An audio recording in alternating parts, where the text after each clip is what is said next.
right, everyone. We are ready to go? Yes.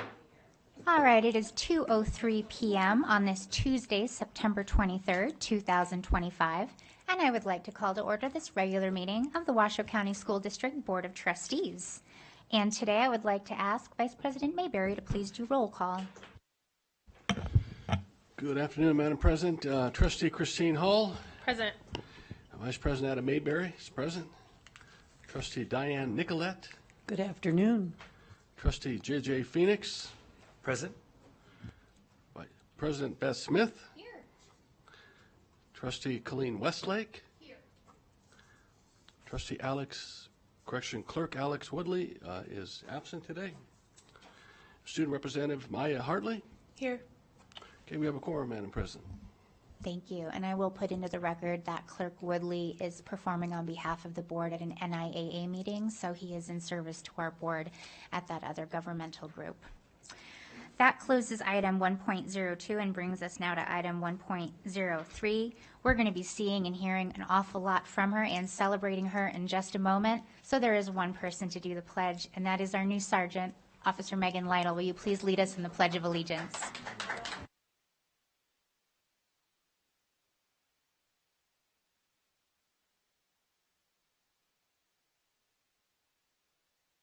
States of America, and to the republic for which it stands, one nation, under God, indivisible, with liberty and justice for all.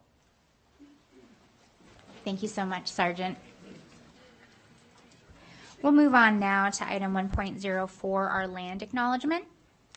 Every community owes its existence and vitality to generations from around the world who contributed their hopes, dreams, and energy to making the history that led to this moment. Some were brought here against their will. Some were drawn to leave their distant homes in the hope of a better life, and some have lived on this land for more generations than can be counted. Truth and acknowledgement are critical to building mutual respect and connection across all barriers of heritage and difference. We begin this effort to acknowledge what has been buried by honoring the truth. We acknowledge that some of our educational structures are situated in the traditional homelands of the Washoe, Nuhmu, Northern Paiute, Nihui, Western Shoshone, and Nuhu, Southern Paiute peoples. We pay respect to their elders, past and present. These lands continue to be a gathering place for Indigenous peoples, and we recognize their deep connections to these places.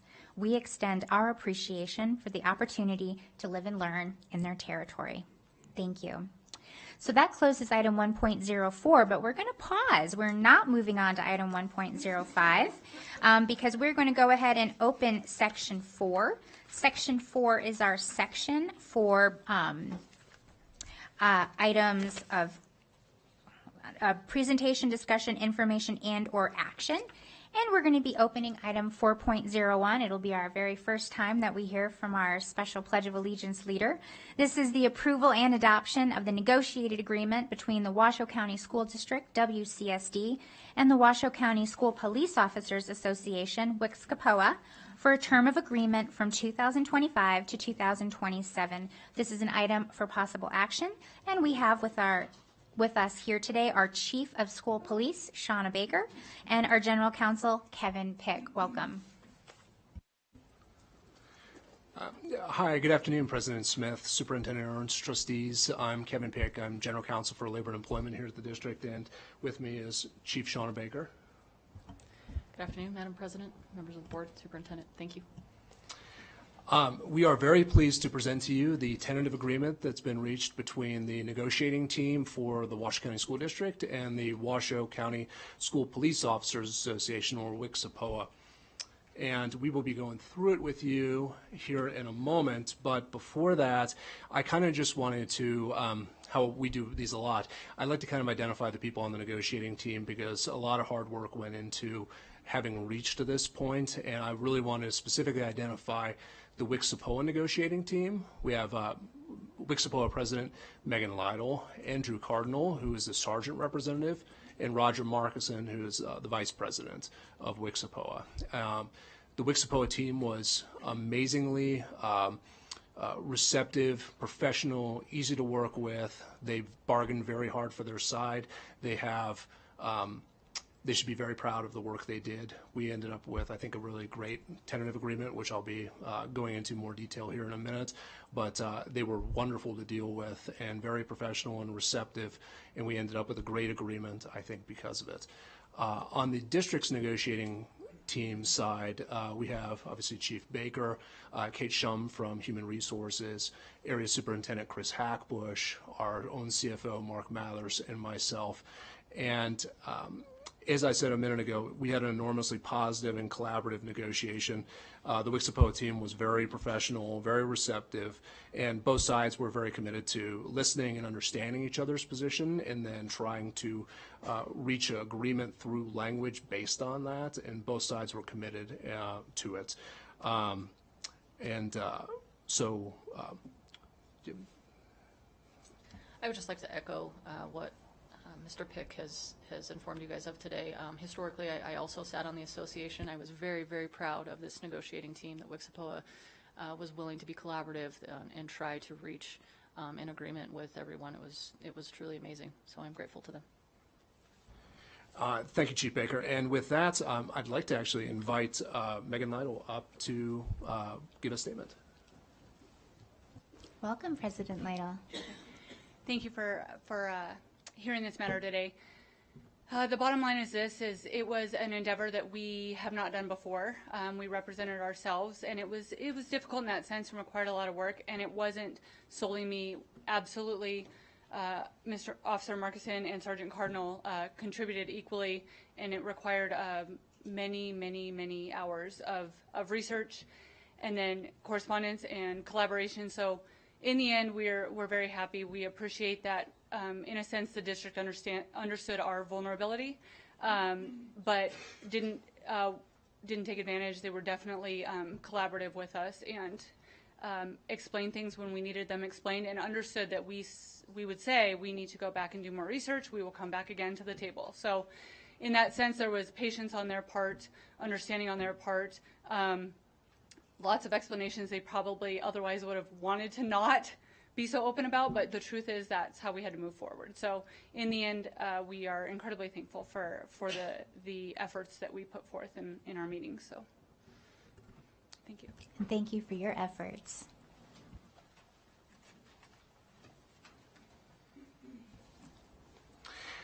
Now, we do want to get into the agreement, and this is a general summary of a lot of the high points of the agreement. The agreement obviously includes a lot of fine-tuning language cleanup, updating, things like that, which are not encapsulated in this summary, but these are very much the high points of the agreement. And we start out, it is a 2-year agreement from 2025 to 2027, and for compensation, fiscal year 2026, it includes a 9.75% COLA, which is retroactive to July 1st, 2025.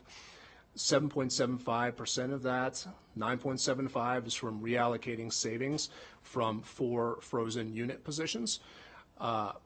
For fiscal year 2027, there is a contingent 2% cost of living adjustment, subject to the standard guardrails that this board has seen in other agreements, where if the general fund revenues for fiscal year 2027 increase 4%, then the association here would essentially get half of that percentage increase. So if the general fund revenues go up 4%, they would get a 2% cost of living adjustment.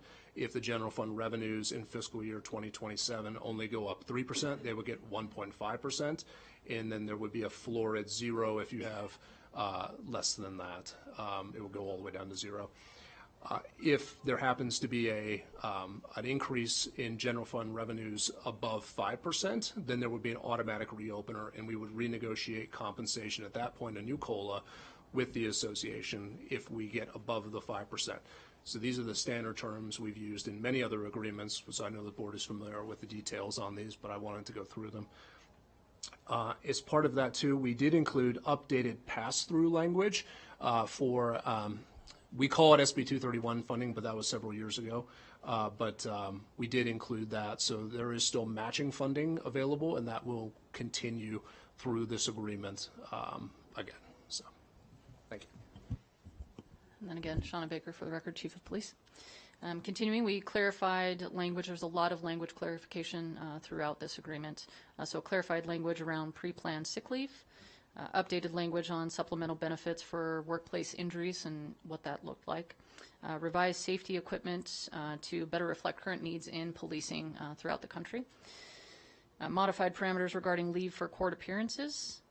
We clarified rules regarding special assignments and what that entails, revised shift bidding processes, and better defined seniority for understanding, and clarified mileage allowances, and transitioned sick leave verification away from a 12-month rolling calendar into a year-to-year calendar for tracking.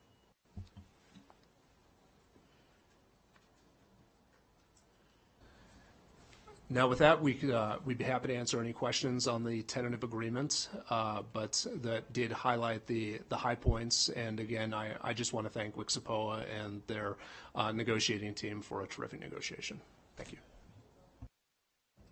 Thank you. Seeing no lights on, we'll have JJ get ready if there's any public comment. But just thank you. This is always remarkable when we have an opportunity to reach a fair agreement with any of our labor associations whom we value so very, very much. JJ, do we have any public comment on this item? I have no cards for this item. Go ahead. Thank you, President Smith. I just have one comment. I just want to say that we are very lucky as an organization, especially an organization that is responsible for keeping children safe and keeping teachers and staff safe. I am very thankful, and I know the board is thankful because we say it all the time, to have you as our policing force in our schools on a daily basis. And I'm just glad we have each and every one of you. Thank you. All right. Seeing no comment and no other lights on, I would entertain a motion for this. I'll go ahead and do that.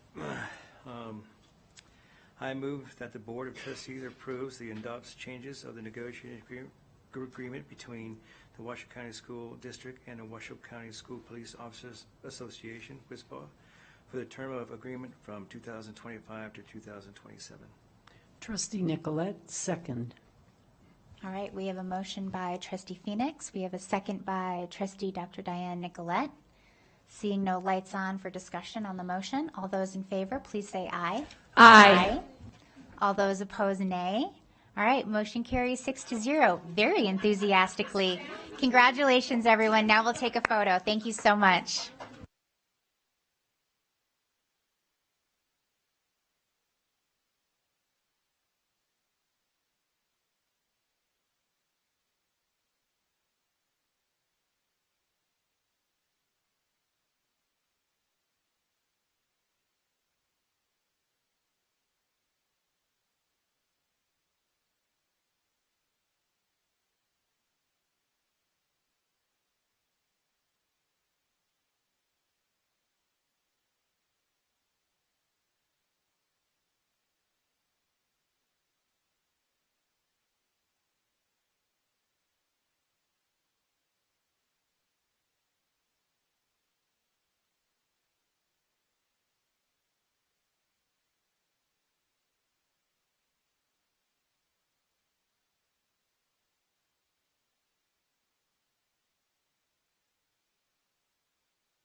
All right, well, congratulations to Wixapoa and to our team. So now we will go ahead and pause on section 4, go back to the opened section 1, and now this will make a little bit more sense why we had to do that. And I will open item 1.05, which is the ceremonial swearing in of the new Washoe County School District Police Sergeant. So Chief Shauna Baker, will you please share this moment with us and let us know who we're celebrating? Yes, ma'am. Thank you, President Smith, Superintendent, members of the board. Happy to see you again. Today, we're going to be swearing in former Officer Megan Lytle. Now, Sergeant Lytle was raised in Oregon before relocating to the great state of Nevada to attend the University of Nevada, Reno. After earning her master's degree in Administration of Justice and Security at the age of 27, she began her career in law enforcement with the Nevada Department of Safety, now Nevada State Police, where she served for 4.5 years. She then made the brilliant transition over to Washoe County School District Police Department, accumulating a total of 13 years in law enforcement. Her experience includes roles in campus and patrol operations, as well as serving as a background investigator and training instructor for our department. So she's been pinnacle for us over the years. Today, she's a proud mother of her daughter, Naya, and has the support of her father, Gary, who will be pinning her, her stepmother, Pam, and her significant other. So, Officer Lytle, will you please come up here for your ceremonial swearing in? Step a little bit closer so we can hear you. Thank you, ma'am. Okay. Please raise your right hand. I state your name. I, Megan Lytle, Do solemnly swear that I will support, protect, and defend do solemnly swear that I will support, protect, and defend the Constitution and government of the United States the Constitution and government of the United States and the Constitution and government of the state of Nevada and the Constitution and government of the state of Nevada and the regulations of the Washoe County School District against all enemies, and the regulations of the Washoe County School District against all enemies, whether foreign or domestic, whether foreign or domestic, and that I will bear true faith, allegiance, and loyalty to the same and that I will bear true you're making me laugh. True faith, allegiance, and loyalty to the same, any ordinance, resolution, or law of any state, any ordinance, resolution, or law of the state, notwithstanding, and that I will faithfully perform all duties that I will faithfully perform all duties of the office of Sergeant of the office of Sergeant on which I am about to enter, so help me God. on which I am about to enter, so help me God.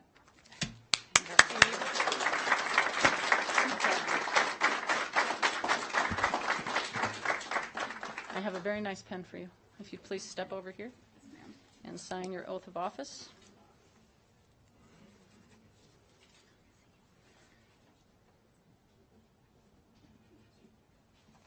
There you go. Thank you, ma'am. Yeah, absolutely. Congratulations, and thank you you. very much for your service. Thank you. Yep.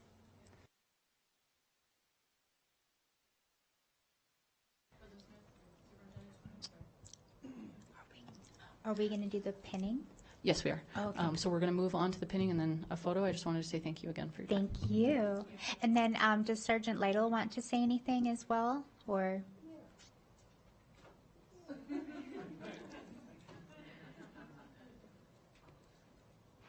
It is like officially Sergeant Lytle Day because you did all the things.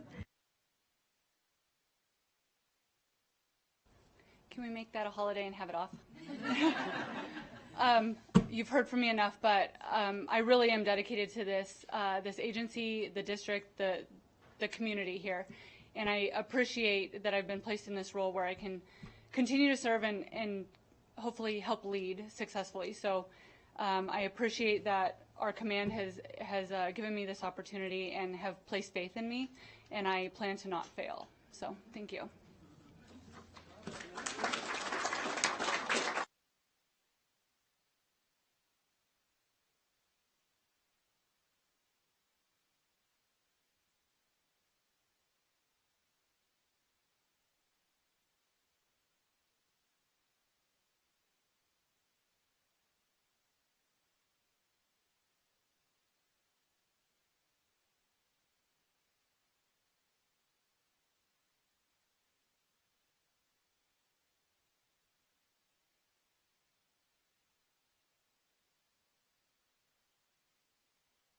All right, everyone, we're going to get up and we're now going to take another photo to commemorate the moment.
All right, everyone.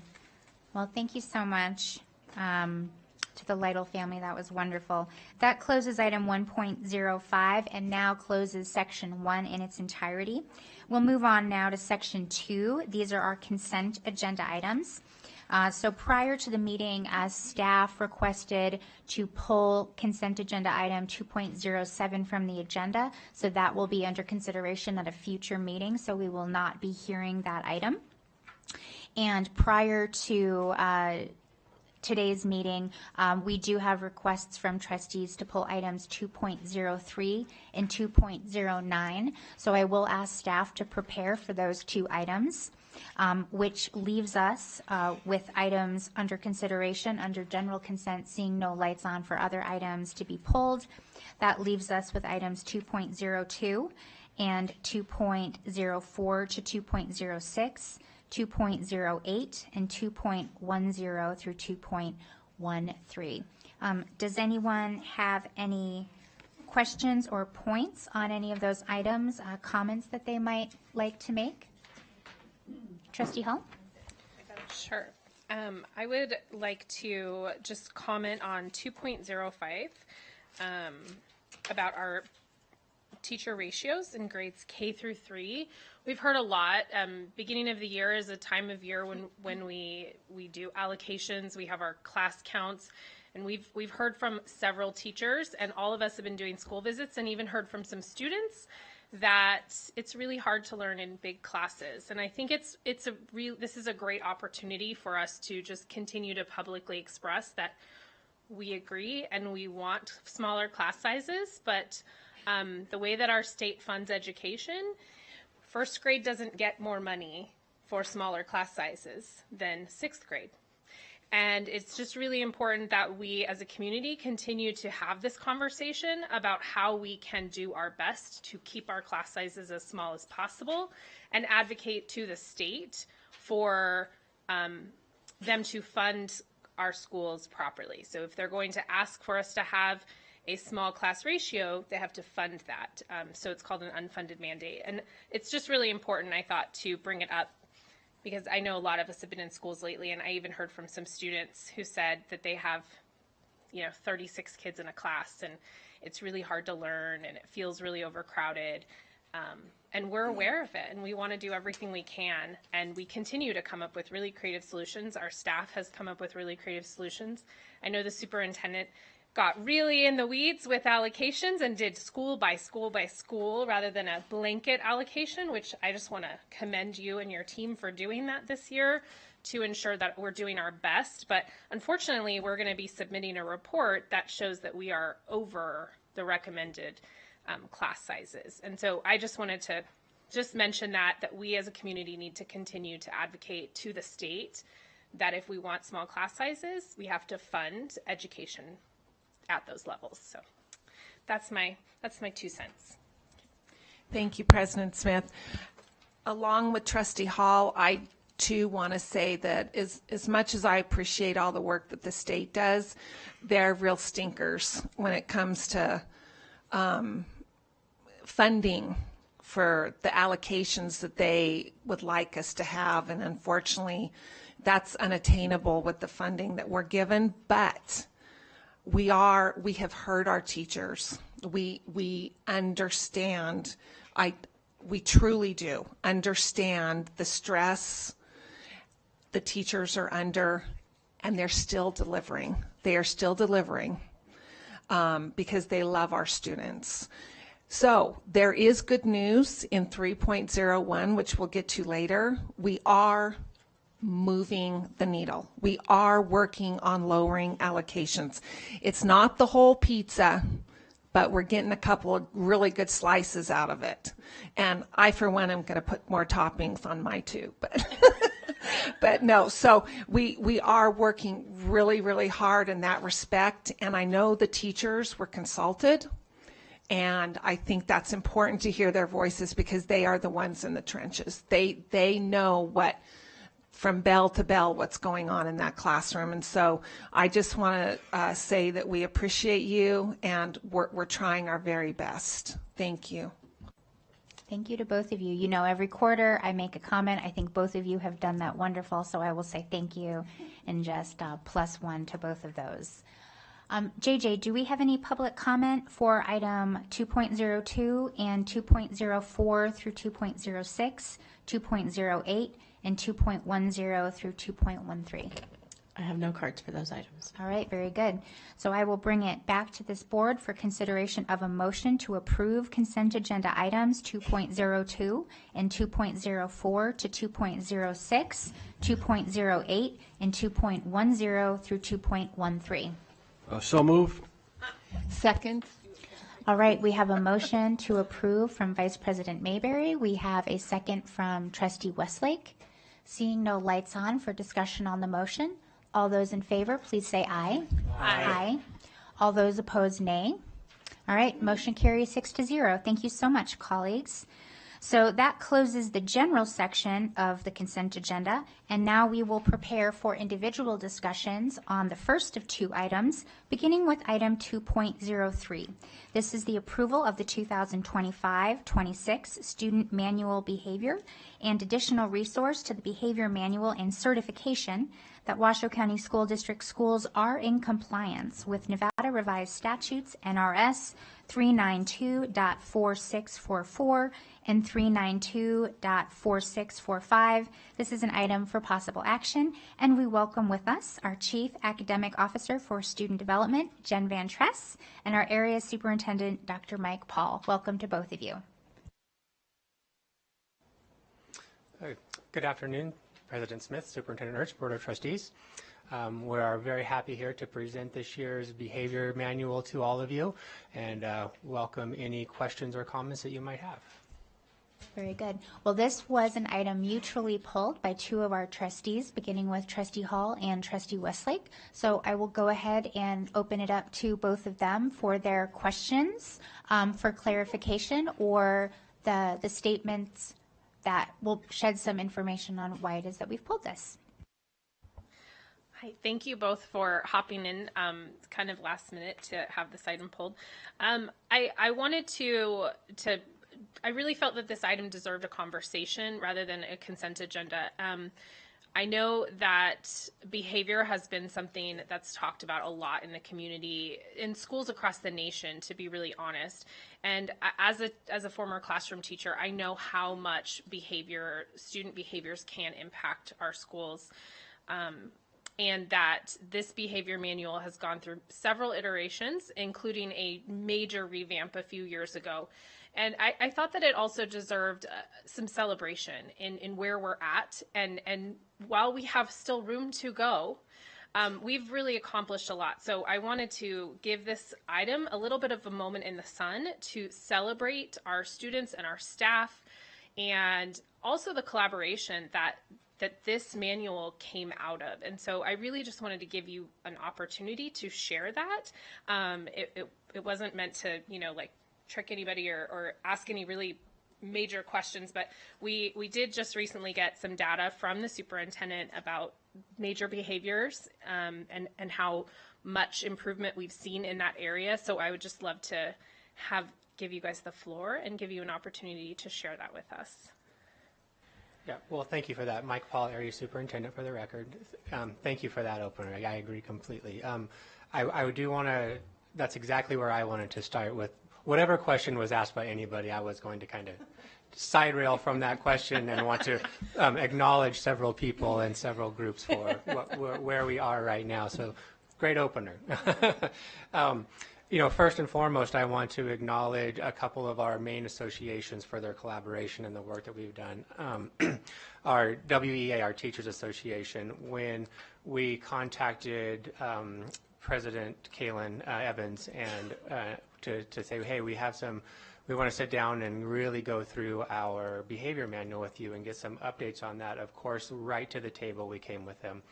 And what was really nice about that, instead of just kind of sitting down and having that just general conversation, we really went page by page in the weeds of the behavior manual and got some really amazing feedback from WEA on going through some very specific things in that. So that was some of the best collaboration we had. And then we also went to the Principals Association and working with them and similar kinds of things. We got into the weeds on several things. And we had, we came to a consensus of this is definitely what we need. This is what our principals are looking for. And as you've seen in the materials we have, one of the main changes that we made was keeping the material that's in there, but separating them into two different documents. So our school sites have a very user-friendly document to go through when they're working with students. So that was a main ask by our principals and our administrators. So that was very collaborative in coming to that.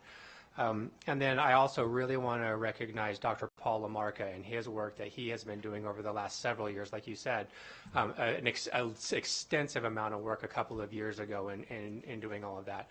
And by no means did we want to lose any of that work in going through revisions and another iteration of what happened this year. But looking at the last couple of years and working with schools, just figuring out how to keep all of that really important work that has been done. But then when you're going 100 miles an hour in a school and we need to reference this material, we need a quick down and dirty version of it that a principal or a dean can take a look at and say, oh, this is right where it's at right here.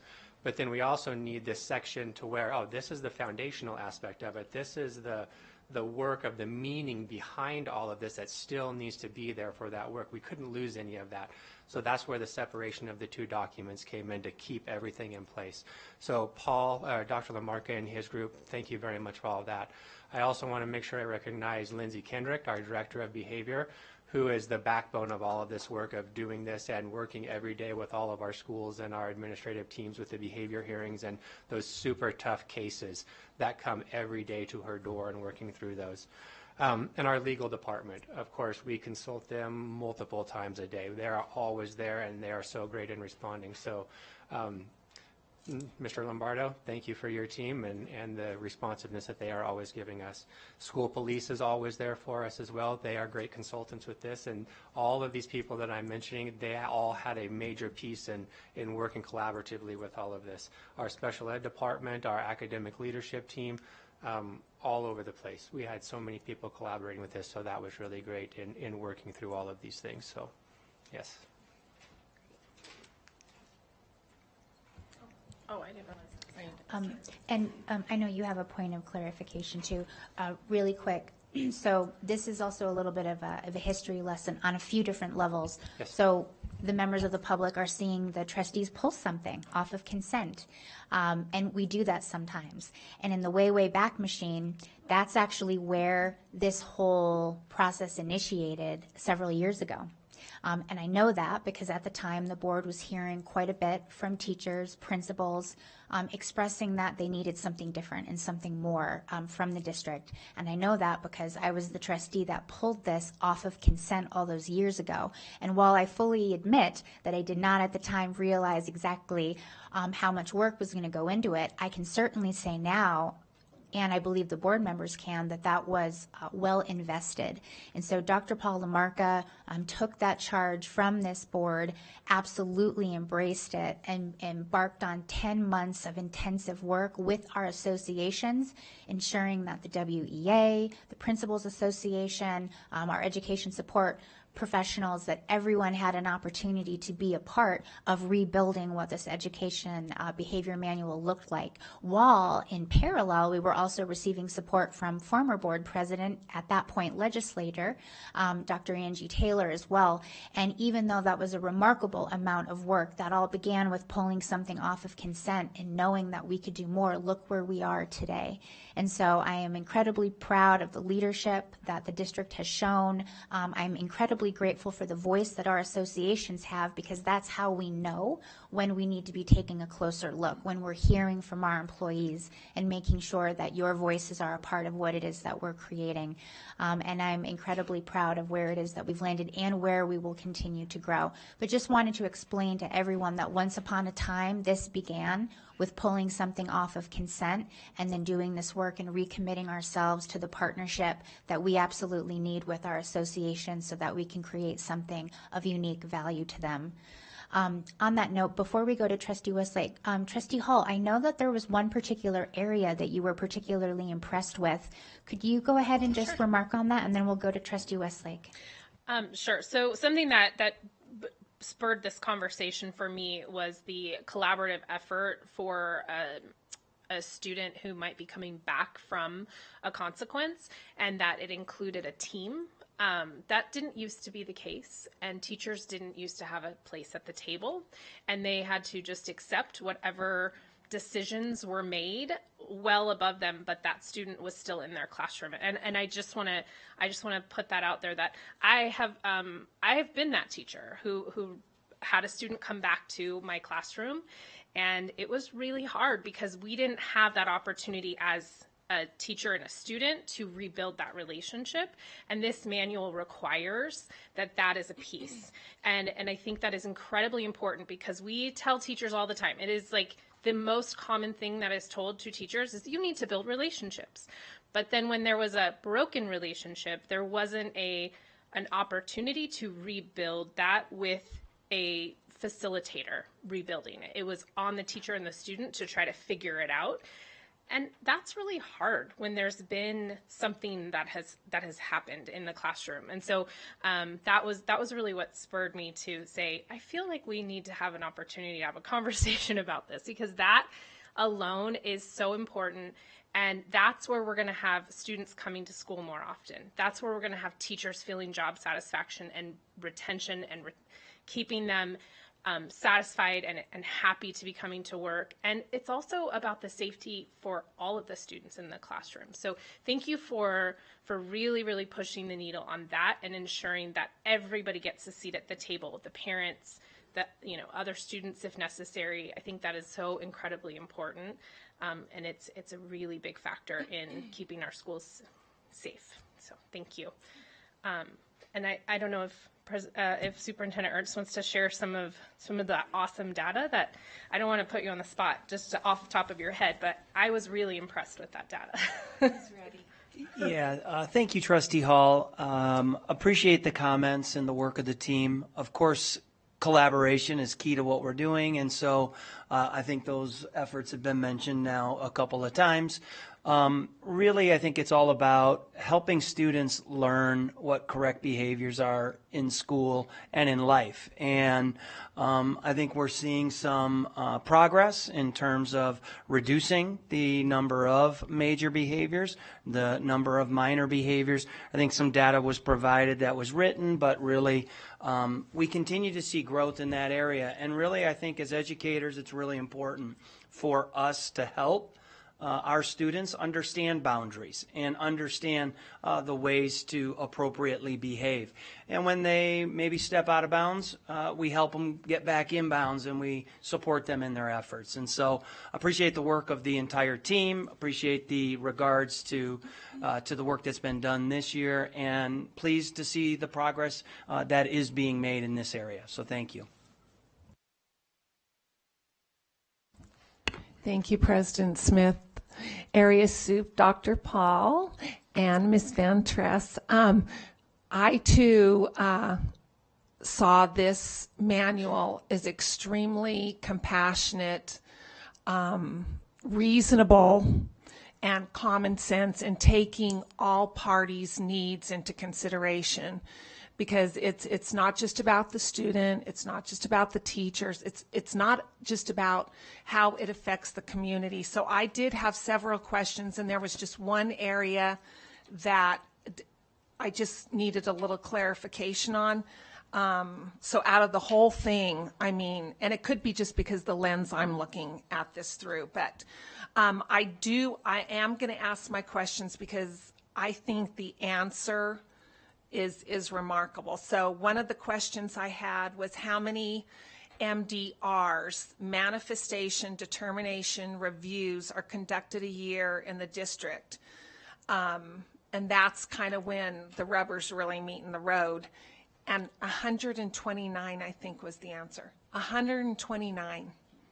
Out of all the days of the school year and all the students, I thought that was really remarkable. I think that speaks a lot to how our teachers are managing the classroom, how our principals and their staff are building relationships and mentoring their teachers and supporting their teachers. So I think that was a huge thing. And then I'd asked, are we seeing positive results with restorative academic and behavior supports? And I think that goes to speak for what Superintendent Ernst just said, that it is working. It is definitely working. I like that teachers have more of a voice now. I think that's important. They feel they have a seat at the table. The one thing that I was a little, sorry, I'm getting a frog, a little concerned with was page 12. It was step 12, and it's communicate. And this is in regards to administering a behavioral plan for a student. Keep parents, guardians informed, explain expectations, supports to student. This is where my concern is. Brief only staff who must implement the plan. And can you explain that? Because the answer I got back, very, very good, very informative, and I understand there's such a thing as FERPA, and that's the right to privacy of your personal information. And I understand that we can't be so broad in who knows about this, because then you're affecting the FERPA rights.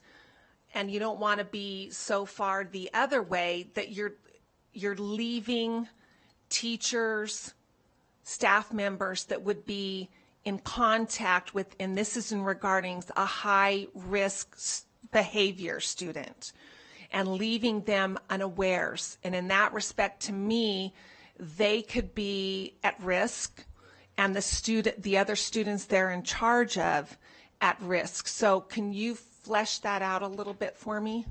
Yeah, sure. I'd be happy to discuss that a little bit further. So you're right, that is under the threat assessment and safety planning section that you're referring to, and the notification of once that safety plan is developed for that student and the plan of action on how to move forward to support that student, that's where that's coming from. What we're looking at when that takes place is certainly the team approach of creating that plan. You know, the parents are involved in that, the administration, counselor, psychologist, that team approach for supporting that plan is created. And then whoever would be involved in implementing that plan, so it would be if it's a teacher, that if it's like a fifth grader in an elementary school, it would be the classroom teacher might be involved. If it's multiple teachers in a middle school or high school setting, that of course those teachers and that whole team would be involved and in the know directly of what they need to do to implement to support that student. Additionally, we'd want to look at, are there any other staff members who are directly and continuously in contact with that teacher? They might not have been a part of the plan of the team implementing that or creating that plan, but they're still directly involved with that student. They still have contact. They still interact. They're still with them and supporting that student to make sure that they're successful with that plan. Yes, we would want them to have a piece of knowing, here's the plan, and this is your piece of the plan that you could support in success for this student. So it's not just that team and that's it. They're the only ones that know and nobody else knows. So we do certainly try to find that happy medium that you're talking about.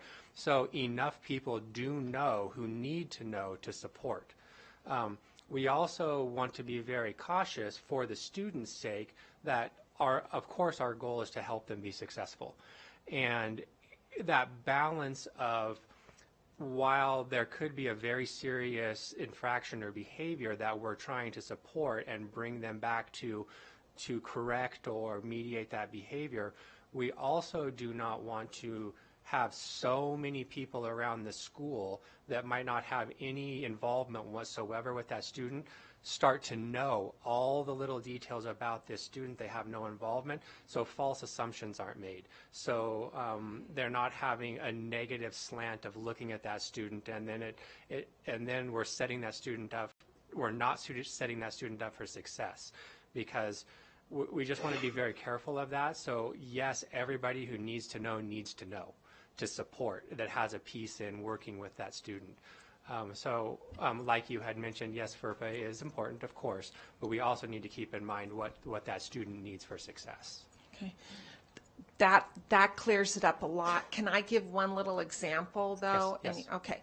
So I'm not so high school and middle school, because there's the PE that they have to have. And so that teacher is going to be seen with them. Some of our elementaries have a PE teacher, but a lot of times the PE teacher might only be there one day a week or twice a week, but they still would have that high-risk student 1 day a week or 2 days a week and interacting and needing to support and maybe understanding triggers that child has and recognizing those and being able to diffuse a situation.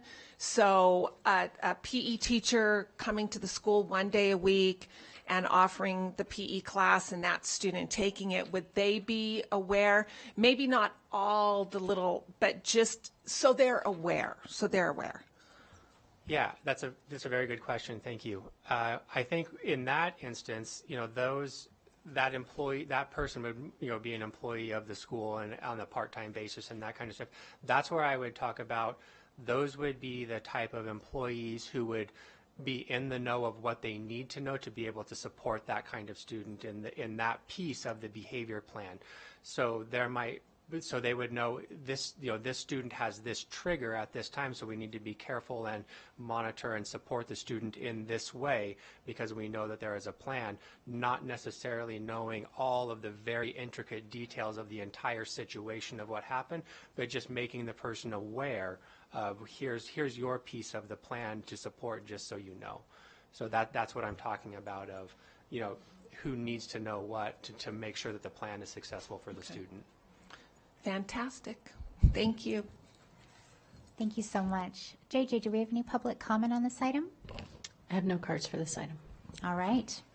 Well, I will bring it back here.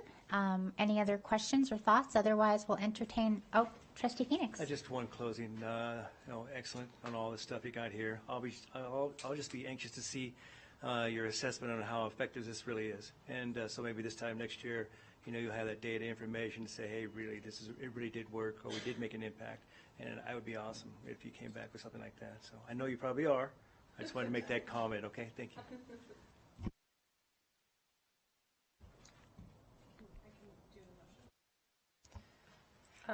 Okay.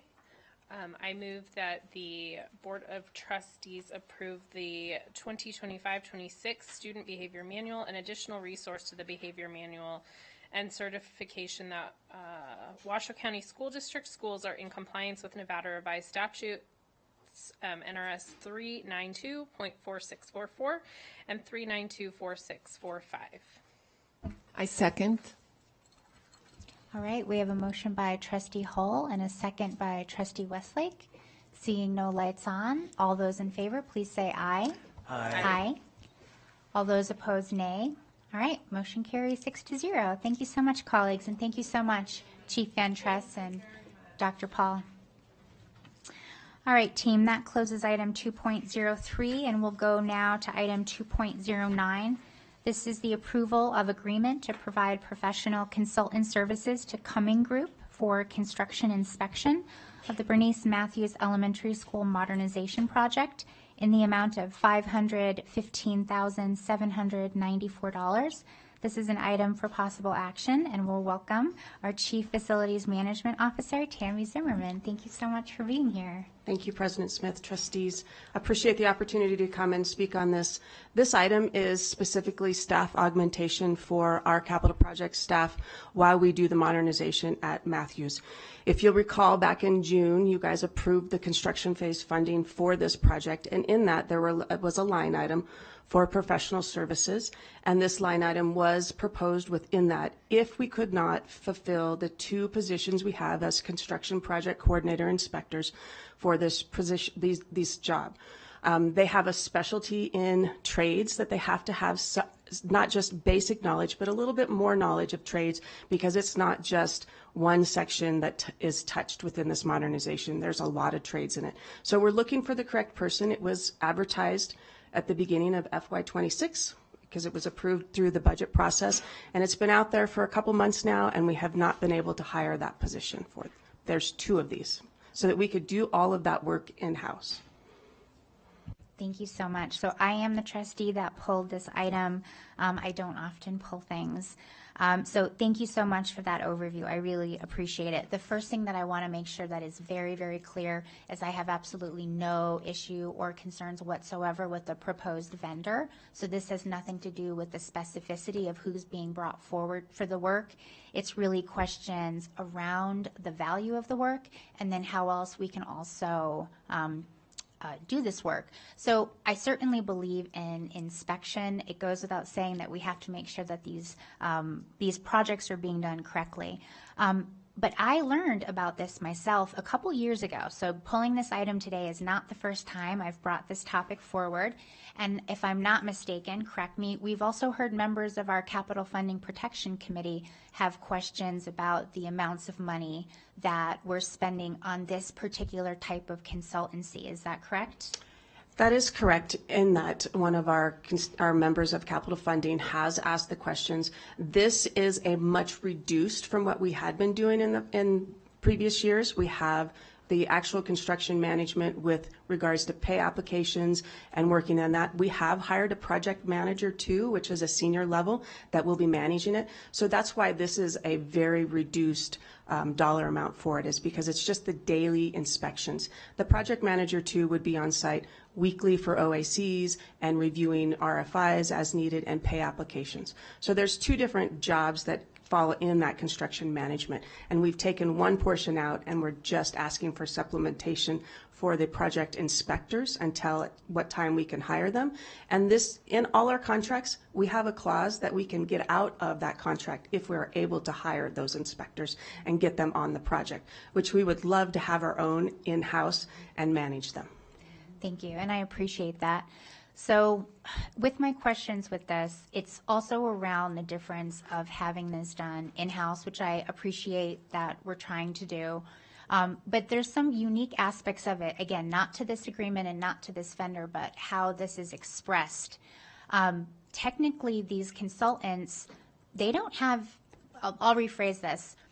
If they miss something, or if they approve something and that ended up not being right, they're actually not responsible for what it costs to go back and fix it, because that was something that I was told, and I believe it's in one of these articles, and it says that the consultant will not bear any responsibility or liability for such defects or deficiencies or for the failure to so detect. And the reason why I bring that up is because this is over $500,000 for a consultant. And I'm sure this consultant will do a great job. But the fact that we would provide over $500,000 worth of funding for a consultant that at the end of the day is not actually responsible for the cost. I believe the CMAR, that's the construction manager at risk, and then the district would be responsible for that. So is that accurate and common that they have no, like,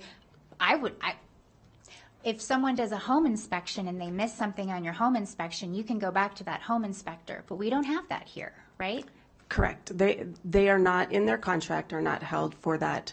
I have to tell you, though, a lot of these, we don't have issues with them missing items. What they are is preventative, right? They see things way far in advance, looking at the lookout schedule, that they are able to head off so that we don't have those mistakes or coordinations that somebody else doesn't see. So while they're not responsible for the actual paying for a mistake of that, we see that they don't have that issue. It's a preventative nature that we are able to not have that risk and not absorb that risk for this. Yes, and that is, you're totally right. It's why we go to the doctor for preventative care, because that's so much easier. An ounce of prevention is worth a pound of cure. I totally agree. But over the years, things have been missed by these vendors, and either the CMAR or the district has had to not recoup, but bear the cost of those fixes. So I'll kind of land the plane to where I'm going. So one of the questions I did ask, we get to ask questions beforehand, is about the 2 roles that we were looking to hire, which I think is great, because I am very much of the opinion that our facilities team needs to be larger, and that you need all the help that you can get for this work. But when I did ask that question, I did get the response back that they would be the grade 26 with the WESPA contract, which on average, if you go to the midpoint for grade 26, it's about $100,000 a year. It roughly works out to about $49 an hour. And that's what we're effectively looking for. There's a range, everyone. I'm only quoting the midpoint. That seems like a fair point of reference. But with this project, and with the fact that we're looking for a consultant at over $500,000, when you look at the agreement, we're prepared to pay $250 and $200 an hour to this consultant. And so therein lies my fiduciary responsibility to the public. If we are not prepared to recruit for or pay a staff member, but we're prepared to enter into a consultancy agreement for 5 times as much per hour, I really struggle with that. And I believe that that may be one of the reasons why we can't find these candidates.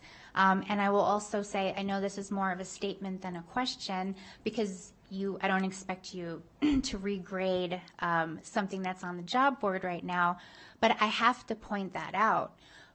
The work is important, the inspection is important, but my fiduciary responsibility does not allow me to look at something that we're willing to pay a consultant 5 times as much for than we are willing to pay an employee that we hire. And I think that there's a disparity there. And so that troubles me. I realize that's more of a statement and not a question, and I wouldn't ask you to regrade something. Those are decisions that would have to be made outside this meeting, but I did want to bring that forward. And part of me feels the only way to really make my statement towards that is to not be in support of a contract like this. Also because our CMAR partners have been vocal about the fact that they are not entirely sure or confident that we need a role like this, and that it can actually be accomplished with a different partnership between the district and their team members, because they are the construction managers at risk. We have not always had consultants like that. Is this correct? This is newer into WC1 than we've always had with facilities, right? We've always had consultants like this. When we built DePoli Middle School, we had a construction manager at risk on that project prior to the facility modernization plan. So any of those new constructions, Sky Ranch, Desert Skies, Pulikitas, all the new schools have had this kind of construction manager on it. So we've had them for many years. It's not something new, and it is kind of in our toolkit to do that. What we'd like to do is we'd love to do it in-house, bearing the market value of those positions in mind. Yeah, and so my feedback is that I think anytime we're prepared to pay 5 times as much for a consultant, we should think about providing and making the role more attractive to actually have an employee do it. And that's why I'm really stuck on this one. I will pause here though and open it up to Trustee Westlake. Thank you, President Smith. So I have to agree with President Smith. 5 times as much to someone that we don't even have a relationship with, and that's why a pay scale is established, is because we want to reward people that we've had a relationship with, and we can critique their work and their value. And here's someone coming in that we don't have any experience with, and we're willing to pay off the charts of the pay schedule and not even know what value we're getting. There's no relationship. So that's more of a comment also. But I'm confused because aren't there inspectors that come in, like they inspect the grading, they inspect the soil, the compaction, then they inspect the footings, and that has to pass the inspection, then the framework, and the framework has to pass inspection before sheetrock goes on, and the roof joists have to pass inspection before you can put the actual covering on. So aren't we getting these inspections step by step as the job is going on? And if there's a problem in the footings, like maybe we didn't dig the footings deep enough, then that's corrected before we start the framework. So there are inspections by the jurisdiction by the jurisdiction for that, which would be, in this case, City of Reno. They inspect periodic and only at specific points. Mm-hmm. This inspector is there throughout, and to your point, they may not inspect every footing where we look at it and we go, there's an issue here, or the concrete that was put in was not up to par, and how do we remediate that and bring that to the designer's attention as well. They do smaller inspections for it, and only what is required to do. We do inspections beyond that. So it's all of that. Drywall, is the finish the correct finish? Is the plumbing in correctly? They do all of that, and it's not just a periodic, like, snapshot inspection, it's continual. Couldn't that be entered in the contract with our CMAR, that this is what we require on inspections? And also, like, there was something in there about change orders, and that's going to fall on, is it Wart and Bagodi, the architects? They need to review the change orders and decide if this is a warranted change order, and then get the district to say, yeah, move forward with the change order. We see the validity in this. But I think this is just my opinion. I'm going to restate that, my opinion. But we do have the inspections done, and I know quite a few inspectors. I mean, they are really down to the nitty gritty. They do not let things slide. They just do not. Their job is hanging on the line. If we have buildings toppling over here, there, and everywhere, they're not going to retain their licensure to be an inspector. And then ask our CMAR to say, hey, we want a report. When you put when you dig the footings, we need to make sure that we have a report on all the footings. When they do the framework, before you put the roof joists in, we need to know the framework. We need that inspected. And the architect, I mean, if the finish isn't right, I mean, the architect is going to see that and be like, no, CMAR put the wrong finish on. You've got to go back, and then CMAR's going to eat that because they put the wrong finish on. I think $500,000, that is crazy to me. That is crazy. And I agree with President Smith. We probably really do need to get someone in-house, but that doesn't mean because we don't have someone in-house, we jump off the cliff here. I mean, it's that I think we're going from one extreme to the other.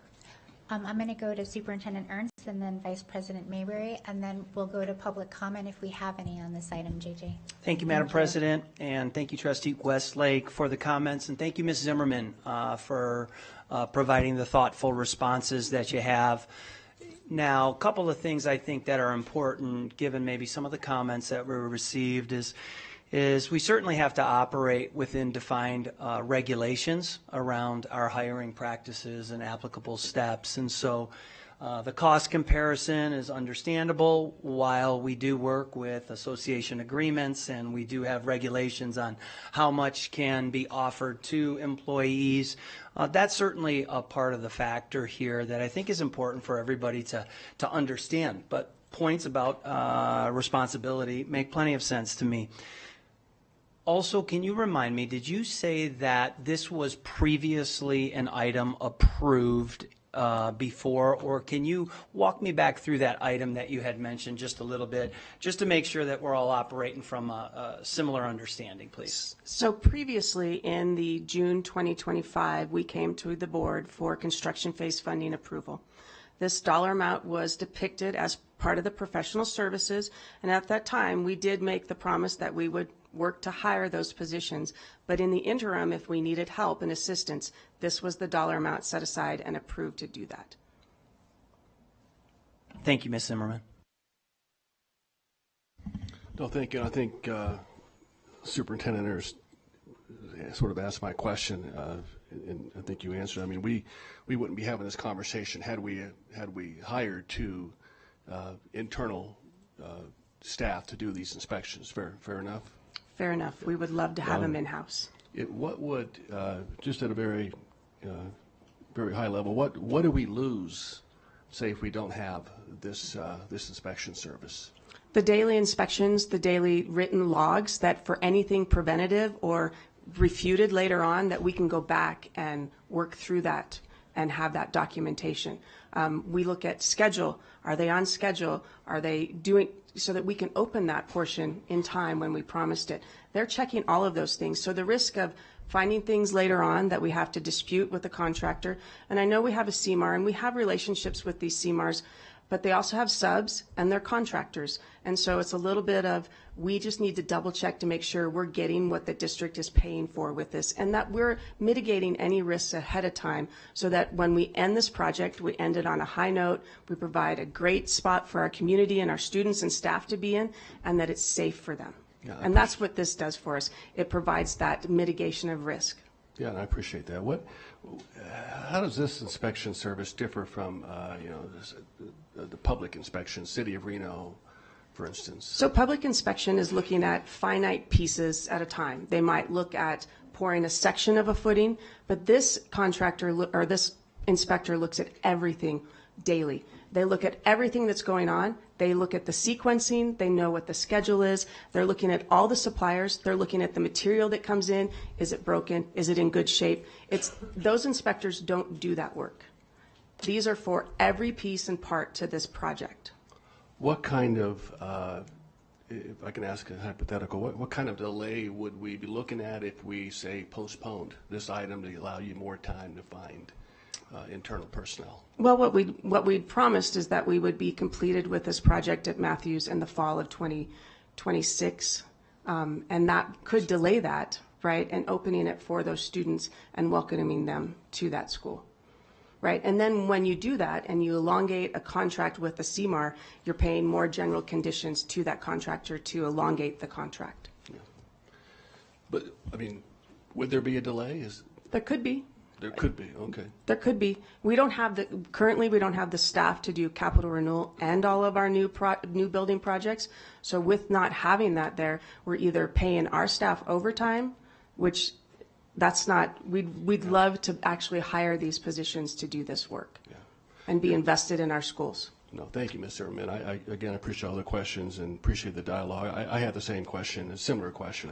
I thought the cost was high too for a modernization project, and you pointed out earlier that we did get a reduced cost in this particular case.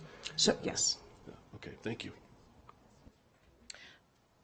Okay, sorry, just to clarify, so in the contract that we have for this particular project, the positions are still posted, so if we are able to hire them, you're able to cancel out of this contract, is that correct? Correct. Okay.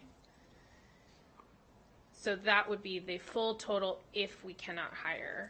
This contract is not to exceed, and if we are able to cut that contract off with filling those positions with employees, district employees, then we won't realize and pay all of that in the contract amount.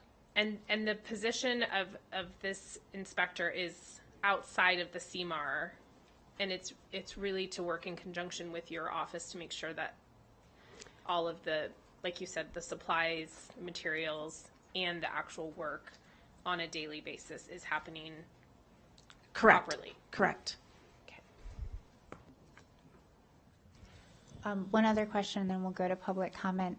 Does the CMAR not go through every one of these with all of their subs? I mean, they are the construction manager at risk, which is a different designation than is it remarkably good job on a very, very detailed topic. JJ, do we have any public comment on this? I have no cards for this item. And thank you. And thank you so much for walking us through. I mean, I think genuinely, this is an example to me where there can be more than one right answer, and the answer that is right for me may not be the answer that is right potentially for a majority of the board. But thank you so much for having the opportunity. We still need to land somewhere here. I did have one more question. Yeah, go ahead. Okay. I can't remember if you could help me, Miss Tammy. Did this go out to bid? These are on a RFQ and a pool for construction management services. So we go out, we ask for qualifications, we score them, and we put them in a pool that we're able to choose from to hire this. Okay, and they're all around this. They're all going to be around this same dollar amount. Okay. Yes. All right. Thank you. Thanks again, trustees, for the input and the discussion. Tammy, thank you very much for the responses provided. I would say that as we look at facilities modernization and we look at working in very, very difficult timelines as far as rezoning and other aspects that are related to significant facilities modernization work that we are embarking upon here and will continue embarking upon over the next couple of years. Delays, it's my understanding that delays in these types of projects can unfortunately be significant and not just impact one area or one school specifically. So again, I appreciate the robust discussion. I feel I would be remiss if we did not speak to some of the timelines about engaging our communities, engaging our families, working within 1 and 2 year windows, and trying to kind of bring these things together. There are a lot of aspects to consider in a facilities modernization plan, particularly as we step forward over the next few months. Just encourage everybody to keep that in mind. Thank you. I appreciate that, and that's very true. But construction could begin, right? So I know we wouldn't have this inspector day to day, but the relationship we have with the CMAR and with the existing facilities team, it doesn't necessarily, I mean, the fences are up. I was just there last week. It wouldn't necessarily keep the construction project. It's not like you don't have, this is a very important role, but it's not necessarily in. They're mobilizing right now. They're not doing actual construction. We're waiting to get this inspector on board to actually start this process. We need somebody there that is on a daily basis monitoring all that goes on that site. And it's for the school as well. Safety, making sure that the fences are up for those. It's coordination, all of that. So this person needs to be on site to start actual construction. All right. So we need to land the plane. You have done, again, truly such a remarkable job. I will share with my board that I can't support the item. I would prefer that the board moves to reconsider the open positions that we have and recalibrate them to more closely match what the district is willing to pay a consultant and allow more time for recruitment. But I recognize that that may not be the majority interest of the board, but that's why I do need to make it clear, because honestly, I want you to have the employees. That's really what I want. I want your team to have more in-house talent, and my vote on this one is in support of that and is in recognition of the disparity from what we're willing to pay a team member versus what we're willing to pay a consultant. But it's really because I want you to have more employees, okay? So it's supportive in maybe a different way. So on that note, I would certainly entertain a motion. I'd like to hear other people's thoughts. I know we need to land the plane on this one. Trustee Westlake? I'm sorry. I do have one more thought, because if the CMAR is going to be the one left holding the bag, if there's a problem, I think that we hired them to be the CMAR to manage the project for a reason, and there's a trust there, and I think this could be worked out between us and the CMAR. It might be an addendum to the contract, but I think, you know, they want to do the work for us. We have a relationship with them. I think we could work out the inspection thing through our CMAR. Who is actually going to be left holding the bag if things go south? And we're just hiring someone to be there that can actually miss things, but they're not even going to be the ones holding the bag. So I too want to see you guys have more people to help with these intensive projects. And I'm going to have to vote no, though, because I think this could be worked out in other ways, not at this price tag, and still be beneficial. Thank you. So does anyone have any other thoughts here? I mean, because we do need to land somewhere, and I have no problem making a motion and seeing where it goes in terms of allowing more time for analysis. But if other colleagues would like to move forward with it, genuinely now is the time to know that, and then I will certainly respect any majority vote of the board. But this is one of those situations where it might be good to know where everybody lands on this. Just so you know where I'm at. I had talked about this with Joe a little bit, and we talked about the time constraints, the expertise, the costs, unable to hire, pre-approved. We had that already in motion and being very thorough. So, you know, I am in favor of making the motion, you know, and just putting it out there for you. So if you want me to go ahead and make the motion. So as it reads here, 209, I move that the Board of Trustees approves the agreement to provide professional consultant services to Cumming Group for construction inspection of the Bernice Matthews Elementary School modernization project in the amount of $515,794,000. Second. All right, we have a motion by Trustee Phoenix. We have a second by Dr. Nicolette. For discussion on the motion, I'm going to have to be a no on this because I cannot in good faith allocate taxpayer dollars 5 times as much as we're willing to pay someone in-house. I think that we need to do a review of that position here. And I do actually believe that our CMARs have the capabilities of doing this work. I know that because they have told me. And so I view this as being a steward of taxpayer dollars and a supporter of our capital or facilities team, because I think that we need to start closing that gap, what we're willing to pay third party versus what we're willing to pay people within our own district. Yeah, thank you, Madam President. Good discussion. I support the motion. I would like to have us have staff as well, so I hope we can go in that direction, but I don't want to lose any time, so I'll thank you. I concur with the don't want to lose time, and I do think that there's some assumptions here on pay that I don't have any data on that. I think there's some assumptions on pay that we shouldn't be making at the dais here until we've done a thorough look-see into that.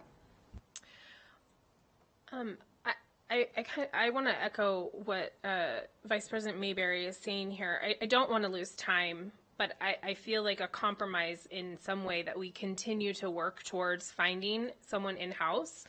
And like Ms. Zimmerman said, this is a maximum. And so I urge us to continue to find solutions that will work, because we are about to embark on a lot of projects, which is incredibly exciting because these are schools that desperately need this work. And so we want to find someone in-house. But I agree that we don't want to wait. And so in the meantime, it makes sense to get started and then continue to look and have conversations about being creative and be the best stewards of our taxpayer dollars as we can. But delaying is also not a great use of our taxpayer dollars. So I think we need to just keep working at this. This is not the end of the story. This is just the beginning here. Thank you all so much for such a great discussion. I did want to offer that the grading for the pay was in the trustee answers. So that's where I learned that. All right. Thank you so much for this conversation. We again have a motion by Trustee Phoenix. We have a second by Dr. Nicolette. All those in favor of the motion, please say aye. Aye. All those opposed, nay. Nay. Motion passes 4-2. Thank you so much, Chief Zimmerman. We appreciate you. All right, team, that closes item 2.09 and section 2 in its entirety. But we will not be moving on to section 3. We will actually be going back to section 4, which was previously opened. And we will now open item 4.02. This is our presentation of a proclamation honoring Hispanic Heritage Month in the Washoe County School District. This is an item for presentation and discussion only. And we welcome with us Chris Hackbush, one of our area superintendents. And I believe you are also going to introduce our special guests. Yes, I am. Thank you. Good afternoon, Board of Trustees, Superintendent Ernst, and President Smith. Area Superintendent Chris Hackbush for the record. In honor of Hispanic Heritage Month, it is only fitting to recognize one of our schools who has fostered transformative, positive engagement with all their families, which includes one of the largest newcomer centers in our district. With that, under the leadership of Principal Sarah Peterson, learning is required, and Sparks Middle School has achieved some of the district's largest academic growth and positive attendance among their students. Please join me in welcoming Principal Sarah Peterson, who has brought some very important guests with her today. Thank you. Welcome, Principal Peterson. Thank you for being with us.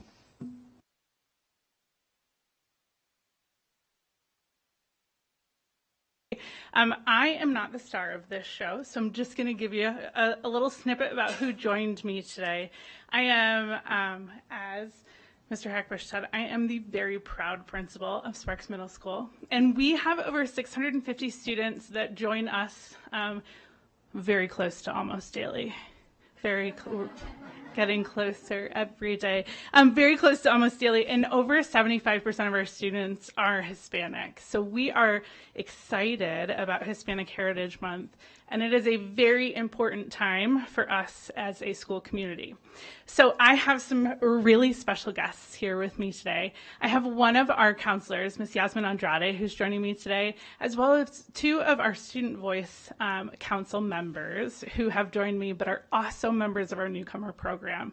So I have Diana, who's joined me today. She is in her second year at Sparks Middle School, and she moved here from Honduras last year, and she is so excited to share her experience. And then Juan Pablo has also joined me, another outstanding member of our Student Voice Committee, and he came to us last year from Mexico. So super excited to have them join us, but they are the true stars today, so I'm going to turn it over to them. Welcome, Diana and Juan Pablo.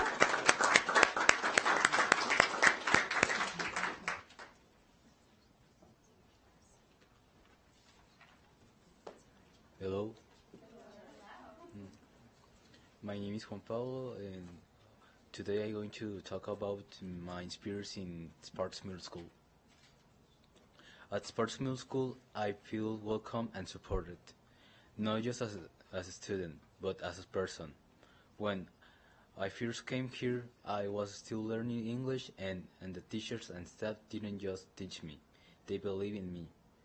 One of my favorite events in my school is the Lunch Fiesta, a special celebration during Hispanic Heritage Month. It's more than just food and music. It's a way for us to honor and share the rich culture and traditions of the Hispanic community. In programs like Student Voice, I've grown so much. I learned how to be a leader and how to speak out, and how to help others feel like they belong, just like others help me. Student Voice plays a big role in events like the lunch fiesta. We organize fun activities like loteria. One of my favorite things to do now is introduce myself to new students. I know how hard it can be to feel alone or different, and I want them to feel welcome, just like I did. All this will be possible with our amazing principal, Miss Pearson. She always supporting us and making sure every student feels seen and valued. Sportsman School isn't just a school, it's a community, and I'm proud to be part of it.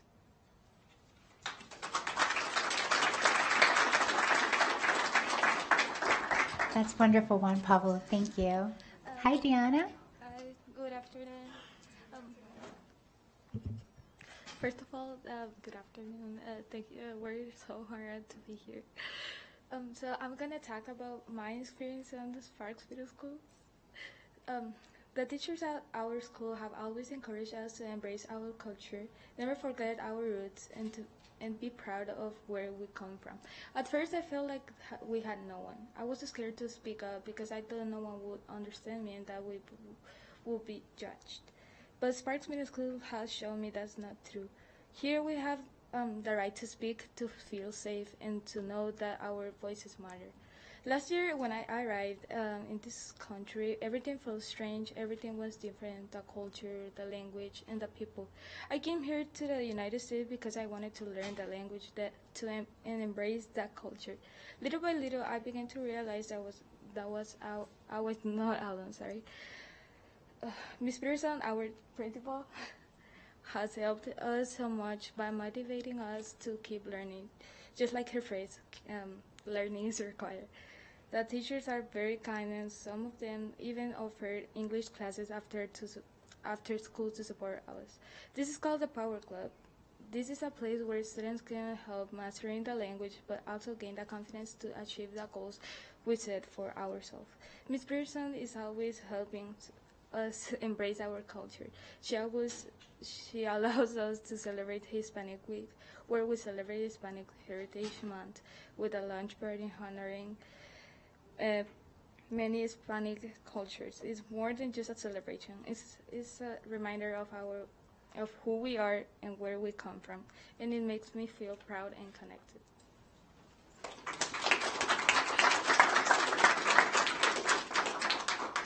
That was wonderful. Yes. They are the stars of the show. So thank you so much. This year we're celebrating my name is Jasmine Andrade. I'm the 8th grade counselor. And this year we are celebrating our Hispanic Heritage Day on October 3rd. So you guys are welcome to come if you guys put it on your agendas, right? Who doesn't want to go to a lunch fiesta, right? Most of the students are there ready to celebrate before they go to that fall break. All of this is done intentionally. Last year, our chronic absenteeism rate went by over 14%. As part of that success came from strategically planning school-wide events that make students want to be there. So everything's done with an intention. They want to be there. They want to feel connected. Hispanic Heritage Day, our lunch fiesta, we highlight cultural pride and belonging. We strengthen engagement, connect cultures to academic, and promote that community. We often align special activities with our attendance goals because we've seen that impact. We know that it's working. Events increase the students' excitement about being in school. Attendance improve when students know something special is happening, right? They're going to get that Mexican candy, right, or Hispanic loteria activities. So they want to be there. They want to feel that they belong. It builds positive momentum for the rest of the school year. So this is a really fun activity. And again, I just want to emphasize, without a great leader like Ms. Peterson, we wouldn't be able to have this activity. So thank you so much for allowing us to do this. And thank you for having us here today. Thank you so much for being here.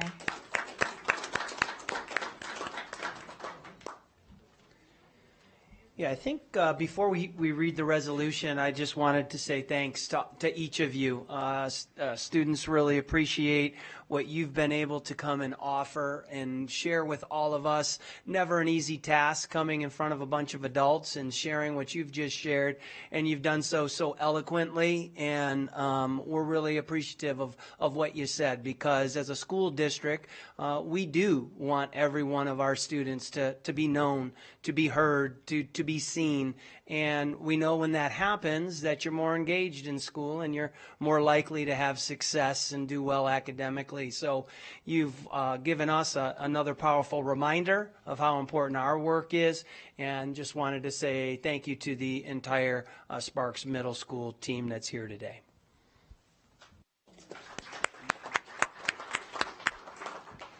So now I'm going to turn it over to Trustee Hall and myself, because we are actually going to share this year's proclamation.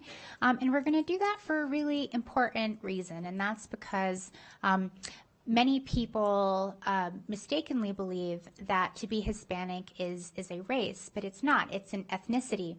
And many, many countries from this beautiful world all contribute to the heritage of being Hispanic. And you can be Hispanic and look like Trustee Hall and myself. And so we were going to share a little bit about our own family histories and then share the reading of the proclamation as well. Sure. Thank you, President Smith. I was so excited to have this opportunity to share a moment of personal reflection. My family story is rooted in the West and Southwest long before it became part of the United States. The land that was once part of Mexico is where my great-grandfather was born. And that heritage is an important part of who I am. For generations, many Mexican Americans were encouraged to set aside their traditions in order to assimilate into American culture. But American culture is actually a beautiful mosaic of multiple cultures that make our country an incredible place to live. As former President Jimmy Carter once said, we have become not a melting pot, but a beautiful mosaic. Different people, different beliefs, different yearnings, different hopes, different dreams. This quote was always seen on my classroom walls, including my classroom at Sparks Middle School. Go Golden Bears! Because I always believed that it spoke volumes about who we are as Americans, and I always wanted my students to know. I am proud of my Hispanic heritage and grateful for the ways it has shaped my values, my work, and my service to this community. Hispanic Heritage Month is not only about honoring history, it's about celebrating the contributions, resilience, and culture that continue to enrich our schools, our neighborhoods, and our democracy. And I'm so honored to be part of that story. And I just think that that was beautifully said. So now you know exactly why I asked Trustee Hall to open that item as well. And I am also incredibly proud of my heritage as well. So the most recent generation of my family was one generation in Cuba that was evacuated during the Pedro Pan operation, which was still to this day the largest single humanitarian operation taking children out of Cuba as Castro was coming into power, and then many generations from that from a northern coastal town in Spain. And I'm incredibly proud of my family's history, that they came and emigrated to the United States so that I could have this moment and be here. And it's such an incredible opportunity to share this proclamation with Trustee Hall so that we can bring a face to what many of us assume or even bring biases when we say the word Hispanic. But to be Hispanic is a moment of pride. It is something that connects generations of our families, their history, their worth, their value, and bringing it forward into this beautiful nation that we have now. And so it is with great honor that Trustee Hall and I will now read the proclamation for Hispanic Heritage Month. All right, I'm starting, right? Okay. All right. Whereas the Washoe County School District is committed to fostering a culture of respect, inclusion, and belonging for all students, families, staff. Sorry. Whereas Hispanic Heritage Month is celebrated each year from September 15th to October 15th to honor the rich histories, cultures, and contributions of people whose ancestors came from Spain, Mexico, the Caribbean, and Central and South America. Sorry. Whereas Hispanic and Latino Americans have significantly enriched our community, state, and nation throughout their leadership, traditions, achievements, and enduring commitment to family, education, and public service. And whereas Washoe County School District includes more than 27,000 students, families, and more than 1,300 staff members who identify as Hispanic represented in our school community system. And whereas WCSD recognizes the importance of ensuring that every student feels welcomed, valued, and celebrated, and affirms its commitment to providing culturally responsive learning environments that reflect the diversity of our students and prepare them for success in a global society. And whereas the celebration of Hispanic Heritage Month provides an opportunity for all students, staff, and families to learn more about and honor the contributions of Hispanic and Latino Americans to our shared history and collective future. Now, therefore, on behalf of Joe Ernst, Superintendent of the Washoe County School District, I do hereby proclaim September 15th to October 15th, 2025 as Hispanic Heritage Month in the Washoe County School District and encourage all students, staff, and community members to take this opportunity to learn, appreciate, and engage in activities that honor and celebrate the vibrant cultures and lasting contributions of the Hispanic and Latino Americans. Thank you.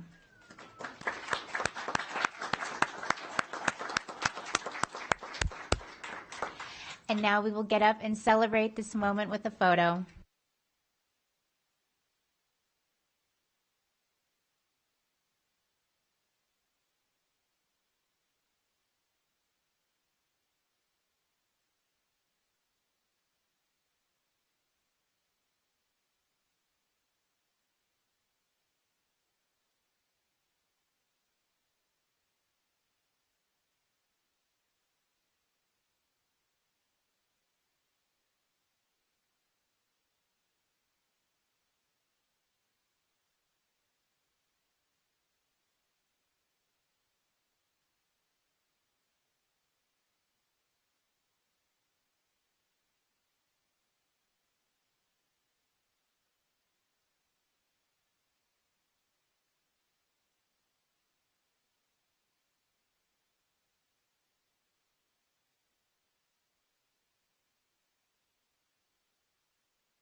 All right.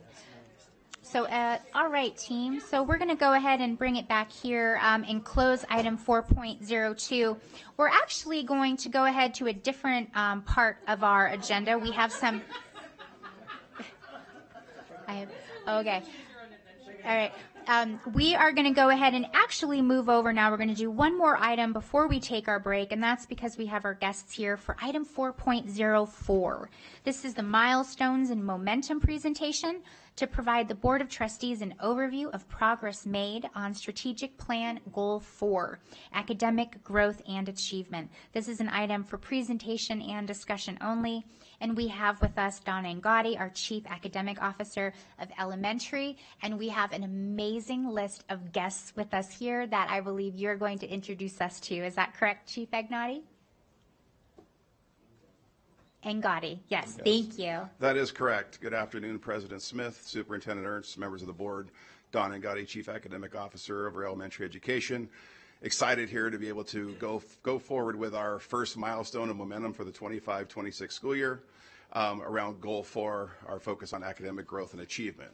Presenting with me today will also be Jenny Anderson, Director of Elementary Curriculum Instruction and Assessment, Dr. Raquel Peltier, School Performance Coordinator, Dr. Sandra Aird, Director of English Learner Development. We also have our fabulous Spotlight School for you today with Principal Jake Chapin, as well as Hallie Paquin, a student at Natchez Elementary School. Yeah. Let me get this thing going here. You have the remote, JJ. Okay, perfect. Thank you. So just giving us a little set of where we're at for this year. Strategic plan reporting timeline, 25-26. We're covering Goal 4 for you today, academic growth and achievement. We will then, in December, we'll come back to Goal 1. February, we'll hit on Goal 5, empowering all learners. Come back in the spring with Goal 2, student voice and advocacy, and then end with Goal 3, safety and belonging. So at some point this year, we'll have a report for you on all 5 of our strategic plan goals.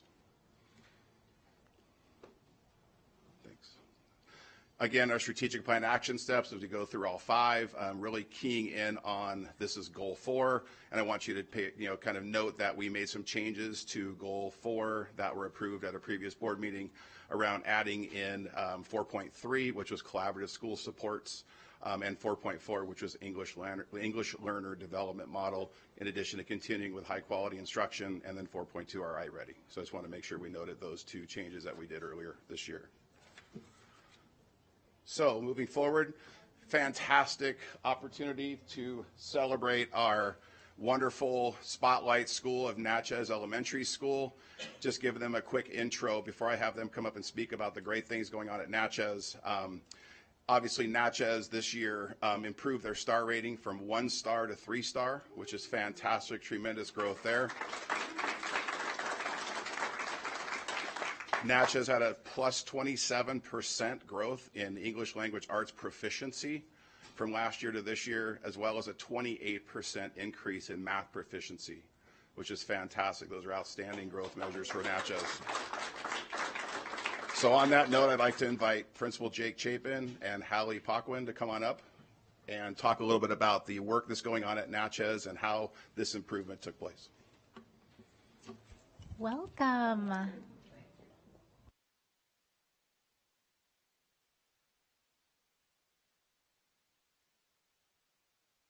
We just get going? All right. I love the microphone. We're ready. All right. So first, I'll just go ahead and apologize for going way over whatever time I have allotted here, because we got a whole lot to share.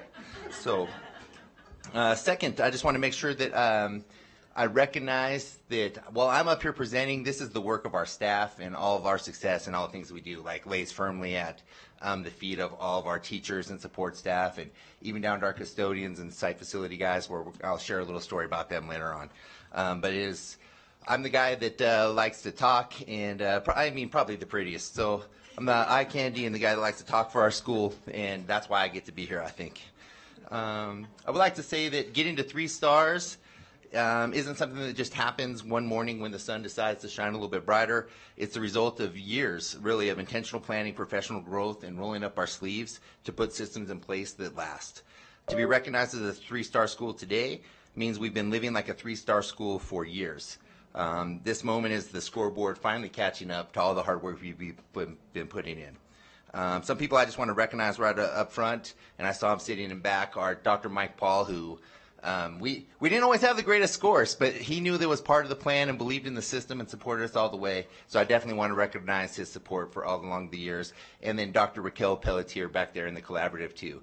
She's a great sounding partner and talked us through a bunch of our stuff the last couple of years to get where we're at. Whew. With that, I want to say I got a lot. Success is a responsibility that we feel. The resources that got us here, such as instructional coaches, deans, the funding that support them, are not extras for us. They're essentials. They're the building blocks of sustainability, and without them, the foundation that we've built will start to crumble. We're super proud of our 3 stars. It means we've made real gains in attendance, 18 to 8% this year, just FYI. Not too bad.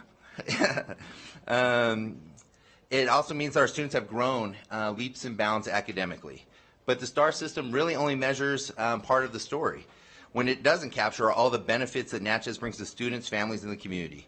If there was a benefits-based accountability system, one that measured culture, connection, and the whole child, like my friend Hallie here, I can absolutely guarantee we're a 5-star school all day long, every single day.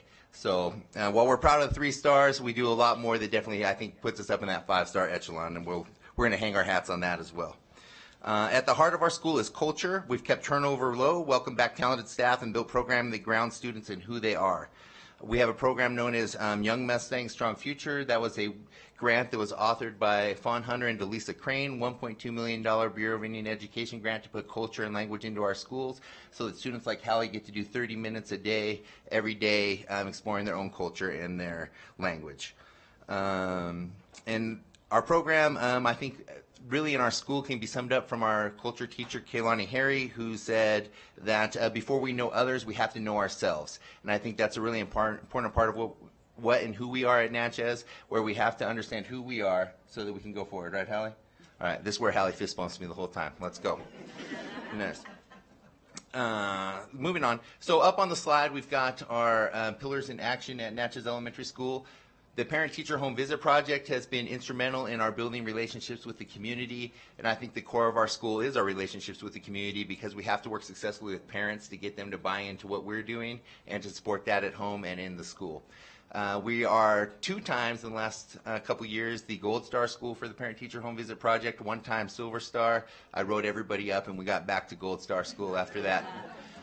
Cultural immersion we talked a little bit about, but we are working hard to put the language and culture in. You can see Hallie's wearing her ribbon skirt today, and we put a lot of effort and time into our cultural program because we think it, like I said, it's important for our students to know themselves so they can start to know the world around them. Our attendance focus I touched on a little bit, and I'm going to quote my man, Mr. Grothy, our Dean of Students back here. He likes to say that attendance is not about checking seats, it's about checking hearts. And so what that really means is we're not just saying, hey, this student's not here today. It's about let's call these families, let's talk to these students, let's find out why they're not here today, and do what we can to assist these students in getting to our school. One of the things that we are lucky enough to have is a school van, and we do pickups every single day, where we, for myriad reasons, we go and pick up students, and probably every day, 2 to 3 students we pick up and bring to school for a whole gigantic host of reasons why they can't make it there. But that's just part of our plan and our attendance focus because, and this is wild, it turns out when kids get to school, we're able to teach them. And so once we did the math on that, we've really come a long way. Communities in Schools program, again, has also been instrumental for us. They provide a lot of resources, food, clothing. If parents need any additional resources, we can put them in contact with our Communities in Schools program, and they do a fantastic job supporting our school. Let's see, teacher clarity walkthrough, we're working hard on that. This is Pillar A, consistent standards, aligned curriculum instruction. Professional learning communities, we are fortunate enough to be small, so Elliot and I get to meet with every teacher every single week. We spend 55 minutes meeting with each teacher, talking about what's going on in the classroom, where they're at, and talking about the students in their class. We have multi-tiered system of supports, and so a lot of times that means we sit in a room and we talk about every single kid, their strengths, their needs, and what we can do to do that. where we like to look at multi-tiered system supports is really like multi-tiered.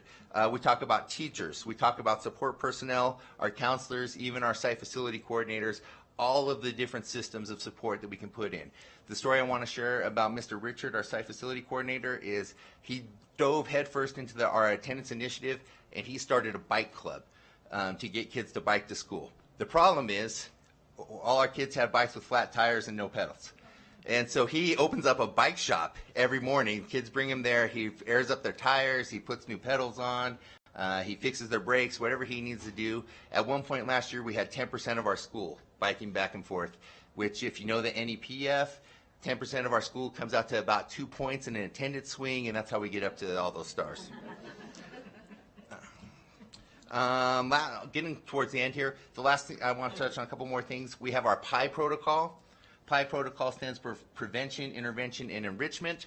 What that really means, and I just like naming stuff, so we named it the PI protocol. But everybody, like, Hallie, do you get a slice of what you want? Mm-hmm. Nope, you get a slice of what you need. That's what I'm talking about. So students that need prevention, they get prevention. Students that need intervention, get intervention. Students that need enrichment, we put them right in enrichment. We try to be really focused on the needs of every single student. LASSO has been an important piece for us. LASSO is our document that we created. I also named this one, which stands for Learning and Standards Student Observation. But really, that's the essential standards for the district. We report on this quarterly because we want our parents to know beyond the report card how their students are performing on all the essential standards in ELA and math. And then finally, in Pillar C, commitment to elevating educators. And again, I alluded to this at the beginning, our school is built like on the foundation of a super strong staff. We have several programs to support our educators within our school. We have an instructional coach who's been there, our longest running certified staff member, been there I think 15 years working with all of our teachers. We've added a dean, and at first Mr. Ernst was like, hey, what do you think about a dean? And I'm like, I don't know, I think I got it. And I was so wrong. A dean has been and he was right. It's a long time coming, probably.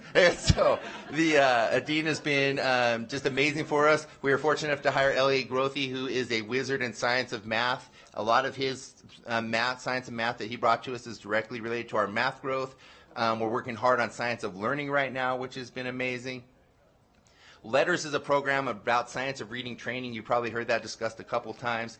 100% of our staff, everybody that works with kids, we just said we've got to get our staff to be the best they can be. They've all completed the 2 years of Letters programs, so we're 100% certified in the Letters programs, the 2-year program. Beyond that, I know what you're thinking. Whoa, those teachers are great. They don't need any more. Nope, we've got 6 teachers committed to the Orton Gillingham program right now, which is a dyslexia-based literacy intervention program, but also is just boot camp on literacy for struggling readers. We've got another 6 teachers in national board certification right now. So we are really dedicated to being like the best staff that we can be, because when we're better and we know better, we do better. Finally, I want to shout out Serving Our Communities, which is a group that has generously lended the funding for us to pay for letters for all of our staff, to pay for the Orton Gillingham training, and they've been an amazing partner in education for us. And then finally, I shouted it out at the beginning, but I want to shout out the Comprehensive Schools Collaborative, which Dr. Pelletier has been great, but it's also been great to have a small group of like-minded schools that are working on improving to bounce ideas off of. And I think that's it. All right. And that's great time for applause. I know. All right. And then Hallie, and I just want to share a little bit about Hallie. We have a school chock full of amazing students, and it's super hard to decide like who we're going to bring here. I just think Hallie's hilarious, so that's where Hallie made the cut. She did a great job on her SBAC. She's passed with a 3 and a 4 on her SBAC exams. She's funny every day, always has a smile, so kind and bright. She's got a little brother that she helps out in kindergarten, make sure he gets to all the right places. She's an awesome Mustang. We could have brought a bunch, but we brought Hallie. Right, Hallie? Mm-hmm. All right. No, Hallie, me, Nanya. Everyone treats everyone kindly, and I like learning to communicate in our language. When I don't understand something, my teacher doesn't give up on me. She keeps working with me until I get it, and that makes me feel like I can learn anything. I know my teacher takes a bunch of classes and works really hard to be the best teacher she can be. That makes me want to try my best too. I like that our school does things about our culture because it helps me feel proud of who I am. It makes school feel like a place where I belong. I like coming to school because I know people care about me and want me to do well. To me, Natchez feels like a family, and that's why I think it is a really good school.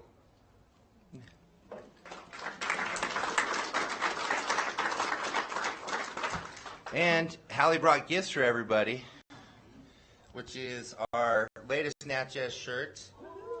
So one of the things we talk about is business mode, and we get to school, we snap into business mode. We got learning to do, and so this one, Natchez Elementary, 3 stars is our business so far. So far. So we have a shirt for everybody. Wonderful job, Hallie. Oh, we're so, so proud of you. And then I believe we're going to stop now. We're going to take a picture with you, right? Oh.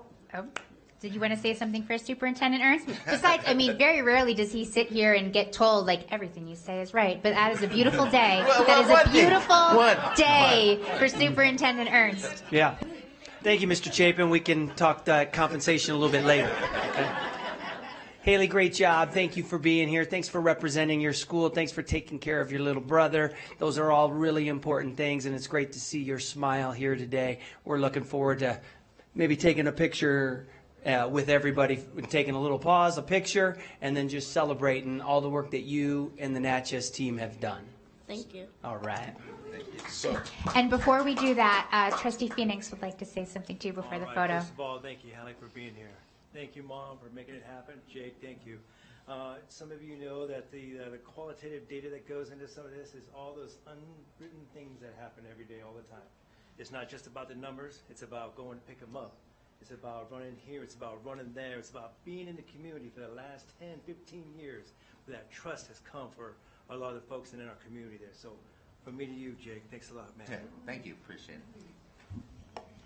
And President Smith, before our picture, Hallie, if you could stand up real quick for me, please. So Hallie, WCSD Exemplary Student Award, proudly presented to Hallie Paquin in recognition for your outstanding contributions to your school and our community. We honor you as a WCSD Student Superstar. Congratulations.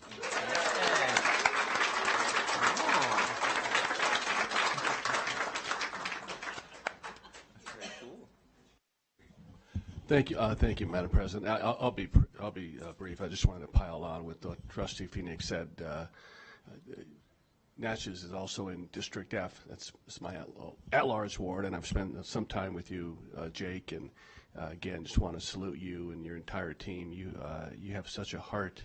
You've talked about so many good things. I also know that you really insert yourself into some of the challenges that your families experience in Natchez, and I'm grateful for that. You are one of a kind, and I'm just so grateful. We're all grateful that you're there, and so happy and proud of you, Haley, to be here as well. Thank you.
All right, everyone. So we'll let our guests leave, and then we'll get our new crew out in front. And then just so the public knows, and then also the trustees, we're going to finish this item. We're going to move through this item, and then we will take our break after this item, okay? So we'll stay focused. We'll get through this item, and then we'll go ahead and take our break.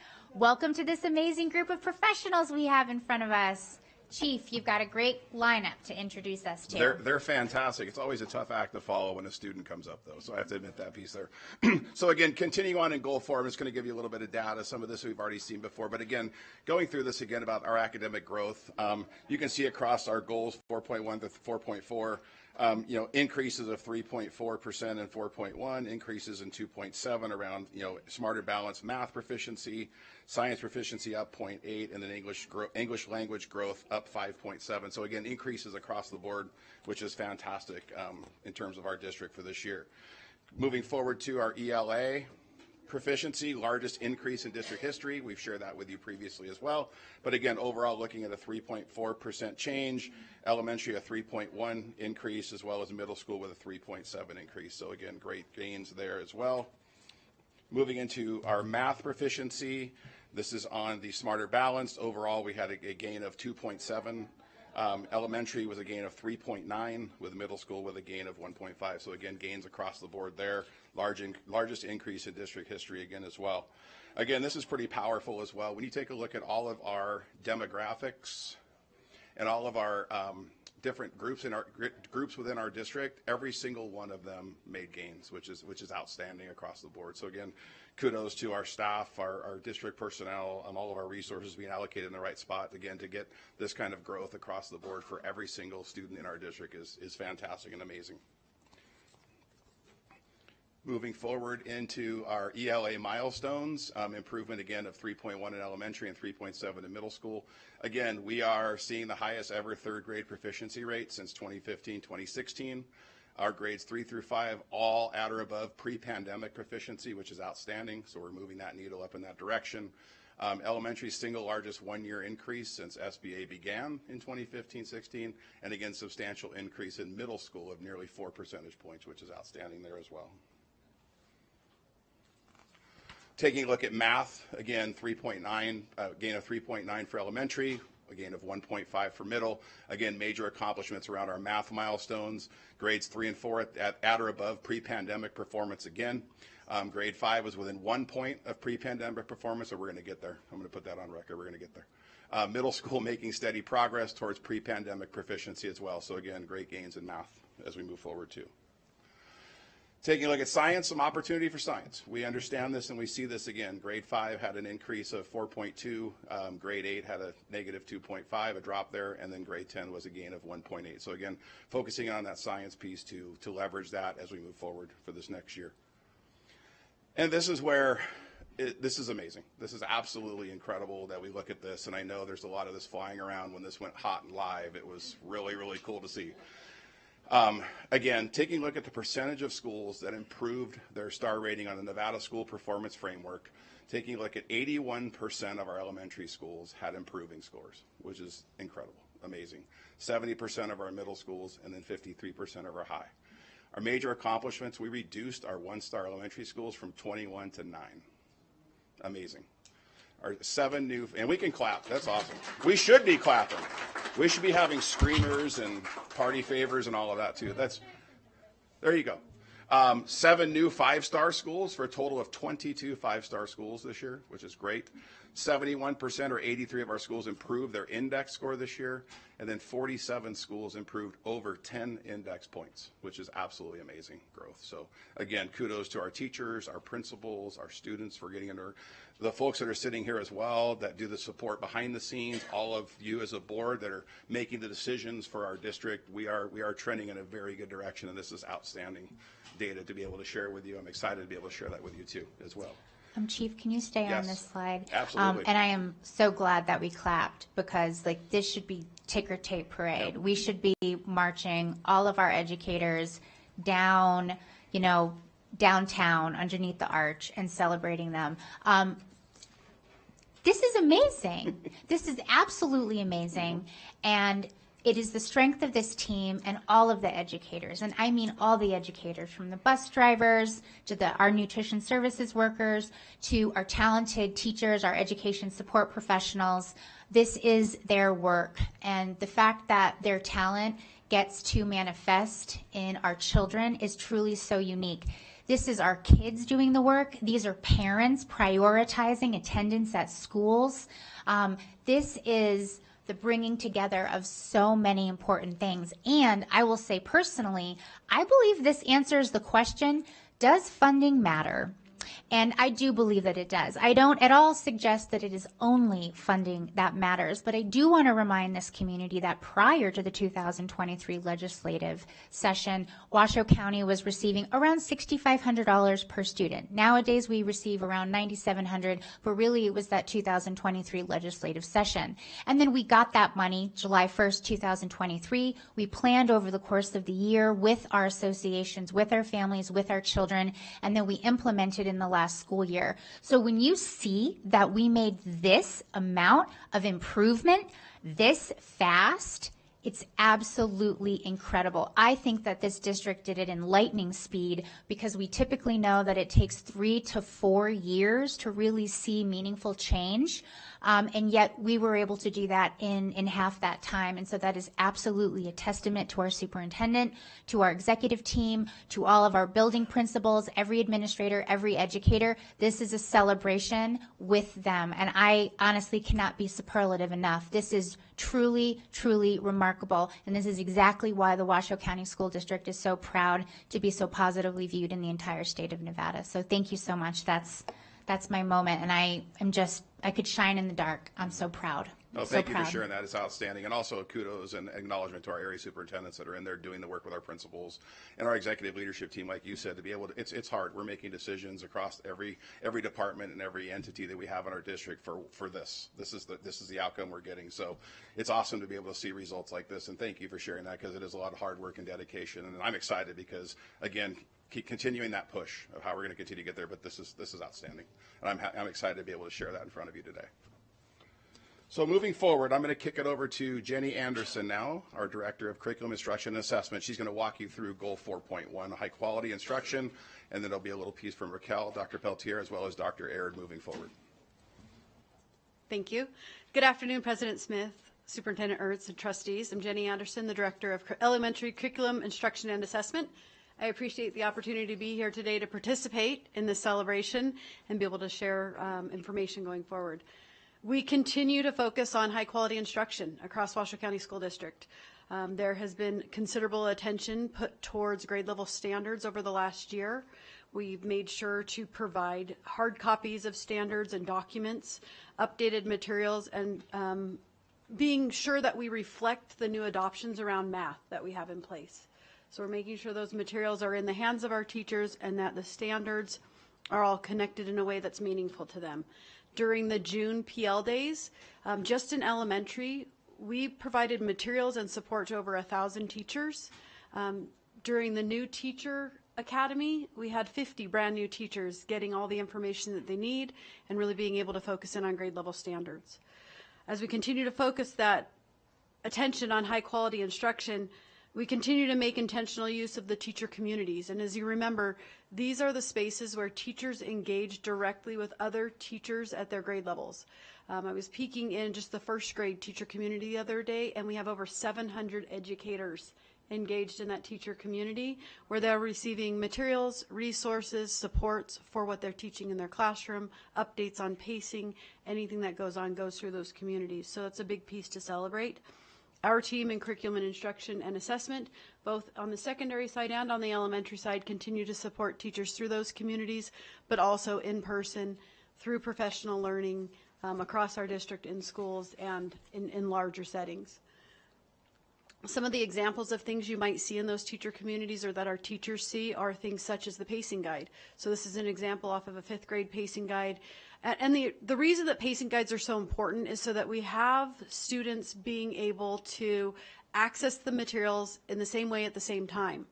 And when we have students move from one school to another, the biggest problem should not be what's happening instructionally in the classroom. That should be the easiest lift and adjustment that they make, because there should be consistency from school to school. So these pacing documents are huge and important and used. I hope you're seeing them in schools. We see them all the time when teachers are planning and getting together. We have examples of materials and things that will support our teachers, such as this piece that you see below, where it says the sample weekly plan. That comes from a phonics supplement that the curriculum and instruction team created for every single lesson in every single unit K-5 to support phonics instruction, to make it so that learning could go quicker and easier for our teachers being able to deliver that. So we try and have lots of information available there to our teachers as well. The teacher clarity work you're fully well aware of. Under the leadership of Amy Wright, we have made great strides in our focus on teacher clarity. As you recall, this work, again, brings us together focusing on grade level standards with a focus on learning intentions and success criteria. This work has been done across our district. All principals last year were trained in teacher clarity, and we have 28 certified trainers in our district who are supporting this work going forward. So there's great attention to this. When I'm walking through classrooms, I'm sure same as you, I'm seeing those learning intentions and the success criteria all around the classroom, and seeing great alignment in so many of our classrooms where what they're teaching matches that learning intention. And this is the work that's going to continue to drive us forward. iReady, oh my goodness. So let's first just start by celebrating that we're no longer double testing our students under read by grade 3. Like, the advocacy of Washoe County School District and many departments in this work really is what pushed this forward. And, you know, being now overseeing the work of assessment, I have not had one person reach out and ask for MAP back. Like, it's been wonderful. People are really excited. They're making such better use of iReady and the tools that we have available to them. And we can see through this slide the students that are engaging in iReady, using it for the optimized time from 30 to 45 minutes for each of the subject areas with a 70% pass rate, they're outperforming all other students. And so if we keep our eye on the prize and we know what we're working within, we continue to see that success. Students spending 3 or 4 hours on iReady a week, it's not helping them. So we really want to stick in that window of 30 to 45 minutes in each subject area around reading and math. Each, and we see that they are doing a great job and really outperforming their peers who may not be. Our teachers are making such better use of this tool, especially now that we are streamlined a little bit more to just focusing on the one. They're taking it beyond just using the diagnostic, and they're using the tools for instruction, and they're providing support and intervention for their students and delivering on that support. So it's been a really nice shift that we're seeing continue to go forward. As Dawn pointed out, we continue to make growth, and that's evident in these results. You're seeing overall growth in reading and math. And this is at the elementary level. And then we're seeing that same momentum happening and moving forward, a similar trend in middle school that we saw in the elementary schools. The investment and the support of iReady is making a difference in Washoe County. This is really hitting the mark for us. And I have to thank you. And I know many of our teachers and our students and our families thank you for this. And that concludes my portion of the presentation, so I'll hand it over to Dr. Pelletier. Can I ask you a question first, Ms. Absolutely. Anderson? Can we go back to the first slide on 4.1 where it says high quality instruction? This one? Yes. Nope. On teacher clarity or nope. keep going? Go, yep, that one. This one? That one, yes. Okay. Thank you. Yes, ma'am. As many of you know, I'm pretty deeply entrenched in the social studies community in Washoe County. And I just would like some clarity and to kind of put this out there that there was some guidance documents, as far as I've heard, that clarified the minutes for social studies, which is a core subject and has its own standards. And so what I'm seeing here is the topics and benchmark are somewhat social studies related. So could I just have some clarity around social studies instruction in our elementary schools? Absolutely. So at this time, our approach is around integration, because as you called out, so much can be accomplished, not everything, but so much can be accomplished through our ELA instructional materials.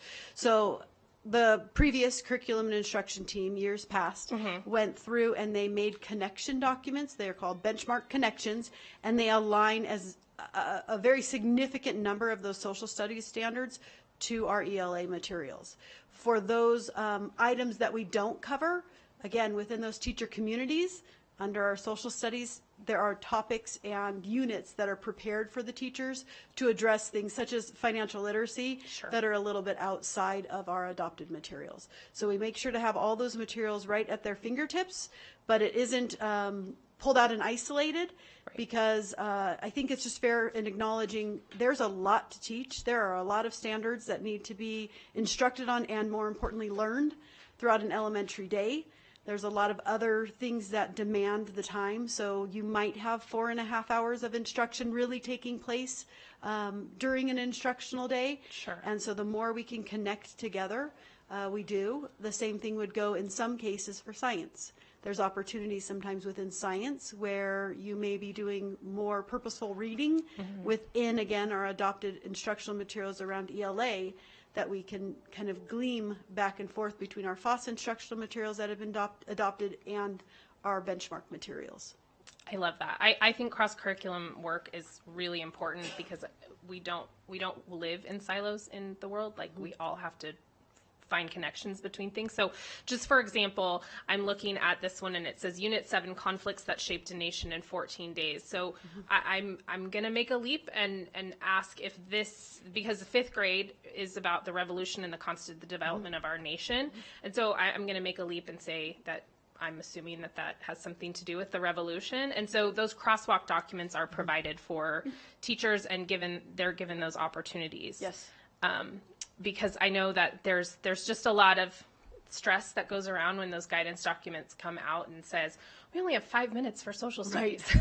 I heard that one multiple times recently. And I'm sure we're not giving 5 minutes for any subject area. But I'm just wondering, maybe because there seems to be some confusion, maybe if we could work towards a little more clarity on how those crosswalks became how they came to be, and that maybe in the future that we include like some social studies curriculum people on those committees when we adopt things like benchmark. Because I know that we do that in the secondary area because we're very clearly social studies licensed people, but in elementary you're licensed for all the subjects. Yes. But we do have some content experts who are amazing in our district and could be very helpful, I think, in that, so that communication gets out there, because I know that that's been a big concern, especially of the secondary teachers who say they're not getting any social studies in the lower grades, which I also know is not true because I've been doing lots of walkthroughs, and I saw a Nevada history lesson the other day, which was fantastic. In 4th grade, by the way, that's when we teach Nevada history. So I just wanted to put that out there, that you are making sure we're teaching social studies, and I know you are, because you and I have had talks about that. But I just I wanted to call it out because I think it's really important that we're making sure we're showing how that's crosswalked, and secondary can learn from that as well. We can do more crosswalking in secondary education as well. So thank you. Thank you.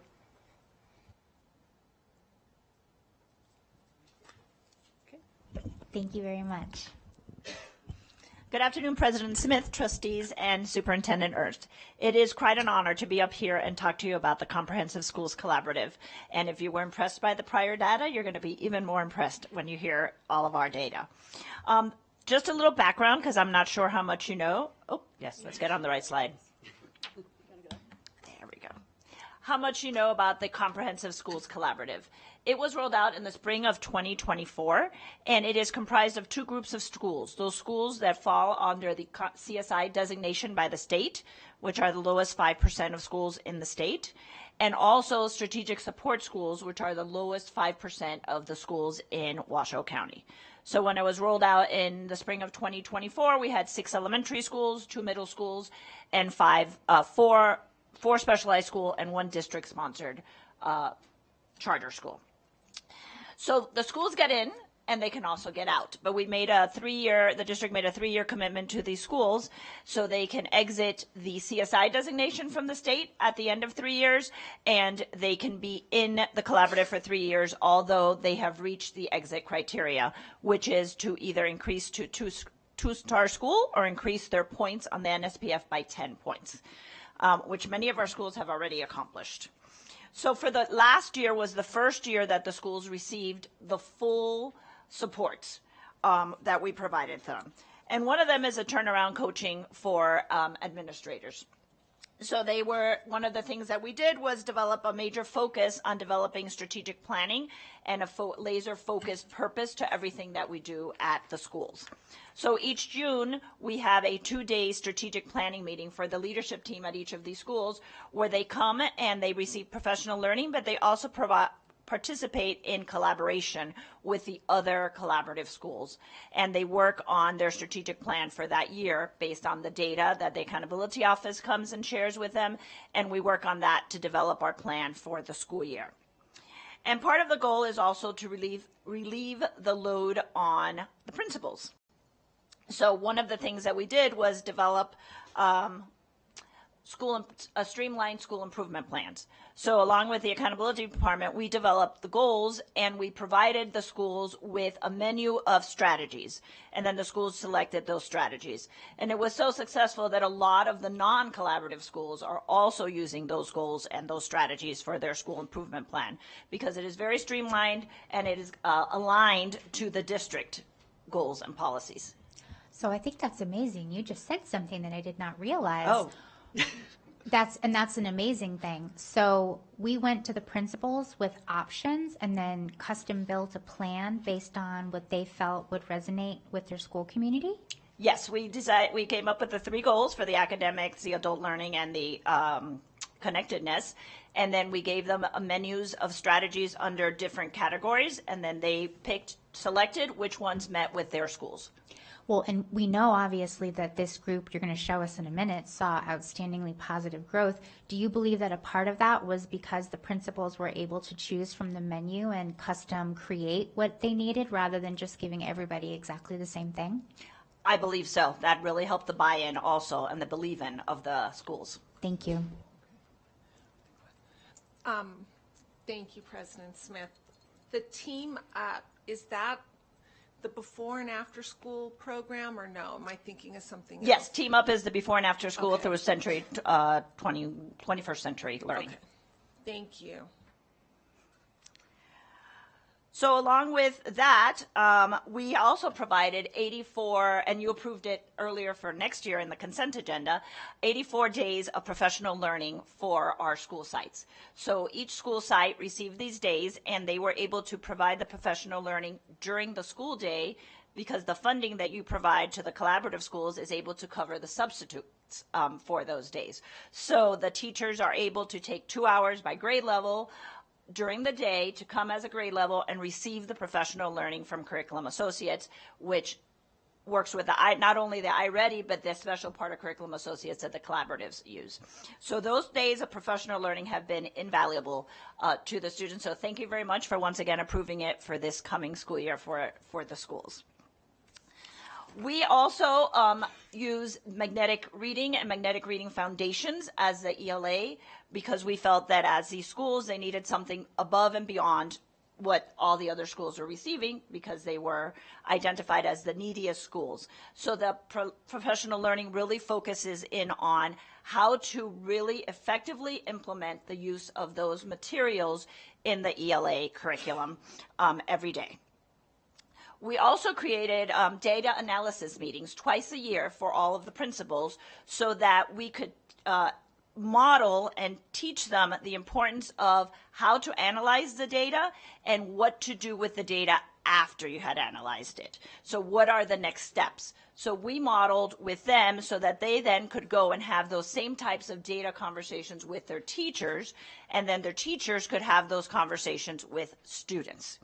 So as part of the data, we did that at the MOY, after the December MOY administration of iReady, and then at the EOY of last year for them, which led to the schools developing the practice of students having their own data notebooks, and they could track their data in those notebooks. So not only how they do on the diagnostics, track their lessons, what are their goals, where are they going to, and many of the schools have included a couple of minutes during the school day each week for the teachers to meet with each student weekly to provide that guidance. You're doing really well, keep it up.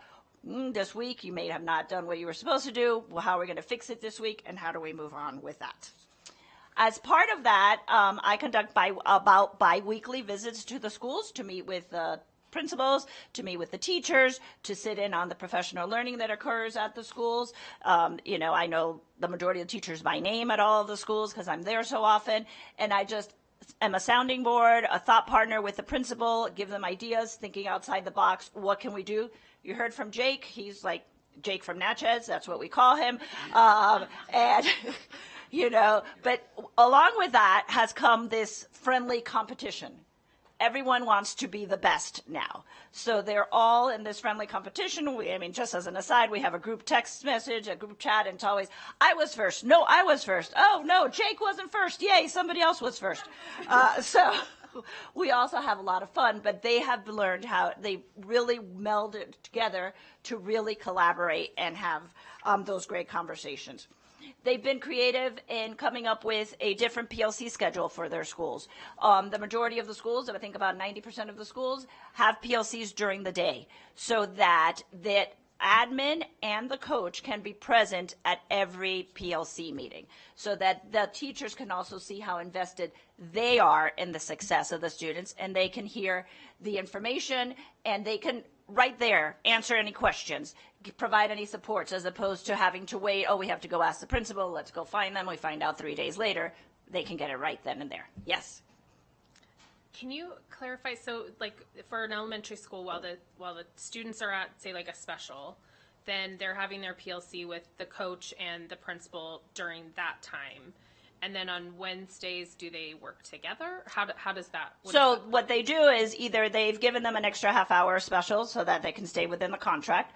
They stipend them so that they come in earlier before contract time, and the special teachers have been a great support of covering breakfast and then having specials right after breakfast, so they get extra time during that time. So some creativity in the scheduling. Absolutely. Okay. Yes. And then amongst them, the principals are able to share, you've got them in a group where they share these ideas with each other. Yes. Okay. So part of the strategic planning meeting, and we also meet when we have principal meetings monthly on Tuesdays, that there's 2 elementary sessions. We meet in between the 2 sessions. So the area superintendents have created the schedule so that there's an hour in between the 2 sessions. And that's when we meet with the principals who are already out of their building, so they're not taken out of the building again. And that's when we have our meetings for them to collaborate. I'm going to say one more thing, just while it's top of mind. Next year, when whether it's the National Association of School Boards or the Council of City Schools, I'm going to highly suggest that this team submit, because I think the entire nation needs to see what you've built. Thank you. Along with that, thank you.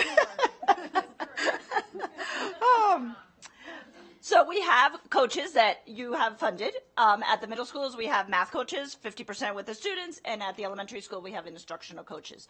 I work directly with the instructional coaches. We meet probably every 2 weeks on average to provide not only professional learning on improving Tier 1 instruction. So that has been our core focus. How do we improve Tier 1 instruction?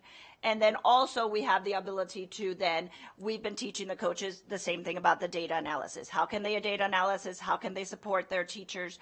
What can they do? How do they set up the pie that Jake talked about, prevention, intervention, and enrichment? Which students go where? How do we set it up so that students are receiving what they need, whether it's to grow even more or whether we need to fill in the gaps? You've also funded mental health professionals at some of these schools, which has been great for them. Our driving force has been that everything is based on data. So no more I feel, I think. What does the data show us? What are the data points show us? And how can we go with that? We standardized the master schedule with the amount of minutes before the district did. Last year, our collaborative schools already were required to have an ELA block. They were supposed to have a 75-minute math block, a 90-minute ELA block, and a standard intervention block across the grade levels, so that during that time, not only could they receive the intervention, the enrichment, or the prevention, we could maximize the support staff that could also assist. So it was scheduled strategically so that we could have the EL teacher or the SPED resource teacher or the kindergarten assistant or a teacher assistant or the administrator or the coach, whichever grade level needed what they could do with that.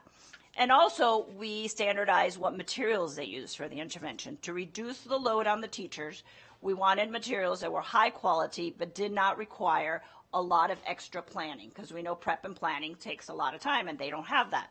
So we've standardized it, and part of the PL has been focused on what they can use. So we use the iReady resources, and we use phonics for reading. But everything is right there. I always say, I used to do it when I was a principal, and if I could do it, who was a middle school math teacher, anyone can do it. So we want things at that level that can have a huge impact, and it has had a huge impact on the performance of the students. We also participate in a couple of extra things with iReady. We create a phonics initiative for students who scored below grade level on phonics. We shut off their domains in the first 6 weeks after the diagnostics. Those students work on phonics so that they can catch up on phonics. They can now decode. Now we can work on everything else, all their other skills, instead of jumping around with that. And this work is according, and it's really resulted in 93% of our schools increased the points on the NSPF rating. But even more impressive, 50% of them increased at least 1 star, and 3 of them, not just Natchez, went from a 1-star school to a 3-star school.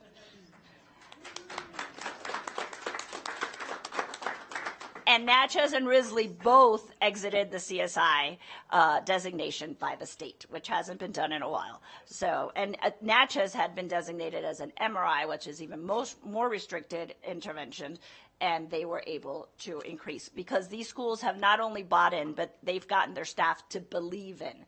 The culture at the school is that every child can learn, and that is what you feel when you walk in. You see the urgency of we have a limited amount of time. There's no more time for fluff. We've got to get to the stuff and doing all of that. And really this has been a result of the improved Tier 1 instruction, a focus on data, and a strategic thinking and planning. And that is what has driven to these successes. And really the most important part is not the star rating. That is what we're judged on, and we call it, we're playing, those are the rules of the game. How can we beat the game? You know, where are we going to get our most points? How the easiest way? But the most important part is that these schools are changing children's lives trajectory. And we're really changing their lives. And I'm so proud of the hard, because the hard work has been done by these principals and the staff members at those schools and the students, and I couldn't be more proud of the successes that they've had. So thank you.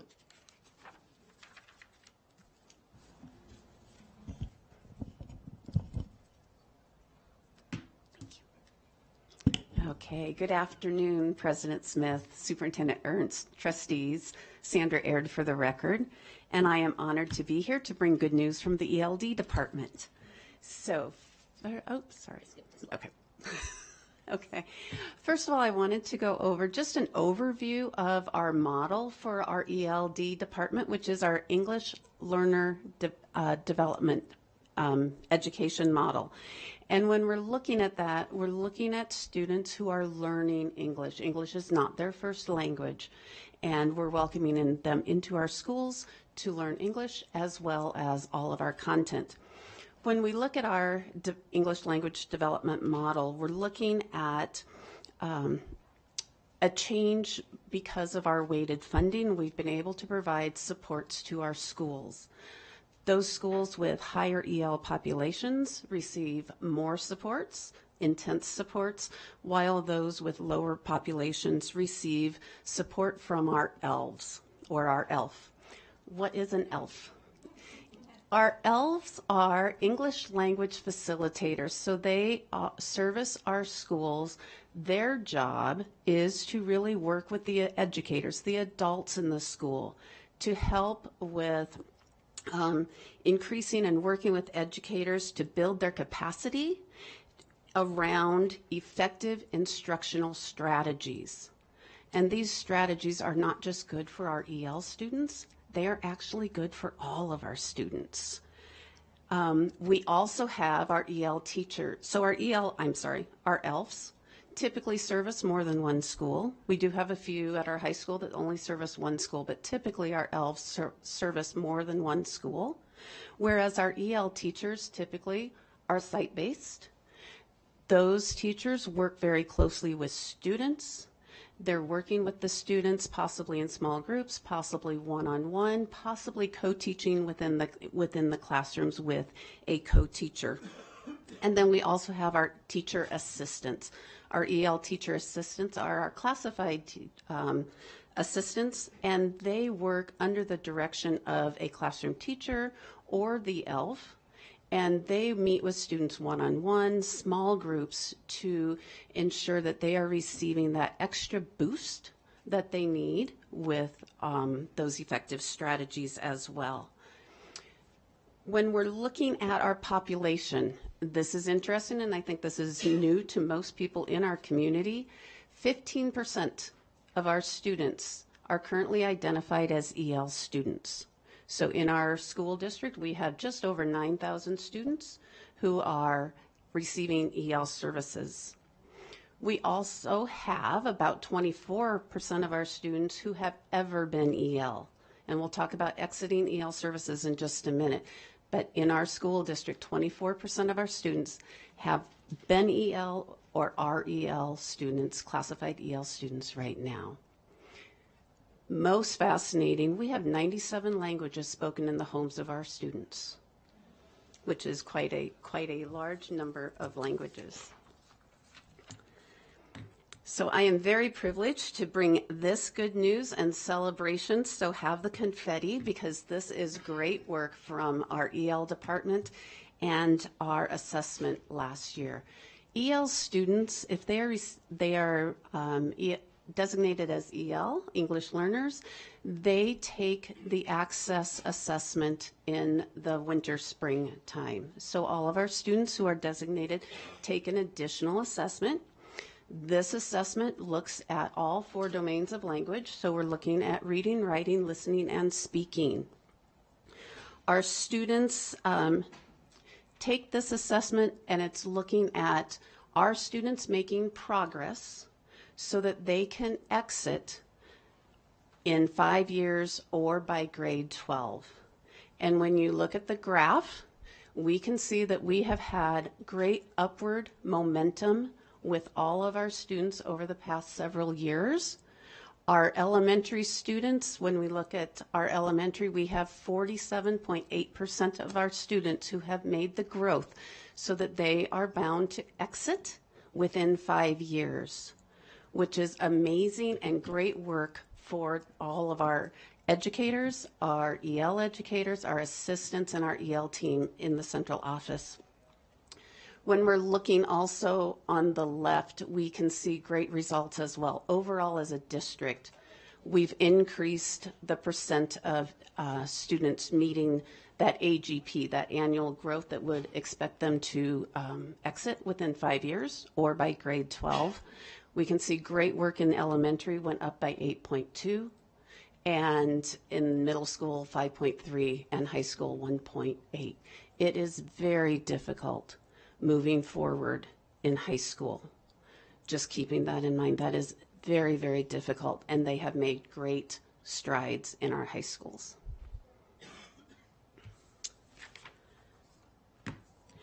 As I mentioned before, we have a model in which we have ELFs, we have teacher assistants, we have EL teachers, and depending on which school site you're considering, it has a different level of support, as I mentioned before. Fewer students with the EL designation, we have ELF support. So the ELF comes to the school really to build the capacity of the teachers. Those schools with large populations of EL students, we have an ELF supporting the teachers. We have EL teachers, and we have teacher assistants at those schools with the highest needs. As you can see, that model, and it's circled with the broken circle, we can see that they have improved 8.2%, moving our students who are making that AGP, that annual growth, up to 30.7%. So those are our schools with the highest populations receiving the most services and it's really making a difference for those kiddos. On the other side, on the right-hand side, we did survey the principals about this new model last year and received overwhelmingly positive results. We have some things that we are still working on. Nothing is ever finished. Obviously, we still have growth to make, and we are going in that direction. But the response we received from our principals was very positive. Also, the principals continued ongoing professional learning for themselves last year during the principal meetings, looking at the best use of utilizing the ELF, who is kind of a coaching position. So how can we use them effectively to really make change throughout the entire building? And then also we did have our comprehensive evaluation of the model, which again has very positive results and positive impacts so far on our schools with the highest populations of EL or multilingual students. So I am very pleased to be able to present this and have celebration. And if I would have brought confetti, I would throw the confetti now. However, I would be remiss to not honor those educators who are responsible for this work. Megan Waugh was the director of EL services for the past several years as this model was put into place and refined.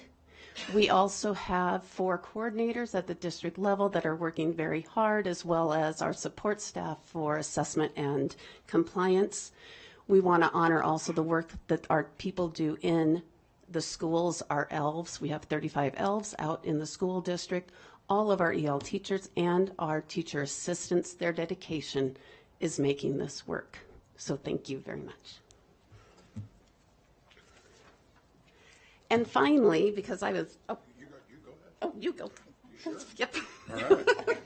So in closing, again, Jenny, Raquel, and Sandy, thank you so much for sharing that information with us. I'd be remiss not to thank Dr. Laura Davison as well and our accountability team for putting the presentation together. They make us look fantastic with the data piece of the presentations here. Again, you heard a lot of great things.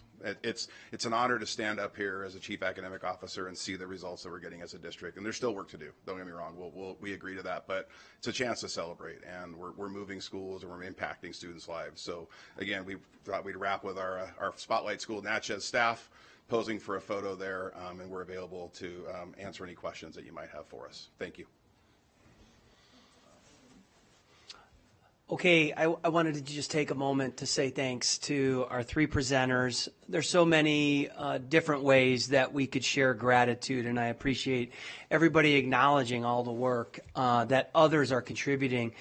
I think one of the things that's really that we have an opportunity to be proud about is our cross-departmental collaboration to support schools. Resources are good. Coordinated, aligned, and organized resources are really good. And there's been a lot of effort from the folks in front of us that have really gone into that. And to see the impact that it's having is really gratifying in terms of making sure we're in this because it's our students and we want to see their progress. The work you're doing is contributing to that. I just wanted to make sure that I acknowledge that from a curriculum side to a principal support side to supporting our multilingual learners. Just appreciate the efforts of the entire team and just wanted to make sure I had a chance to say thank you before we close the item. All right, seeing no other lights on, thank you so much. That was absolutely remarkable. All right, everyone, it's 4:50 p.m. I'm going to call a recess of approximately 15 to 20 minutes. Thank you.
All right, everyone, let's start taking our seats. We're going to call this back to order in just a moment.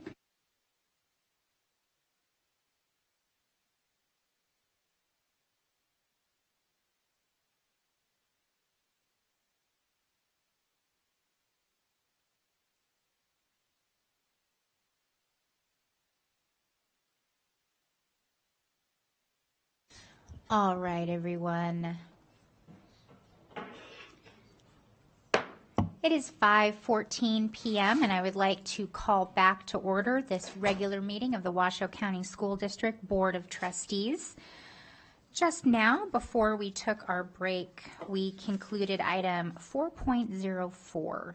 And now we are going to, and I'll announce the order of the next items. That way everybody can anticipate what we'll be doing. We're going to actually go over to item 4.03 first.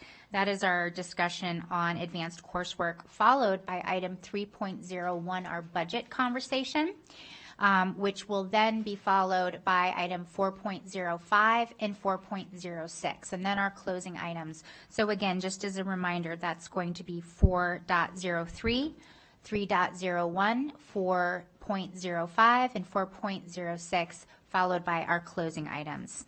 And then we will try to get through all of these items with no additional breaks. So if anybody needs to take a break, just go ahead and feel free, and then come back here to the dais. So on that note now, we will go ahead and open item 4.03. This is the presentation and discussion of Washoe County School District High School advanced coursework, including dual credit, advanced placement, AP, international baccalaureate, IB, and career and technical education, CTE, for presentation and discussion. We have with us today our Deputy Superintendent, Tiffany McMaster, our Director of Secondary Curriculum Instruction and Assessment, Kendra Fox. I hope you're paid by the letter of your title. And Assistant Principal of Demonte Ranch High School, Tim McCartan. Welcome all for being here. Thank you.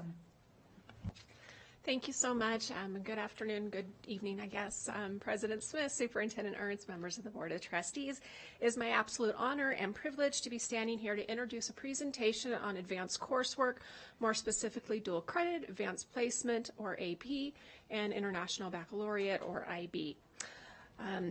Today is really about highlighting the work that's been done to improve access and opportunity for all students in Washoe County School District. It encompasses years of hard work and dedication by many people, both inside of this room and outside of this room. I want to thank all of our high school teachers, counselors, curriculum APs, and our principals for really being the boots on the ground. Their leadership has served as a conduit to advancing more opportunities for more and more students each and every year. Thanks to our secondary area superintendents, Melinda Baker, Lauren Ford, and Chris Hackbush for their support for schools and their leadership. They have been fierce advocates for providing rigorous, high-quality instruction for all of our students. During my time in Washoe County School District, my most recent school site experience was at the high school level. I valued a long-standing partnership with Truckee Meadows Community College, where dual credit was offered both on-site at the school as well as through vertically articulated credit through our career and technical education program. Additionally, our partnership with the College Board, supported by Kendra Fox, our Director of Secondary Curriculum Instruction and Assessment, allowed us to build a strong and robust AP course offering throughout the years at my school and many other schools. It allowed us to be more competitive. Students were able to utilize those AP course offerings to be competitive in their college applications, earn high school credits, but most importantly, learn the value of empowering students to think critically, challenge themselves academically, and prepare for college and beyond by cultivating their skills, confidence, and perseverance that is needed to thrive in an ever-changing world. I remember back to the spring of 2023, meeting with the UNR Provost, Vice Provost, other members of the leadership team, along with Area Superintendent Lauren Ford. Kendra Fox was at that table as well, and we discussed a vision for bringing UNR concurrent enrollment to Washoe County School District. Joe Nannini was seated at that table, and has been a true thought partner in this work as we continue to find, or as we work to find 5 schools to be early implementers and take that risk through innovative teachers that were willing to be some of our first people to take a go at concurrent enrollment with UNR. During the teacher professional kickoff that year, I remember sitting next to Tim and talking, and his passion and knowledge allowed me to really push my thinking and seeing how we could think about dual credit, how these 5 pilot schools could help us learn and grow as a district. And I really appreciate your partnership in helping me think differently and look at the future that we're now sitting here to present to you. Damani Ranch High School, where Tim is the assistant principal, has done groundbreaking, innovative work with concurrent enrollment that has leveraged connections with all of our higher ed institutions, including WNC, TMCC, and UNR. The leadership of Principal Darvell Bell, as well as Tim McCartan, have been inspirational and exactly why we asked Tim to co-present with Kendra today. Today is really a day to thank both Kendra and Tim for their leadership, their partnership, and their visioning as they have been instrumental in this work. Before moving on, I also want to just acknowledge that Jennifer Harris and Laura Davidson from our research and evaluation team were really great partners in helping us build this presentation before you today. And before we go on, I do want to share with everyone, as is customary, whenever we have an agenda item at the request of a trustee, I always share that. And in this case, this item is actually being heard by this board because of Trustee Christine Hull. And so I wanted to give you just a very brief moment to explain why you had this interest. Sure.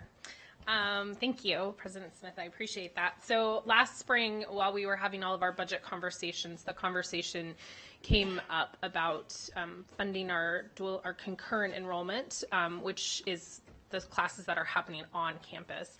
And we all agreed to hold on that conversation so that we could get a little bit more information. And as I sat back and really thought about that, having taught high school myself, I realized that the conversation needed to be much broader and that we really needed to talk about all of our advanced coursework.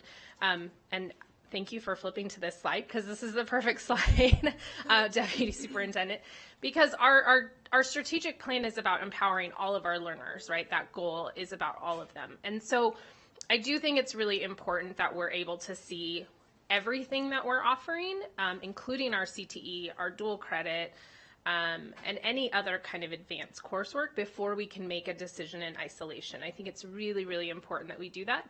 I think it's an opportunity for us to, again, celebrate those great wins, but also see where we have some maybe some holes, some opportunities that are still to be seen. So in all fairness, I do just want to give a shout out, because this presentation is full of data. And the email that I sent to Superintendent Ernst asking was really long. And I did say, I don't expect all of this, but here are some thoughts. And it was really, really long. And so I do want to say that I truly appreciate everything that went into this, because you all dug really, really deep so that we can make the most informed decisions. Because as we are going to see the next item, we have some budget decisions to make. And because this is one of our goals, we need to be really clear about how we're making those decisions. And so I will let you all get into this, but thank you again for letting us have this conversation and going so deep into the data. I really do appreciate it. Thank you so much. Absolutely. Well, thank you for highlighting the strategic plan, and this really is in line with the strategic plan. I just want to remind this board of some of the financial contributions that you've made towards this work. We wouldn't really be here without the waiving of AP testing fees that occurred, the concurrent enrollment fees being waived, covering the cost of some of the materials has really, I believe, met the spirit of the strategic plan in increasing access to these advanced courses for all students, not just some students. So thank you very much for that commitment. And I hope you see in today's presentation the value of that work. Before we move on, I just want to ground us in our definitions because it can be a bit confusing and there's some nuanced distinctions. So I just want to review these 4 definitions and then I will pass things off to our presenters. So dual credit is really just courses that are taught by a college instructor on a either on a high school campus or on a college campus. And most often it's usually on a college campus. Students go to another college, take a course, and the cost of those courses is anywhere from $92 a credit to $162 a credit. That's where people are going on their own and purchasing the materials for that. So concurrent enrollment is slightly different in that these are courses that are taught by high school instructors on high school campuses with a mutually agreed upon partnerships with the higher education institution. The cost for those is much cheaper. It's $100, and thanks to the funding from this board, we have been waiving those fees since 2023. AP and IB, now these courses are higher level college types of courses that are offered at our high schools. They require students to pass a test to earn any type of credit that would be offered at a high school, and we'll explain that in a little more detail in the presentation, but there is no automatic credit associated with these courses. It's all tied to that exam at the end. Again, we have been covering the course fees for those courses since 2023 as well. And then lastly, career and technical education has been around for a long time. We've done many presentations to this board on that. It's really hands-on curriculum that's offered in all of our comprehensive high schools in Washoe County School District. Those pathways are typically 2 to 3 year pathways. I do think it's an important distinction just to remind this board that even though we had the opening of Debbie Smith, we're offering more CTE courses. We're not necessarily going to see that in the data right away because it takes 2 to 3 years to be a completer. So we expect in the coming years to see some increase in our number of CTE completers. So with that, I'm going to pass it off to our presenters. Thank you. President Smith, Superintendent Ernst, members of the board, Kendra Fox, Director of Curriculum, Instruction, and Assessment, for the record. This slide is probably one of my favorite slides to use to help to explain the difference because we developed this through a committee. We called it Align and Shine, but it was representatives from all over the state coming to agreement on how some of these things would work. And so dual credit, as Superintendent or Deputy Superintendent McMaster talked about, dual credit is the overarching name for both kinds of college credits. So when people say dual credit, it could be either.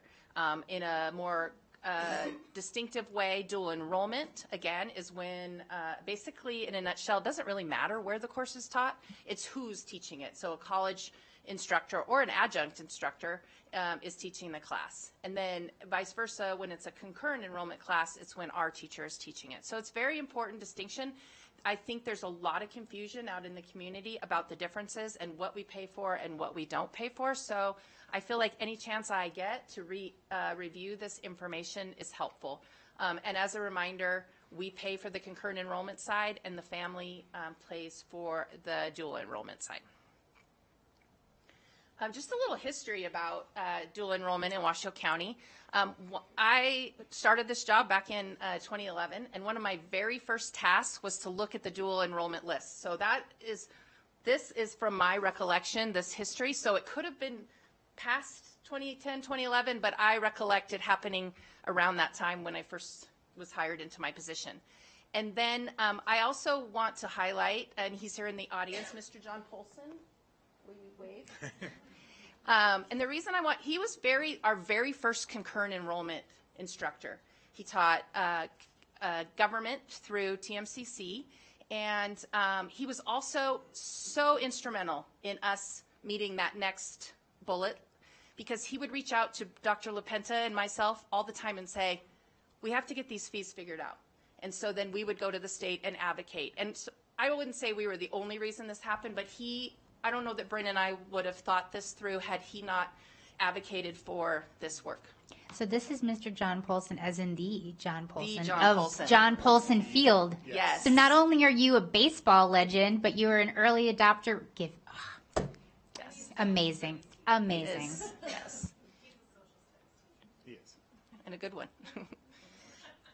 And so then shortly after that in 2022, 2023, and she developed fee structures so that it was consistent across their institutions. And so we now have this chart that says exactly what the fees are going to be every year, I think through like the next 5 or 6 years. So we know what to expect for the costs. And we've talked about the costs already. Then that same year, Clark County started their partnership with UNR, and UNR started talking with us. And Tiffany and I really spent a lot of time learning from the things that Clark County was doing and how they were implementing it to try to make our implementation that much stronger. And then in 2023, 2024, as you know, we started paying the fees, which you'll notice that our enrollment has increased as a result of that. So I wanted to start in thinking about the future of concurrent enrollment. One of the things we've been trying to do as a district is to create some equity amongst schools. And so in working with the high schools, we will work on implementing either an English 101 or 102 or both, a college level math course and a social studies course at each of our comprehensive high schools next year. With that said, you have to have student demand for that. You have to have students that want to take the course because you have allocations. You have to have teachers that are ready and prepared to teach the course because there are increased requirements. And you also have to have teacher interest. So with those caveats, that is our plan going forward, that all of the comprehensive high schools will offer those three as foundational type courses. That's not to say that they can't offer them all. As Tim will tell you, he has 62 sections of concurrent enrollment in just a little bit. And then the other thing that I feel like it's really important is to make sure that the courses that we're offering lead to something. So that they lead to a degree or a highly skilled certificate. We have a lot of CTE concurrent enrollment happening, which is very exciting because then it's students making it into the workforce even quicker. And same with college degrees too, but with the skill certificates and things like that, they're able to earn credits. Dual enrollment, we're still considering all courses available that the state has approved for us. Advanced placement, we really want to maintain our offerings, and I'll talk a little bit more about how we've done that over the course of time, maintain enrollment and course offerings, because it's really important to have a balance, because AP is right for some students, concurrent enrollment is right for others, and maybe it's a mix. And every student needs to really know where they are going to go to college and what that college accepts. Tim was saying earlier his daughter went to college this year and they accepted all her credits.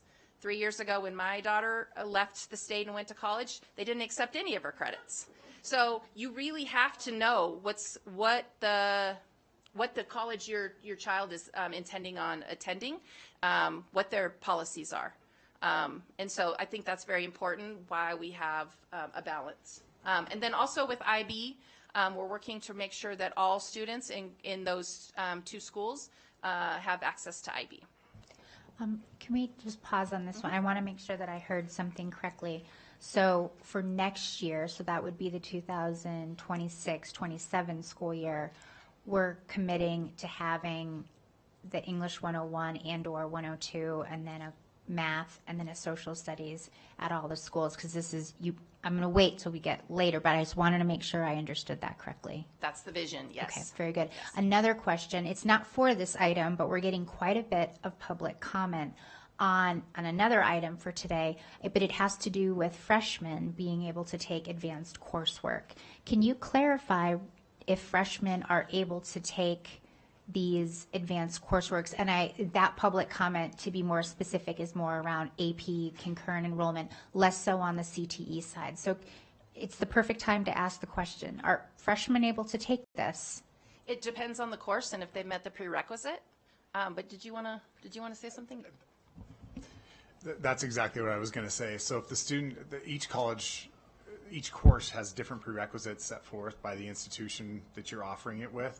So if we're talking specifically about dual credit, it's going to be up to the institution that we're working with.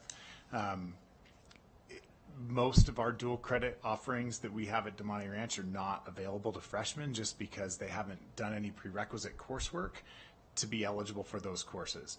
However, there are AP courses that freshmen can take, because those don't necessarily have the same prerequisite requirements from outside institutions.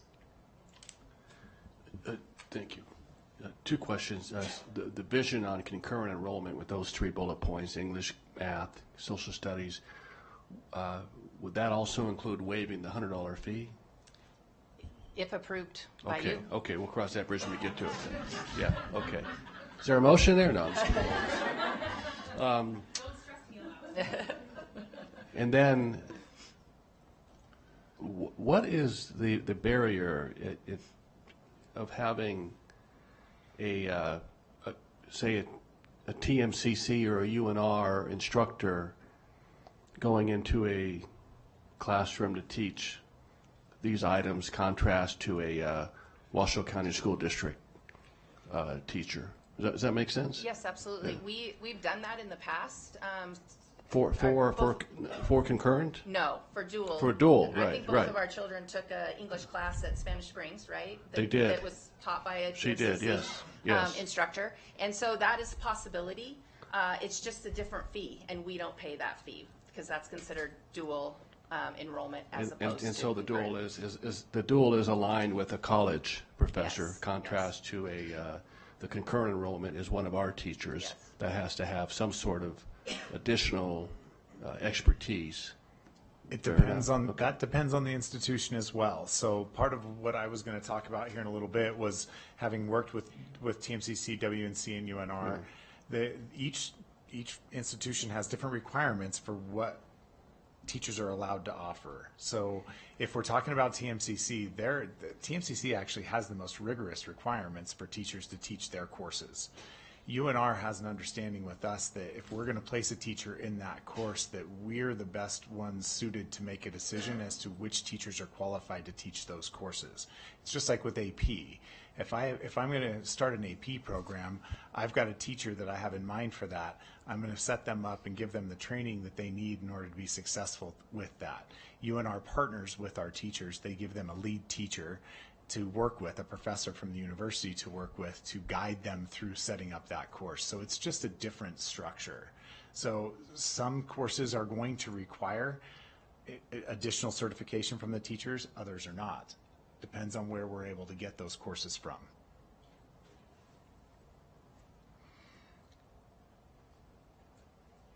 This slide is probably my favorite slide because it talks about how much money we've saved our families. Last year, I got to write checks for $416,000, which I had never gotten to do before. That was really fun. But in doing that, we saved our families over $4 million in tuition. And that's based on UNR's tuition cost and not the others, but it's still a really great number. I also got to spend $178,000 to buy books for all of the students in these classes. And then so that if a student took a concurrent enrollment class, we purchased all the materials that they would need. So truly there was no fees for those. AP, we also paid AP fees in the amount of $330,000, and then also with IB was about $49,000. As Tim alluded to, there are different requirements based on the institution we work with. Sorry, sorry. Can we just Trustee go Hill? back? Yeah. We might need to phone a friend and ask Joe and Austin to come up for this. I just want to make a point that I recently saw that the University of Nevada, Reno welcomed an incredible class of freshmen. Two of us at this dais have students as part of that class, so we're going to put our peacock feathers up. But I believe that there was some data about local students. That was the highest enrollment for local students, so maybe we'll phone a friend and ask Joe and Austin to help us with those stats. Joe's like, okay, all right. Well, maybe. So what I read was that, and I'm gonna just make a leap here and say that I think, out of Clark and Washoe counties, the article said that UNR welcomed more local students than they have in more than a decade, and I absolutely believe, in knowing a lot of seniors that graduated this last year, that this was a huge part of it because they already had the credits and they felt so confident in saying, I know this system and I feel confident in it. And as you showed in the classes before that we're committing to offering on our campus, those are all the core curriculum classes. Mm-hmm. So they're checking those off their list and they're going, I can do this. I can do this thing called college. And I think the same can be said for going into a trade or a vocation. I think the same is absolutely true. Mm-hmm. But the article just really, really like brought home this point that not only did we save families this much money, because college is really expensive. I know because I just wrote a really big check. It wasn't $416,000 though, Kendra, but it was a big check.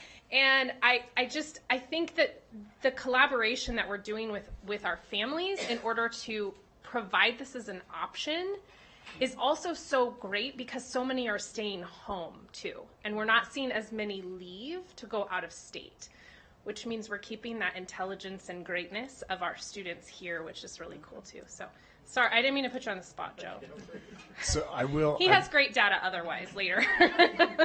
I'm going to bolster your point a little bit with that thanks, as well. So my daughter did go out of state for college. When she started taking dual credit classes, though, it was all geared towards staying here and going to UNR. So she did look at her course of study and see what classes she was going to need to take at UNR and start knocking some of those things out while she was in high school. And that was instrumental in her academic programming, right? When she made the decision to go out of state, we got lucky that her college ended up taking all of her credits. That's not guaranteed if they go out of state. It is guaranteed if they stay in state. So every single one of these classes that these kids take, if they stay in state, they go with them. And that's the biggest guarantee. You want to try and invest in our community and invest in our higher education system here. This is a huge part of it because these kids are going in, just like you said, they're familiar with it, they're comfortable with it, they feel prepared for it, and they're ahead.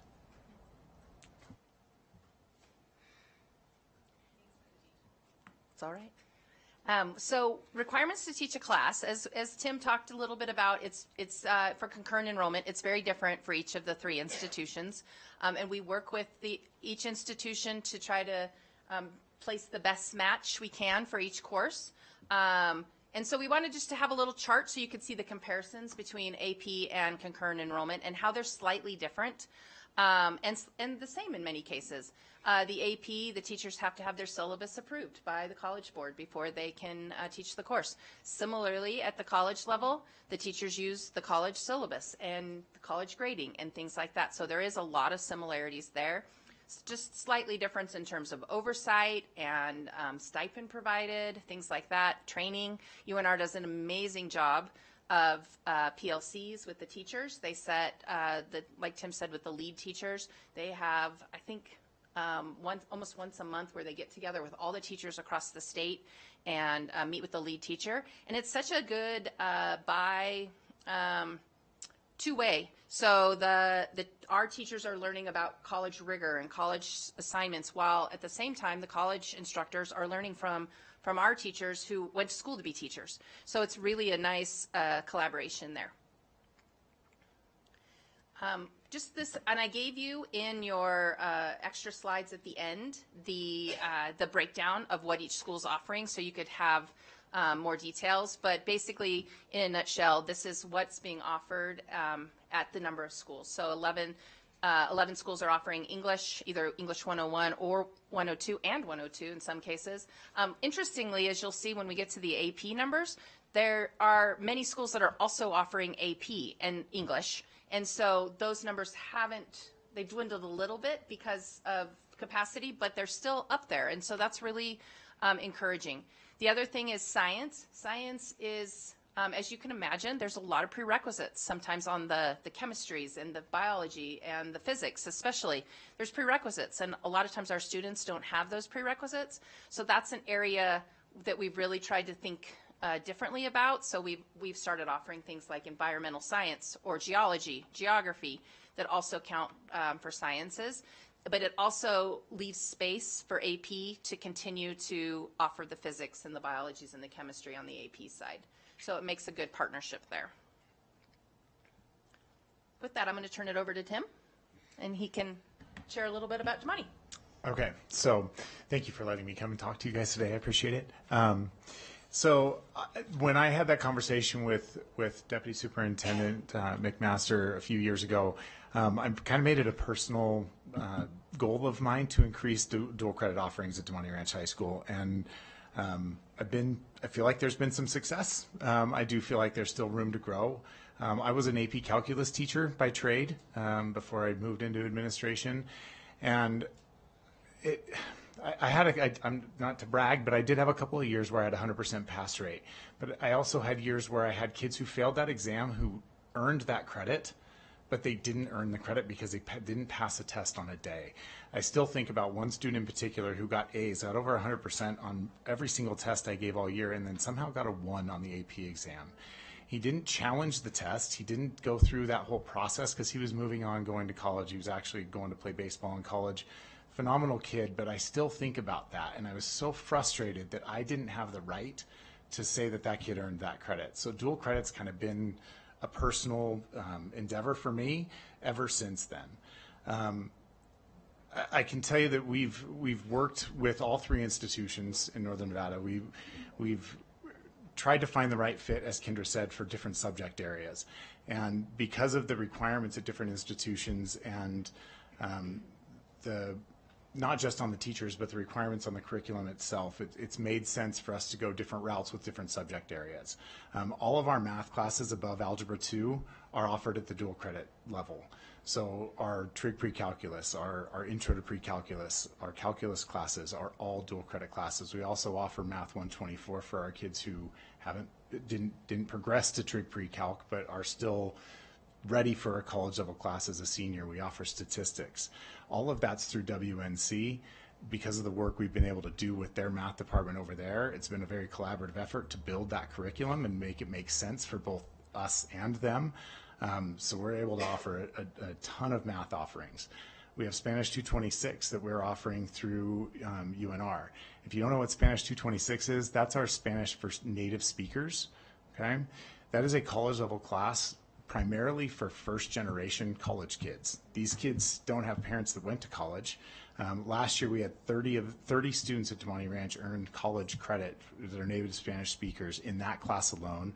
And as like Mr. Polson likes to point out, those kids continue on to his class for poli-sci their senior year. So they're earning multiple dual credit classes because of exposure to this 226 class that they're taking. This year we've got 44 students in that class. We're growing.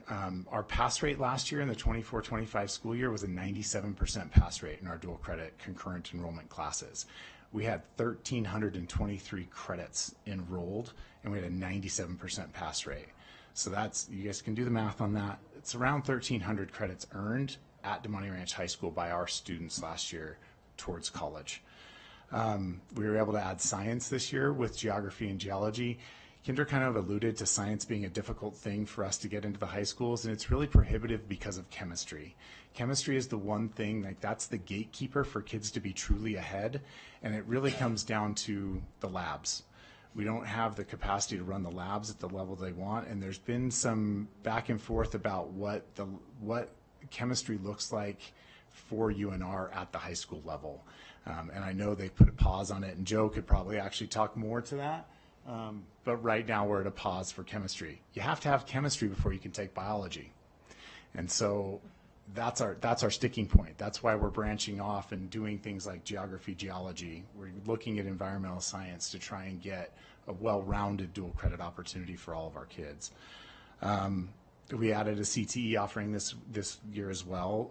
The CE 198-201 is really a career explorations class and workplace readiness. That's so we're getting kids ready for careers. Again, I want to touch again on that exposure to college level curriculum for first generation students.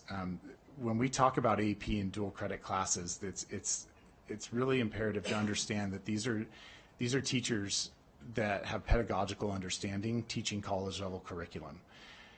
That's not the same experience that I know I had in high school going into college. I went from teachers who knew kids to professors who knew content. And we're blending that now. We really are, and AP's been doing it for a long time, don't get me wrong, but the collaboration that's occurring with our NSHE institutions and our local high schools is different. It's like she said, it's two-way collaboration. We're learning content skills from them, and they're learning pedagogical skills from our teachers, and I think it's helping everybody involved. And Kendra also touched, but my one last success I want to talk about, this year, well, I go back a few years. When I first became the curriculum AP at Demonte Ranch High School, our dual credit offerings, concurrent enrollment offerings at Demonte Ranch were pretty much limited to social studies. We had History 101, 102, we had political science, and we had econ. We were kind of feeling things back and forth with English and math. We've built that to 24 different concurrent offerings at Demonte Ranch High School. It's 24 different courses that students can take, and 62 total sections of concurrent enrollment classes built into our master schedule. So it's growing. I don't know what the ceiling looks like, but our students are certainly taking advantage of it, and they're being extremely successful. As you can see on this slide, 80% of our 12th graders graduated with one or more advanced courses last year, and 62% earning one or more dual credits. So. Can you just repeat those numbers? So how many different courses, and then how many? We have 24, and I actually, if you'd like a copy of this list, you can keep this. Oh, I have 24 different. I have 20. I'm sorry, I'm totally nerding out. Yep, that's fine. Me too. We have 24 different concurrent course offerings. So okay. And then how many sections? There are 62 total sections of those 24 offerings. Okay. All right. Thank you. Yes. Which is why I wanted Tim to be up here with me to really talk about what happens at the school. So here's some numbers for you. The one in the middle, I love CTE. I was super happy that we decided to add the CTE numbers onto this. And so I had Jennifer Harris also give me some percentages, which aren't on the slide. But what this is saying is last school year, 38% of our students were enrolled and earned credit in a CTE course. And 18% over on the advanced placement earned credit in an advanced placement course. On the concurrent enrollment side, it was about 25% of our students. And then on the dual enrollment, much smaller, but that's still 9% of our students. So this was last school year. The number of students enrolled, the average number of credits, and then the total credits that they earned, high school credits that they earned across the district.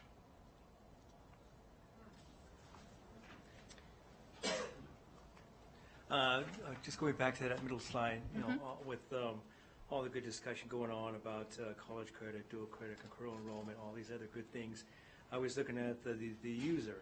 And I was looking at that middle slide right there, where are our students at? What are they thinking about? What are they looking forward to? And so that CTE class just kind of hammers it out. And so, looking at the others that are opportunity out there, but that one really shines big time. Mm-hmm. So I just wanted to say that keep that rolling, and that's what they're looking for. They're looking for that to move forward. You know what I mean? Not everyone's going to go to college. I'm saying it's good, but you look at a lot of the students, they might be looking at that CTE. So thank you. It's also good for students who are going to college. I think it just prepares them in general for workplace readiness and employability skills, and also it gives them an idea of what they may want to do or may not want to do going forward. So that's one of the things I love about CTE. Kendra, on this slide, this was important to me, and also in the questions and the follow-ups.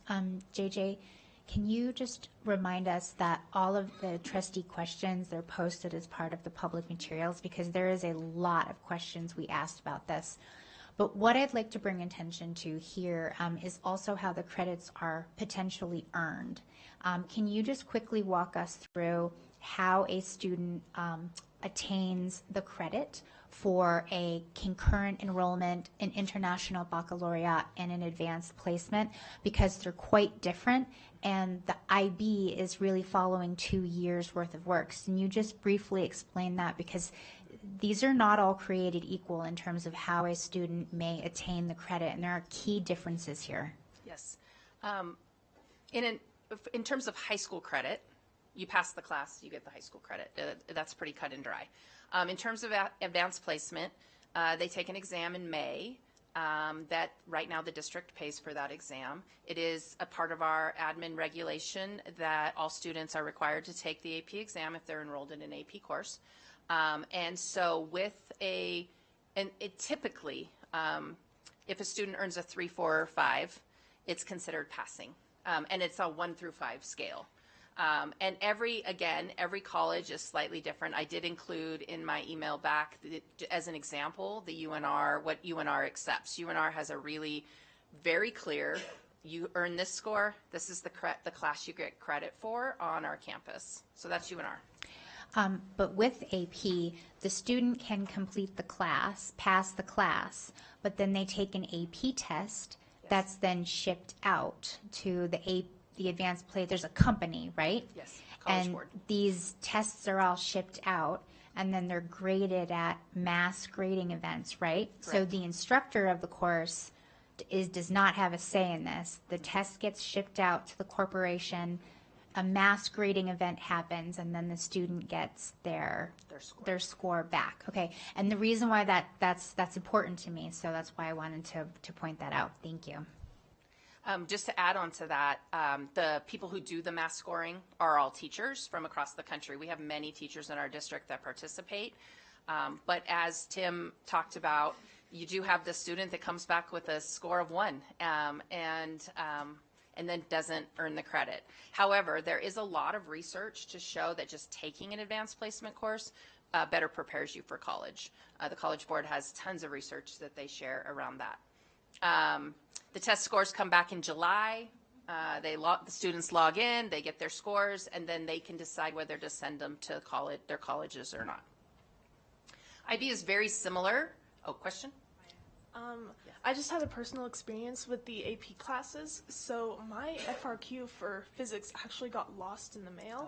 Just with the mass grading system, it's one of the reasons that a lot of kids are actually supportive of the shift to dual credit is because they don't have this anxiety about the one AP test, and their grade is just more sure. Yeah, no, I would agree. And it is a little scary when your test disappears, right? And I can tell you we had 6 students this year that happened with at Damani Ranch alone. Maya, thank you so much for bringing that up. Before you move on, can you stay with that for just a minute and explain what you're hearing in student voice about students preferring the shift? Can you just explore that a little bit more for us? Yeah, so with taking one test and your credit depending solely on that, with the dual credit, it's as though what the colleges see is how you did in the class and not just that one test. And with dual credit, just my peers and I, we feel that we're experiencing more advanced coursework, but with less busy work. So we're not getting all these tiny little assignments that take up so much time. We're getting assignments that actually mean something to us. I've heard that too.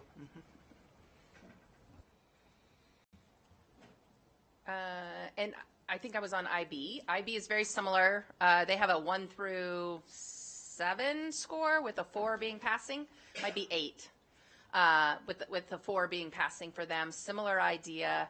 But in order for the IB diploma, you have to get so many points in order. I think it's 24 points you have to get in order to get your IB diploma.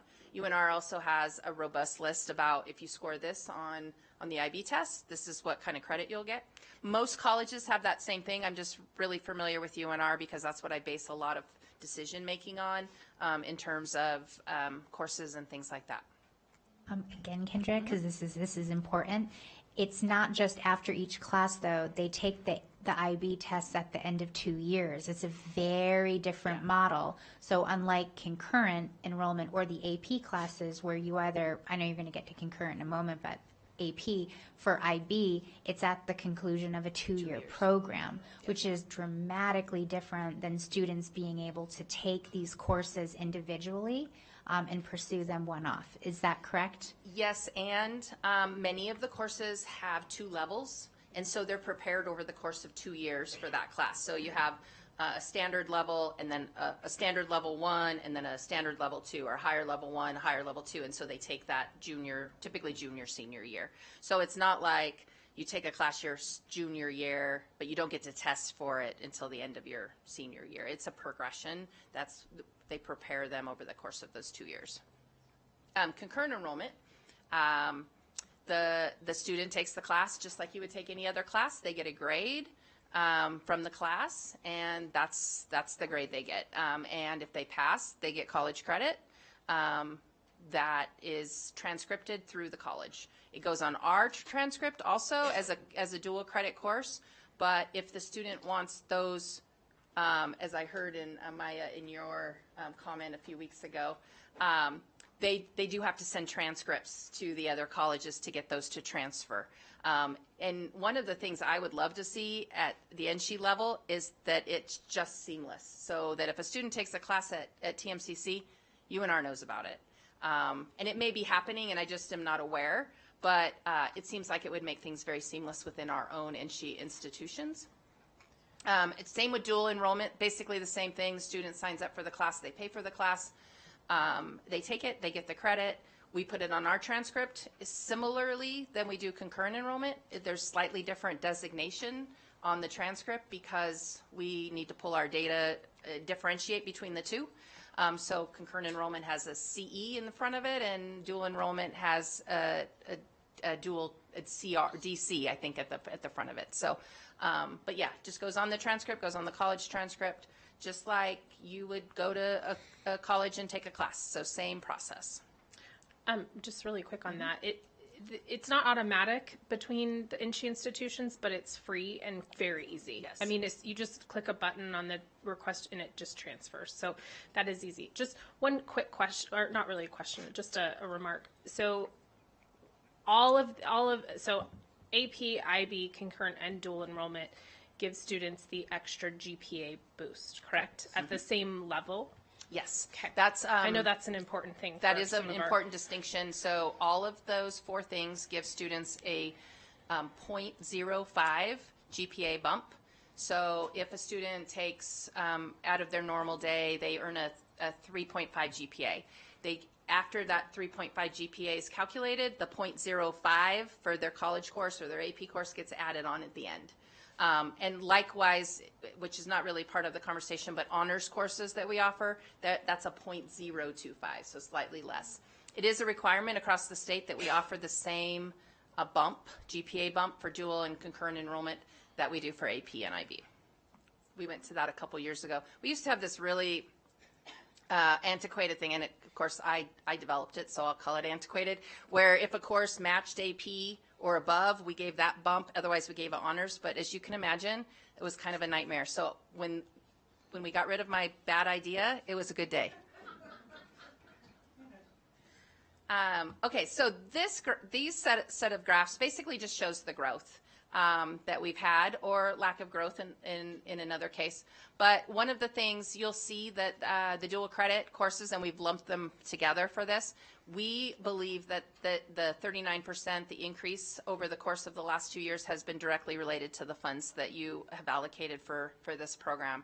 I heard, actually, Mr. Polson said to me today, this is the single most important thing that we do that gets directly to students. It's money in the student's pocket, essentially.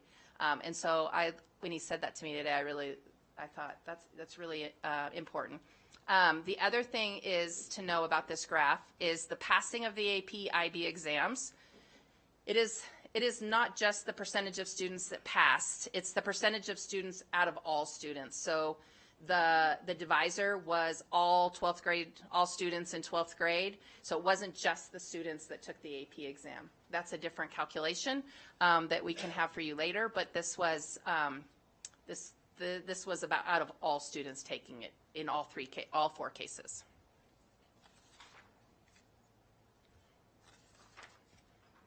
These are our number of schools offering each AP course. You'll notice that Spanish language and culture is the top offered at almost all of our high schools. And there's a good reason for this.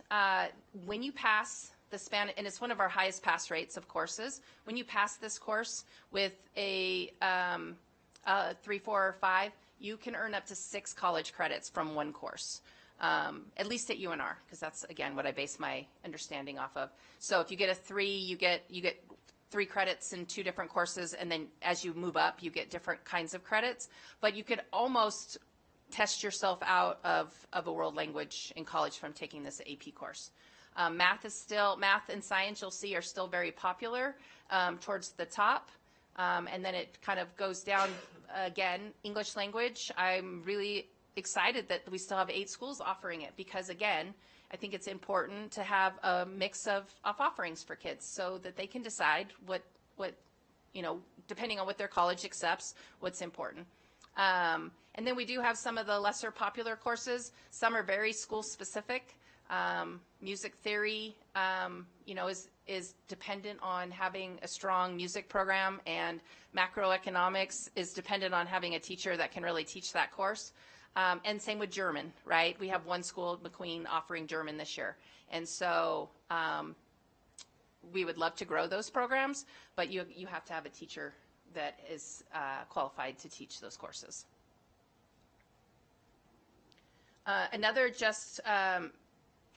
We've seen computer science principals kind of go up and down over the course of the years. Computer science principals counts for the computer science and applications requirement. And at one point we had schools offering it to all kids as to meet the requirement, and things have kind of changed since then, but that kind of goes up and down over the course of time too. And I'm turning it over to Deputy Superintendent McMaster. Thank you so much, Kendra. Deputy Superintendent Tiffany McMaster for the record. This is a picture that might be familiar to some of you. Back in, this is a 2022 grad, but she used to be sitting right there in Maya Hartley's seat as a student trustee. And we were able to touch base with her over the summer and learn about her experiences now that she is in college. And she's actually very unique in that she is one of our students who participated in AP courses, IB courses, and dual credit courses. So she has a very interesting perspective. Before we cue up the video, I just want to give you a couple of look-fors. There's really 3 very important things that I want you to listen for in her video. One of them is about readiness skills. We talk about wanting to set our students up for success, and if we just throw kids into these courses and they may not be fully prepared for, that's not really fair to do to them, and these courses mean a lot. They're going on college transcripts. So taking the time to invest and develop their readiness skills, and in her case, through Upward Bound, was a great way to do that. Another thing to listen for is multiple options. There were some options that were good for Victoria. Maya may say there were some options that were good for her. Every student has a different story to tell. They have a different pathway. They're going to different higher ed institutions. So it's really important to take the time to listen to each individual student's journey and kind of tailor their pathway. And then the third one is the personal benefit. She's going to talk about how she personally has benefited from this, and what it has meant to her and her trajectory. So with that, I'll play the video. Through dual enrollment, I was able to take 4 to 5 classes, and that really helped me in college. Dual enrollment was huge in making me feel prepared for college. Walking into DePaul, I knew how to manage like a platform like Canvas or D2O, like what different colleges use so you can see your assignments. Like I knew how I could communicate effectively with my professors. I knew what that looked like. I knew how to ask for an extension now, things that like you often have to do in college.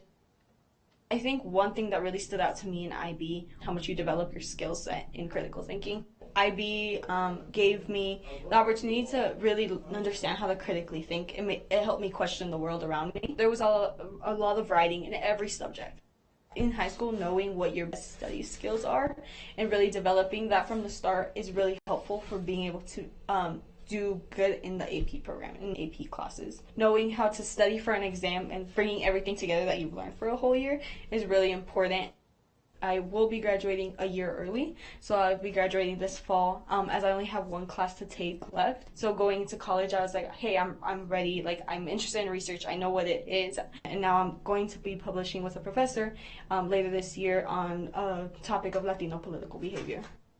And it's something that I think if it was recommended to more students or open to more students, they'd be open to it, because now I'm saving myself a whole year of college because of all 3 programs I've done. Not just dual enrollment, but all of them gave me college credit at some point. And just like being able to see that it's going to save me money, it's going to save me time in being able to start my career and start earning income to be able to kind of pay off what I owe. It's really like motivating to see it, and I hope more students get the opportunity to do it.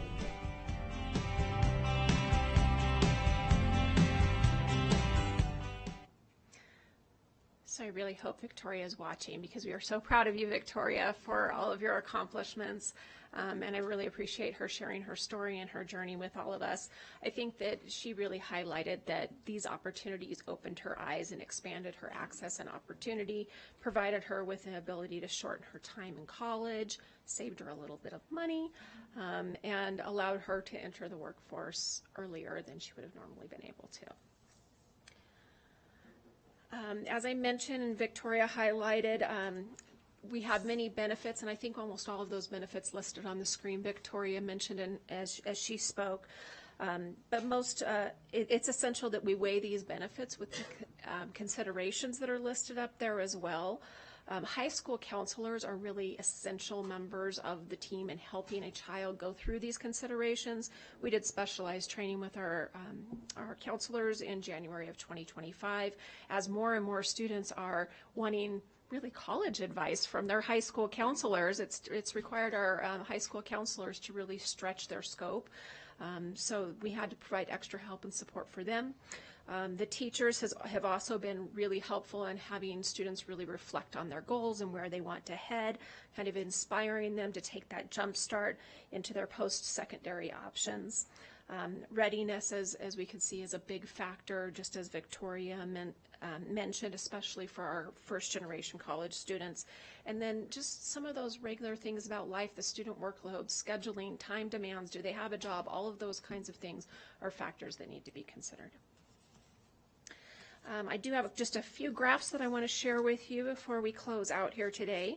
If we look at the top graph that's above there, which focuses on the 47% of the class of 2024 graduates who graduated with some type of advanced diploma, we see that IB and CTE were fairly stagnant. But as I mentioned earlier, we foresee CTE going up in the future because we do have some expansion with CTE pathways with Debbie Smith CTE Academy opening up. Our AP completion is on a slight decline, but as Kendra mentioned earlier, that decline is really not as significant as some people thought it would be. There's still a demand for those AP course offerings. And lastly, we've seen that significant increase in our dual credit course offerings, jumping from 41% up to 62% in just 2 short years. This is in large part due to our partnership with UNR. That MOU was signed during that year, and that really allowed us to provide more access and opportunity to many students at that time. Now and then, just directing you to the bottom graph.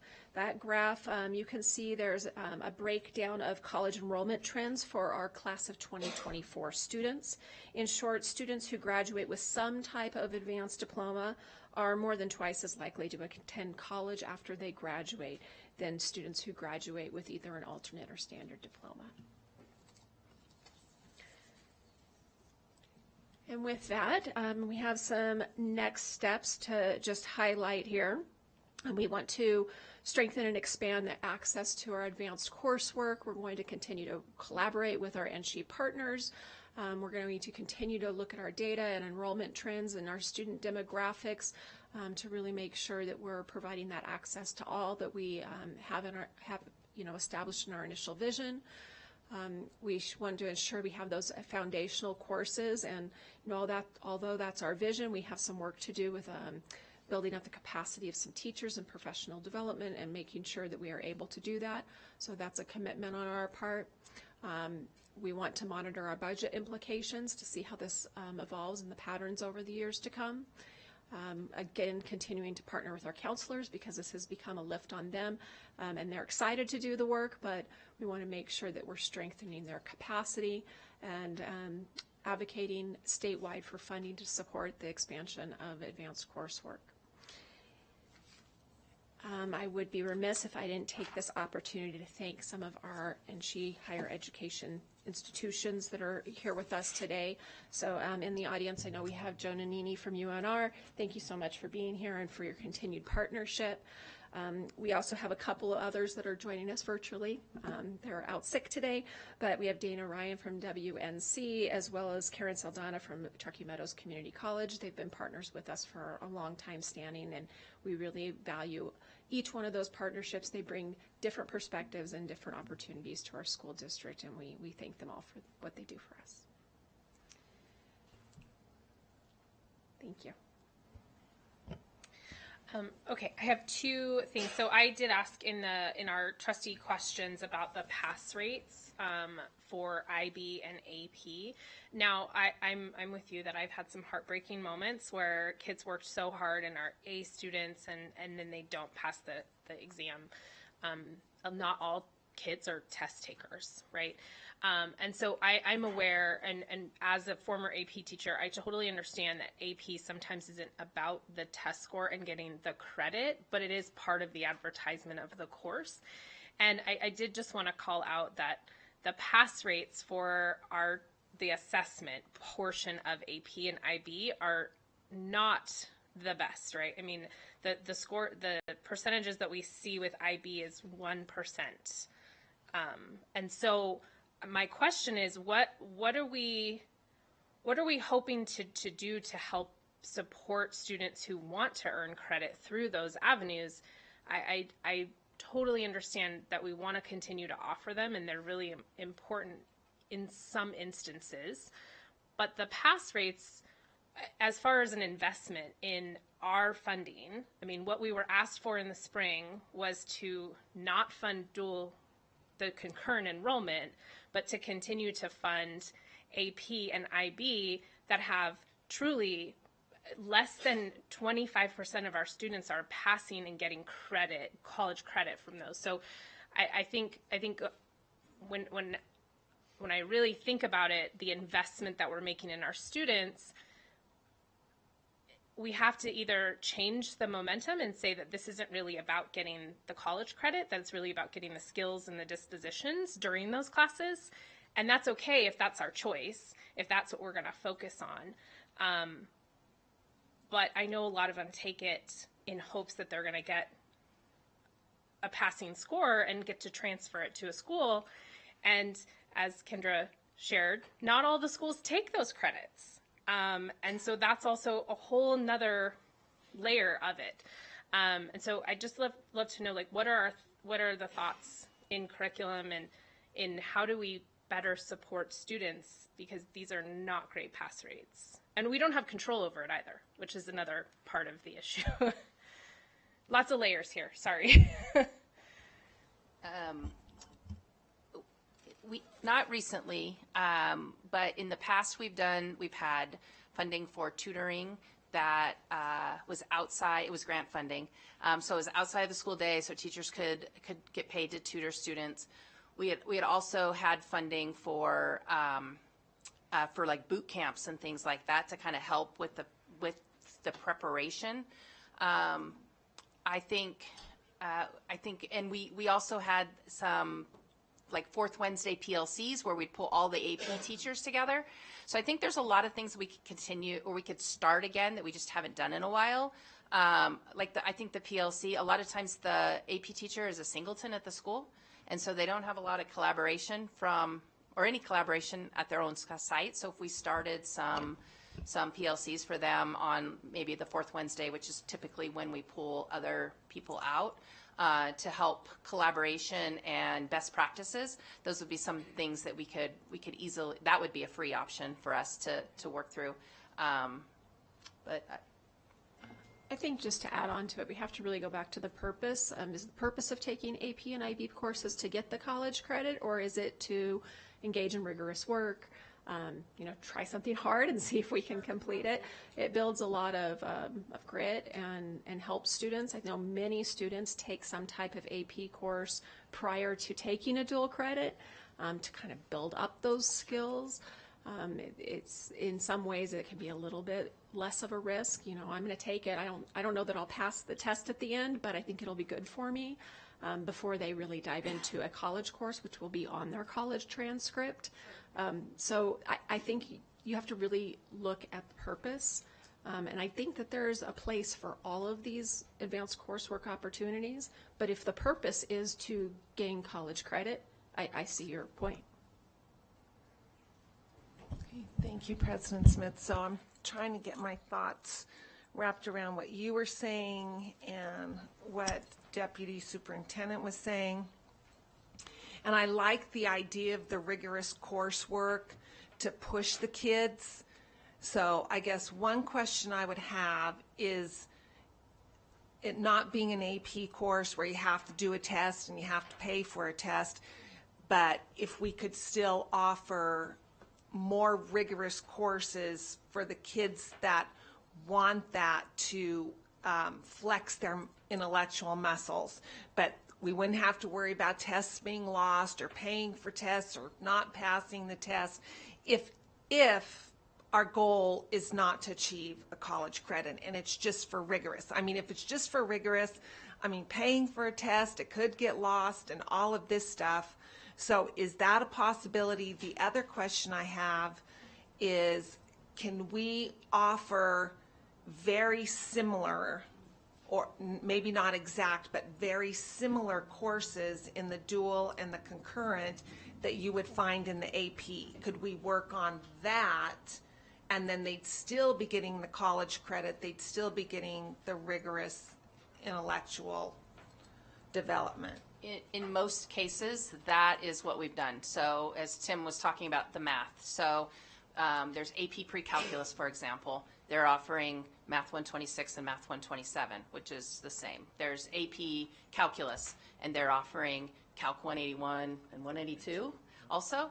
And so we've done that in a lot of cases, but there are still some places where they just don't align. So Spanish, German, all of the intro world languages, they just don't line up to our standards and our state standards. So that's where AP kind of comes in there. And then the sciences. So physics, chemistry, biology, those are places where we would still want to offer AP because they can't take those because they don't have the prerequisites. And I would add that the reason you're still seeing AP English on there as well is because your English teachers are going to tell you that English 101 and 102 are not the same level as your AP Lit and your AP Lang. Yeah. So that is why there is still an argument for having both AP and dual credit. As a curriculum AP, it is extremely difficult to offer both of those in the master schedule depending on the size of your school though. I just wanted to add on and answer one additional question that you asked, and that was related to how do we give students more opportunities for rigor. We do have honors courses still. So prior to AP, there's still honors level courses that students can take, and we offer many of those, and that's a nice way to just kind of up the ante a little bit and give kids those stepping stones that speak to that readiness piece we've heard about tonight. Thanks. I know we still have several more items to go. So just want to make a couple points. Thank you so much for this presentation. Really, really well done. I would be remiss if I don't point out that the two comprehensive schools in District D are Reno High and Wooster, and they do not have access to these concurrent enrollment classes. There's a big misunderstanding about Reno High and the type of student that goes there. And most people don't realize that that's actually one of the most diverse high schools that we have in the district. It pulls a wide range of students from various socioeconomic backgrounds. And then, of course, you also have Worcester.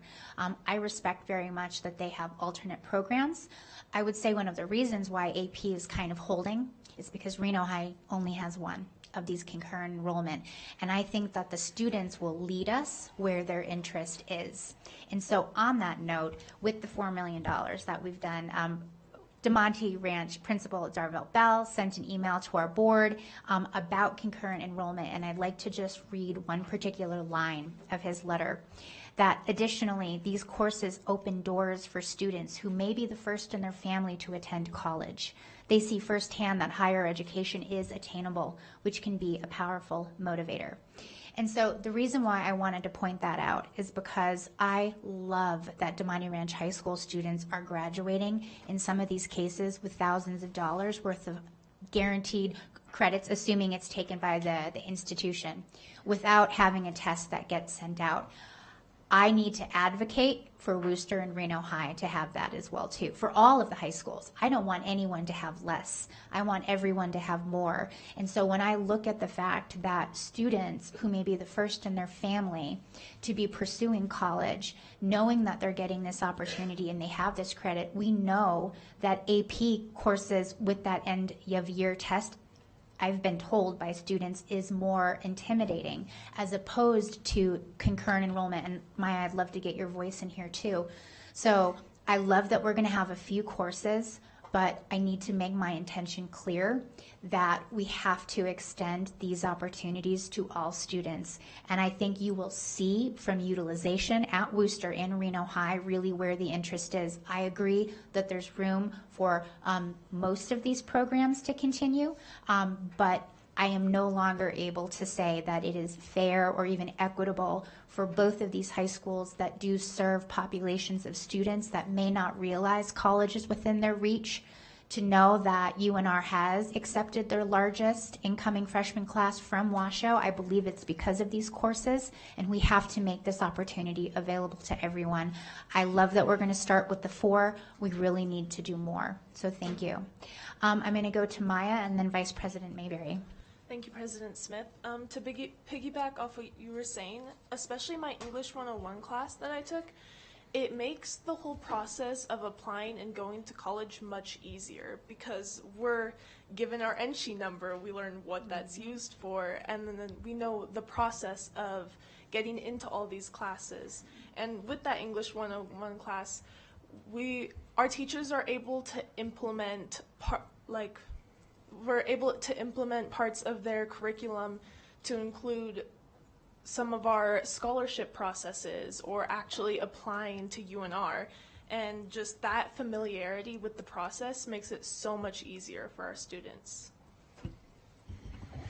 Thank you. And I'll just jump in. I know we have a lot to cover as well. But, you know, just jumping on what Trustee Hull said earlier, you know, as a dad, I have a child who already has more than a semester of credit, a semester of college, you know, under her belt. I think one part of the discussion that has been missing a little bit from this is this. I think that we're on the verge to greatness with a lot of these programs, CTEs, dual credits, the concurrent enrollments, particularly in a time when school choice is part of the public school narrative, where we have charter schools going up. We have certainly private schools. We have homeschooling. I think that we need to invest in these kinds of programs because it will set us apart. We become more competitive. We can see a potential of an enrollment increase. So I think, you know, there's been a lot talked about here. I think, though, the big picture has really been missed, and I think that we really need to really raise awareness. Maybe that's marketing. You know, maybe there's some investments that we need to do to really inform this community in this region that the Washoe County School District is a place where you can get a jump start, you know, into your college career, because that's where it's at. And the CTE programs as well really motivate the kids, inspire them into certain disciplines. So, you know, from my perspective, that's, I think, the value of this discussion. And I think a little bit of that's been missing. Thank you. And just the only comment I have there was the CTE versus college credit. So you kind of answered that with that slide, so you know where I stand on that. The other was when you talked about readiness, and you talked about the purpose. And you heard personal testimony from the former student representative talking about the processes and understanding this and how to navigate through that, not necessarily just doing the work itself, but really understanding that. And I heard you say that just a minute ago. So again, it kind of goes back to having that readiness, being ready to take on college, as well as having that opportunity. I just wanted to point that out there to you guys. Thanks.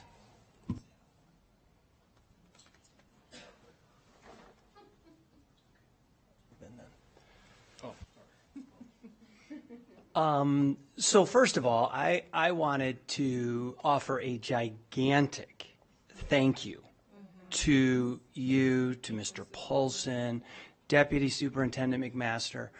The opportunities that you have created for our students is absolute magic in terms of the way you have pieced it together.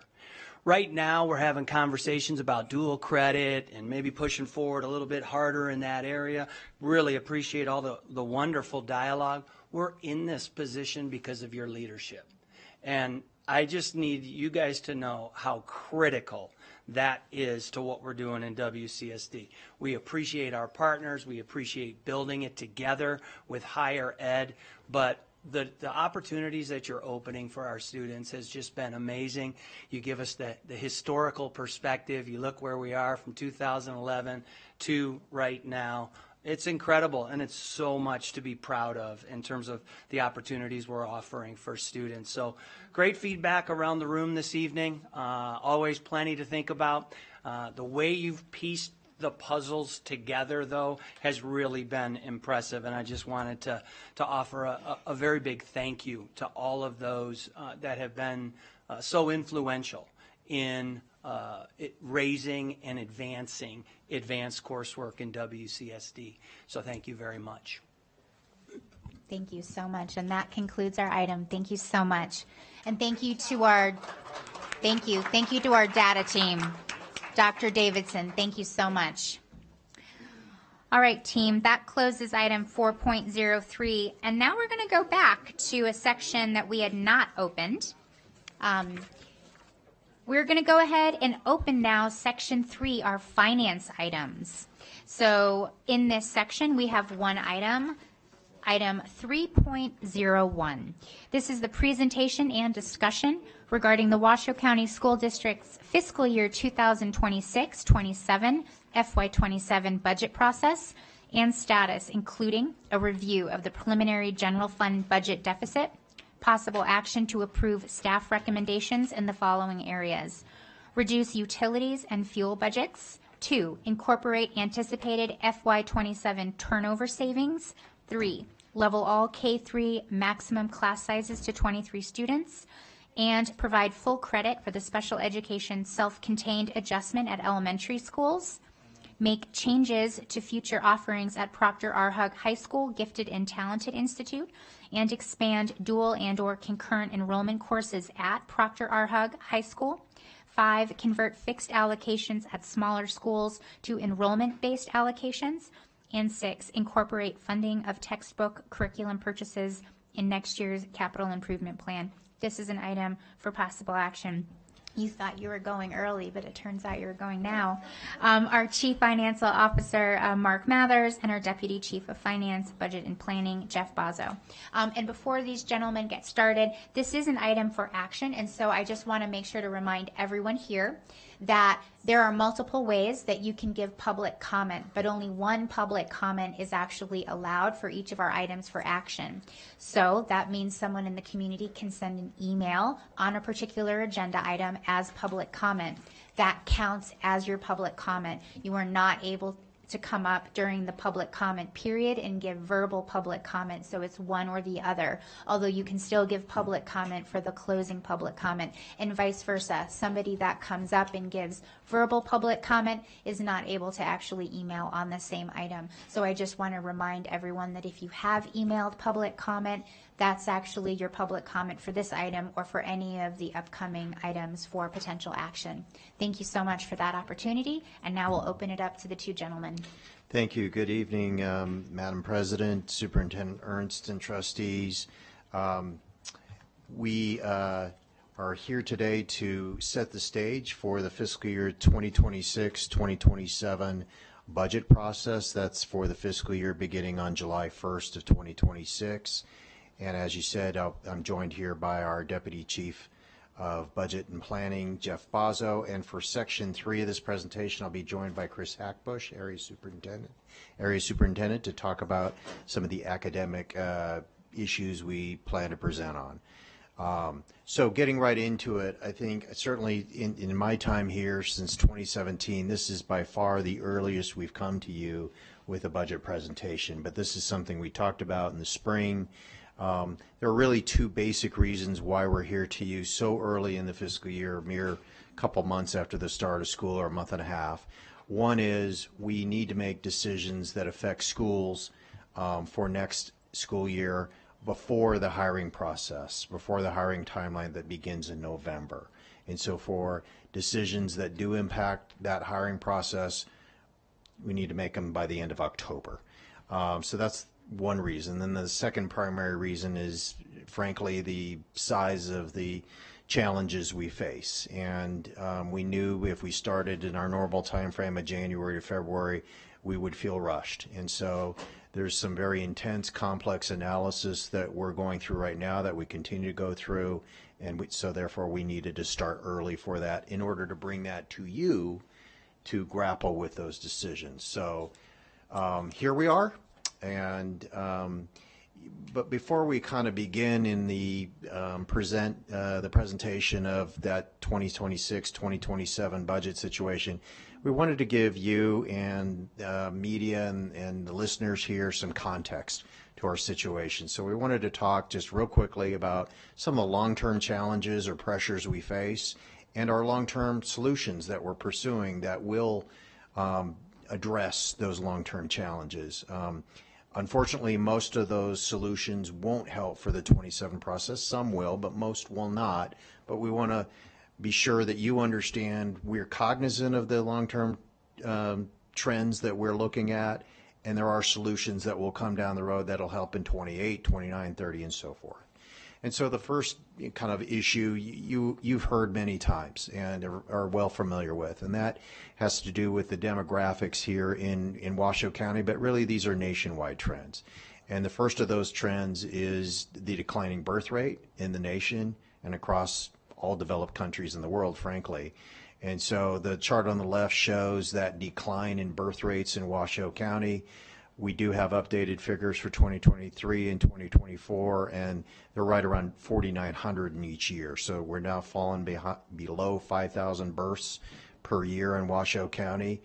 In addition to just that, the fact that people have fewer children is exacerbated by the fact that, again, Washoe County is not an affordable place to live anymore. So whereas 20 years ago, you could buy a starter home for less than $200,000, you might have, 3 or 4 kids and be able to afford to live here, you can no longer realistically do that.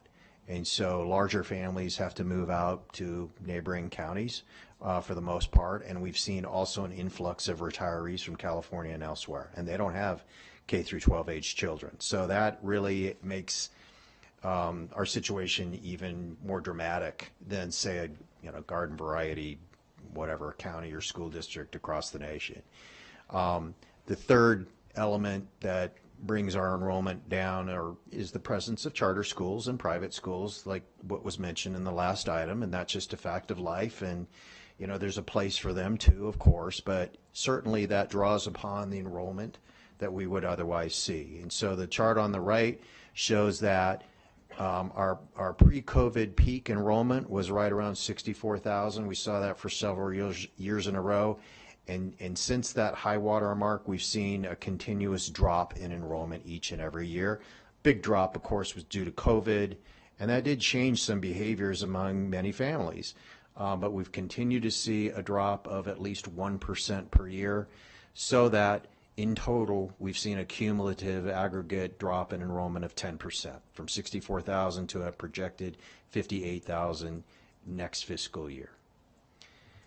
So that drop in 10% has ramifications for us, of course. And this is a very simplistic slide that you see, but it is our reality. That 10% lower enrollment we've seen correlates precisely to 10% lower revenues than what we otherwise would have received. And that's because of the way school districts in Nevada are funded, which is on a per pupil or, in a more crass way, head count basis. So when we see 10% fewer students, that means 10% fewer revenues than we otherwise would have received, which means ultimately if we want to have a balanced budget in the general fund, we need to reduce our costs by 10%. So it's just a straight line kind of if-then kind of proposition.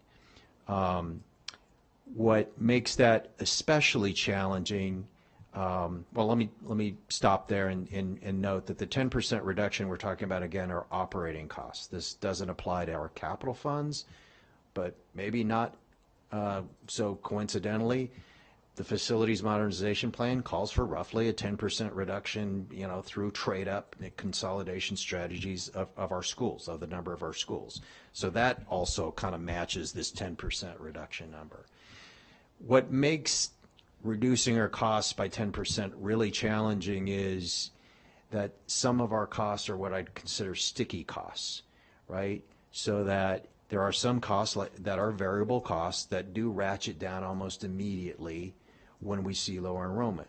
When we have fewer pupils, generally we're going to need fewer teachers. So that's kind of an automatic, more or less, change that we can make to our budget. But other sticky costs that are called fixed costs are much more of a challenge to try to reduce. And those include school operating costs, the cost to power up our buildings. It's going to be the same cost whether we have 500 kids at that school or 250 kids at that school, right? We have certain overhead cost functions like human resources, like the business office, like IT, that don't just automatically reduce. And so, for example, I only have 4 accountants in my office. If I had 10, it might be easy with the 10% reduction to reduce 1 out of 10, right? Pro rata, 1 out of 10. But if I only have 4 accountants, how do I reduce my accounting staff proportionately to that 10% reduction in enrollment and revenues? It's a harder proposition. So, that is something we need to focus on and work on more diligently, and that takes a lot more complexity to the analysis to look at and get to. So I hope that made sense. In terms then of our long-term solutions to those long-term challenges, I put them in 3 basic categories. One, we've talked about the facilities modernization plan, and as you'll see in a next slide or two, those do result in operating savings, and significant ones. And so that's to our credit. A lot of school districts are going through the same thing we are. I have yet to find actually a large urban district that is not facing falling enrollment. I'm sure there are some, but they are rare. And so you read stories about school districts that are frantically closing schools because they have multi-million-dollar deficits. We are in a much better place in terms of being ahead of that curve for the most part. And that's to this board's credit and to our capital projects staff credit that we have a plan that sets that direction. The second major activity that we're pursuing on a long-term basis is what I call program and service level reviews. And that has started already in the last budget process and continues. And then the third major area that we're pursuing on a long-term basis are technology initiatives, and we'll talk about those in a few minutes. So we do have these long-term solutions that we believe will result in savings over multiple years into the future that will help address, if not completely offset, projected enrollment decreases in future years. But for this year, we're kind of facing a reality of flat state funding. And so when there's flat state funding and reduced enrollment at the same time, there's nowhere to go, right? It's a somewhat precarious situation that, we need to address immediately. So historically then, on the chart on the right, we focused on reductions in our central services and general administration category of expenses. And that's the smallest piece of the pie, as you can see. That's less than 6% of our total general fund budget. But the reason why we focused on that is, again, to avoid cuts at the school level and to students and families. And we know that's the right course of action, and that's where we have focused. But obviously, there's only so much savings you can wring out of the smallest piece of the pie. And so logically and rationally, the next biggest piece of the pie that still has somewhat of an indirect impact on schools and families is the the operations and transportations piece of the pie. That's 17% of the general fund. So we have started looking, frankly, at that area more probably than we ever have, because again, we've reduced headcounts, contracts in the central services area, and it won't be enough to get us to where we need to go. It is fair to say that there, in fact, could be service level reductions that are noticeable at the school level. They're not direct reductions to school staffing. That's not what's being proposed or would be proposed. But certainly when we start talking about operations, maintenance, and transportation, there probably will be a noticeable service level impact depending on the decisions this board makes. And so we shouldn't kid ourselves that this is going to be a free pass or invisible, because it won't be. Just to continue the conversation then about what we're seeing this school year in terms of enrollment, there are now 16 elementary schools with less than 300 enrollment, and that table on the left shows you, the capacity, at least measured one way at each of those schools, and what our actual enrollment was at the beginning of the school year. And you can see many of those schools are near 50% capacity. And then there are 10 additional schools not shown that are between 300 and 350 students. This compares to, say, 20 years ago when you had most elementary schools were at an enrollment of 500 to 600. Probably what we haven't talked a great deal about are enrollment trends at our secondary schools. And so you can see there are 7 middle schools now under 700 enrollment. And then on our high schools, overall our utilization is 78%, which isn't bad, but it's lower than what it had been. And we're seeing several high schools where, in the chart at the bottom right, we may see enrollments near 1,000 at those high schools. And that compares to enrollment of 2,000, say, at North Valleys or Spanish Springs High School. So we're talking about very low levels of utilization at certain high schools. So that is something that, I think will have to be addressed in future years. So when we talk about the facilities modernization plan and the plan to consolidate 2 schools into one at a modernized facility, again, there are significant cost savings that go along with that. And the chart on the left shows you those cost savings on an annual basis just on personnel. Doesn't include the maintenance and utilities cost savings. On the other hand, it doesn't include increased transportation costs that go along with consolidations.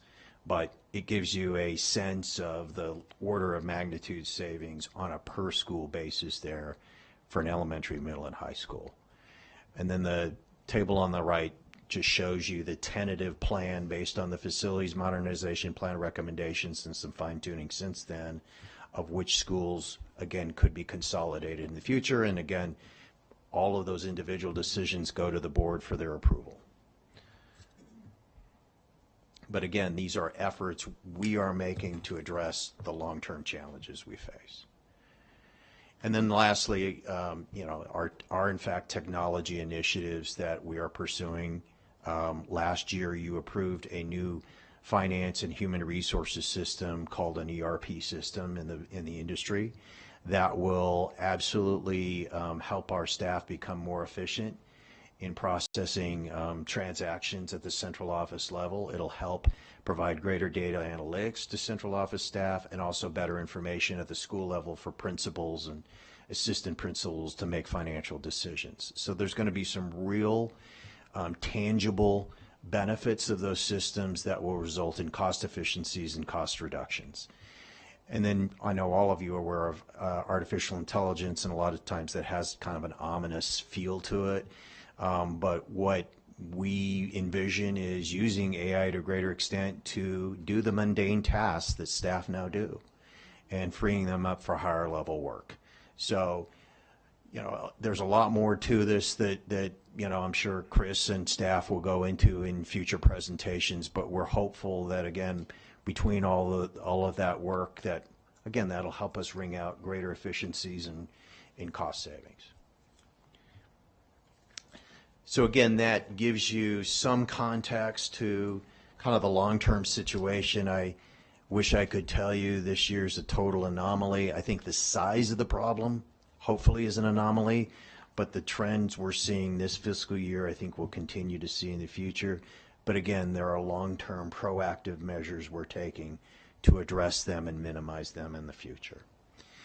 And so with that, I will turn it over to Mr. Bazzo to give more specific information about fiscal year 27. Thanks, Mark. So if you recall, we left the FY26, so the current fiscal year budget process with a $2.1 million deficit. That will carry over into FY27 as part of what we'll have to resolve. So on the revenue side of the ledger, our per pupil funding amount is increasing by $73. That's less than 1%. On the enrollment side, what we're seeing this year is that count day enrollment came in 194 students better than what we projected, so a little good news there. One slide we've shown you in the past showed that our mid-year enrollment changes usually showed a decrease of about 600 students during the course of the year. Those trends have improved to where the last 2 years we've lost an average of only 181 students during the year. So what that does is that increases our average daily enrollment through the year, and therefore we get more per pupil funding revenue. Those are the two good things on enrollment. Now, the downside of enrollment with just declining birth rates and the expansion and opening of charter schools, our enrollment is projected to decrease by 1,252 students, which results in $12.2 million revenue decrease. So we factor in all the per pupil amount increase, the better than expected enrollment trends for this year, and then the projected decrease for next year. Our total per pupil revenue decrease will be $2.1 million. I just want to jump in here just for anybody that's following along. We talked about this in the spring. Our budget deficit is not due to overspending. Anybody that would like to take at least 45 minutes of your time, I encourage you to watch the Economic Forum in May. You will see that what's happening on a national level is affecting the state of Nevada, and the independent team of economists, among other areas of Nevada's budget, actually factored down the education budget in Nevada by $160 million. We were very lucky that the legislature backfilled that amount using our rainy day fund.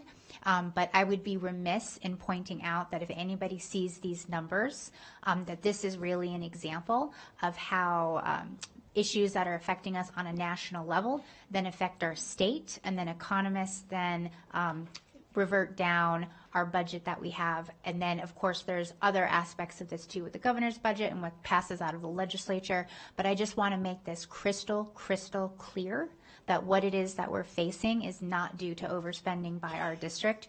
This is reflective of what's happening on a national and a state level. Thank you. Thank you. Moving on to the other side of the ledger here. This table here shows all the different costs we account for when building the budget. So on the salary side, we have our annual employee step increases at about $12.8 million. We have new positions at count day and new special education positions that we've seen with increases of the number of students with IEPs. As Mark alluded to earlier, when we're when we have declining enrollment, we do see a reduction in the number of enrollment-based positions, so that's accounted for here as well.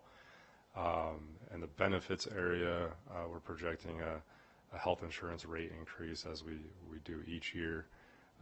And then in the non-personnel side, the real big item here is we prepaid for iReady for 3 years using ESSER funding, but now that prepayment is over, we're shifting that cost back over to the general fund. So the total, Go ahead. Go ahead. No, go ahead. The total cost increase year over year is $14.2 million. And I just wanted to jump in to draw a straight line here between the last two slides. If you look at just the step increase line, that's for merit increases for our employees, doesn't include any cost of living adjustment.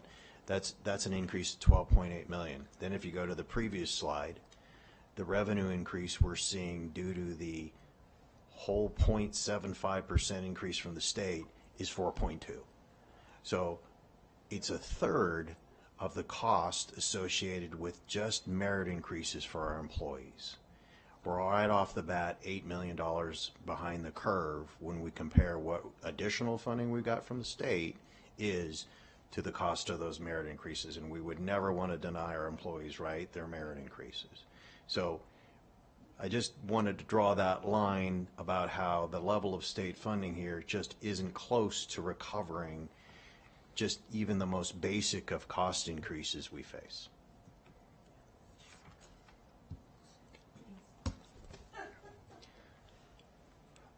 So to summarize where we're at for the FY27 budget deficit, if we take the decrease of revenues of $2.1 million, the increase in costs of $14.2 million, that brings us to $16.3 million. But then we have to carry over the $2.1 million from last year, which brings us to a preliminary budget deficit of $18.4 million. Moving on to the next section, we have our initial budget reduction options. We'll start with electricity, natural gas, and fuel reductions. During the FY23 and 24 budget processes, we saw significant rate increases in these areas, and we budgeted for that. But the costs have flattened out over time, and we budgeted on the peak of it. So after reviewing these, we think we can take off $2.7 million in the utilities and fuel budgets. The next item is turnover savings. So we experience turnover savings when you have an experienced employee on the higher end of the salary schedule resign, retire, and is replaced with a lower cost, newer employee with less experience. We have a kind of like a bubble of retirement eligible employees who seems like they've stuck around for their highest 3 years with the recent cost of living adjustments. We expect them to retire after getting their highest 3 years. So what that results in is an additional $3 million more than what we currently budget for turnover savings. So after accounting for those two items, that shaves down the $18.4 million budget deficit down to $12.7 million. And I just, before we call up Chris, and go ahead, Chris, come on up to the podium here. Oh, okay. I just wanted to point out again, because we're doing this preliminary calculation so early before the beginning of next fiscal year, please understand there's going to be some fine tuning of these numbers, right? These are so preliminary, and I'll give an example. There's an electricity increase proposal to the Public Utilities Commission at the state right now. And so we don't know where that'll go, or if NV Energy will ask for further rate increases. So, you know, it could turn out to be the case that we come back to you to talk about that and have to refine these numbers and go the other way. So just understand this is our best projection at this point in time. It could get better, it could get worse. There's always fine tuning that happens even when we start in February. So, but this is where we believe we stand at this moment in time before we kind of go to the next few sections where we were talking about even further potential reductions. So I just wanted to make that clear.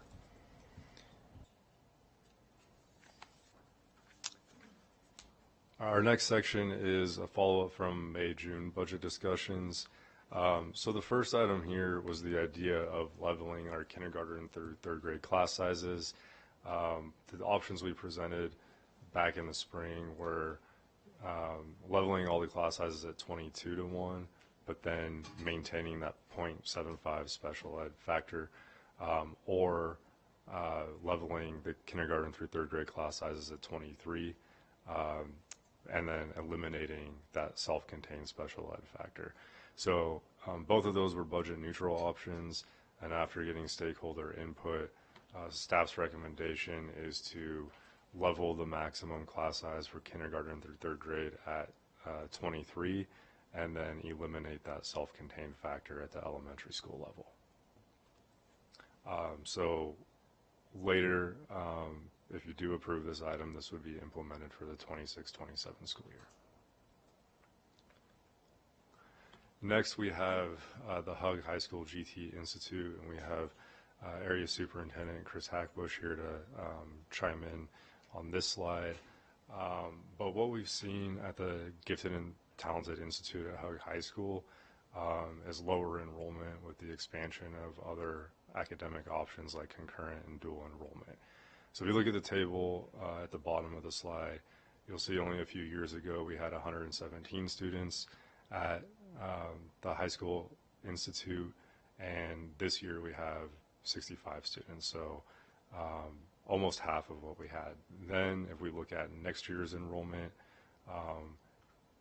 we should see 33 students. What we're seeing is a decrease in participation in the program.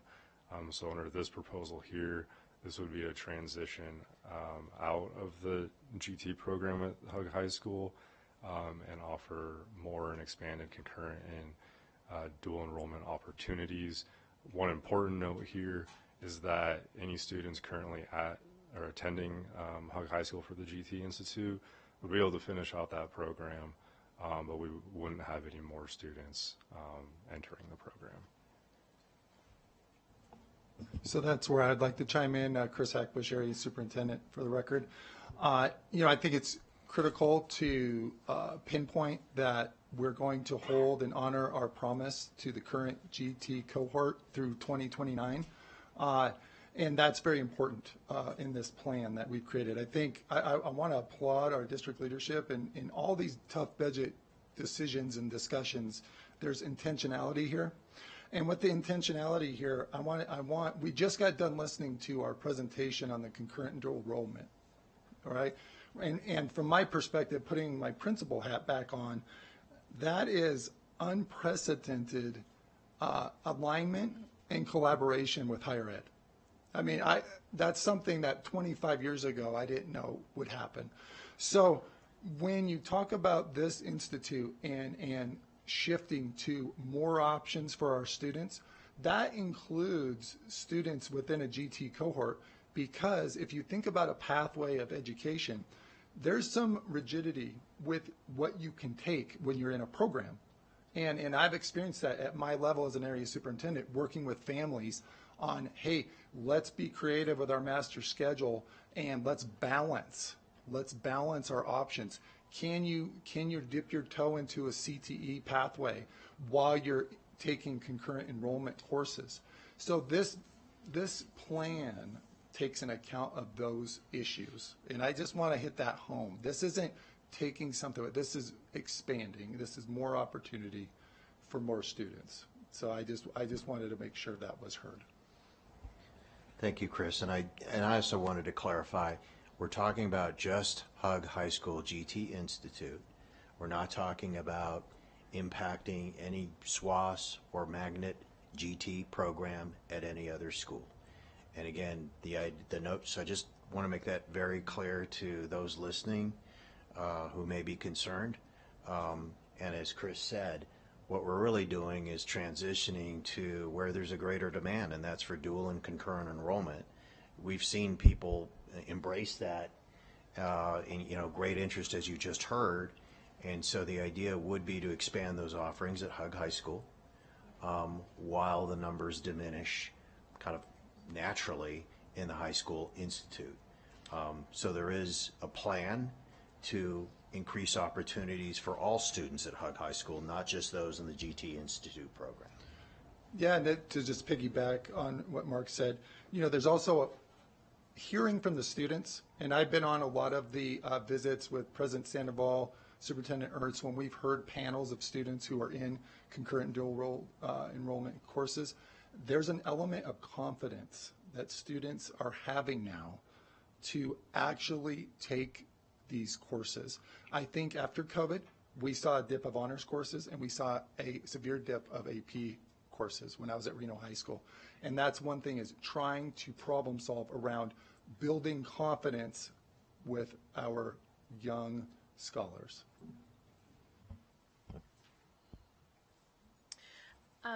I see that we currently have our GT teachers at 22-1. What is the average high school to teacher ratio in our, let's just say our typical high school classes? At the high school level, at our title and risk schools, our student to teacher ratio is 28.5. That's what we allocate teachers based on. And then 30-1 at our non-title risk high schools. I hear much bigger class sizes in some classes, but I know that that's just the average overall. And then I know you went over this last spring, Mark, but if you could just refresh our memory on how GT is funded as one of those special categories from the state, either you or...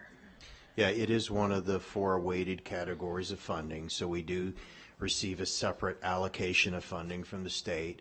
It's a little bit over $1 million a year, whereas the cost of our GT program, and Jeff can corroborate this, are a little bit over $5 million a year and rising. So there's a net cost compared to what we're funded by the state of more than $4 million per year. The analysis that led to the weighted funding, increment for GT, I would question if you could ever construct a GT program at such a low marginal increase in funding. So that I hope that answers your question. No, it absolutely does. And then to clarify, this is one of those weighted categories that if a student is in another category as well, we only get one of those weighted pieces. So yep, you're if absolutely a student right. is EL and GT, they're going to get the EL they're funding, only going to get the EL funding, but not the GT funding. But we still service them for both. That's absolutely right. Okay. Yep. Thank you. And I just have one point. It came up in the advanced coursework, but anybody who's watching now for this item, because we did get quite a bit of public comment on it, can we confirm, maybe Area Superintendent Hackbush, that freshmen who are capable of AP level work would be able to and are able to actually take AP classes? That's correct. There are course numbers and course offered in our district for freshmen in the AP level. That does occur. I appreciate that.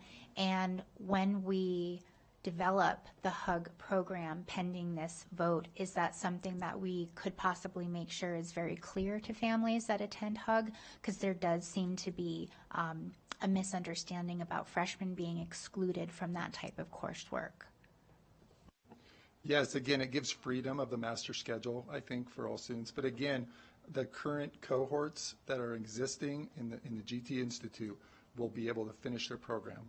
Like that's a for sure.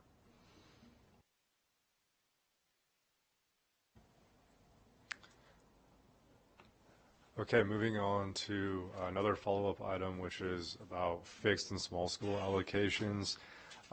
So we have a few schools in our district that fall outside of our standard allocation guidelines. This is typically due because they're much smaller schools. So they've continuing to see low enrollment or declining enrollment over the last several years.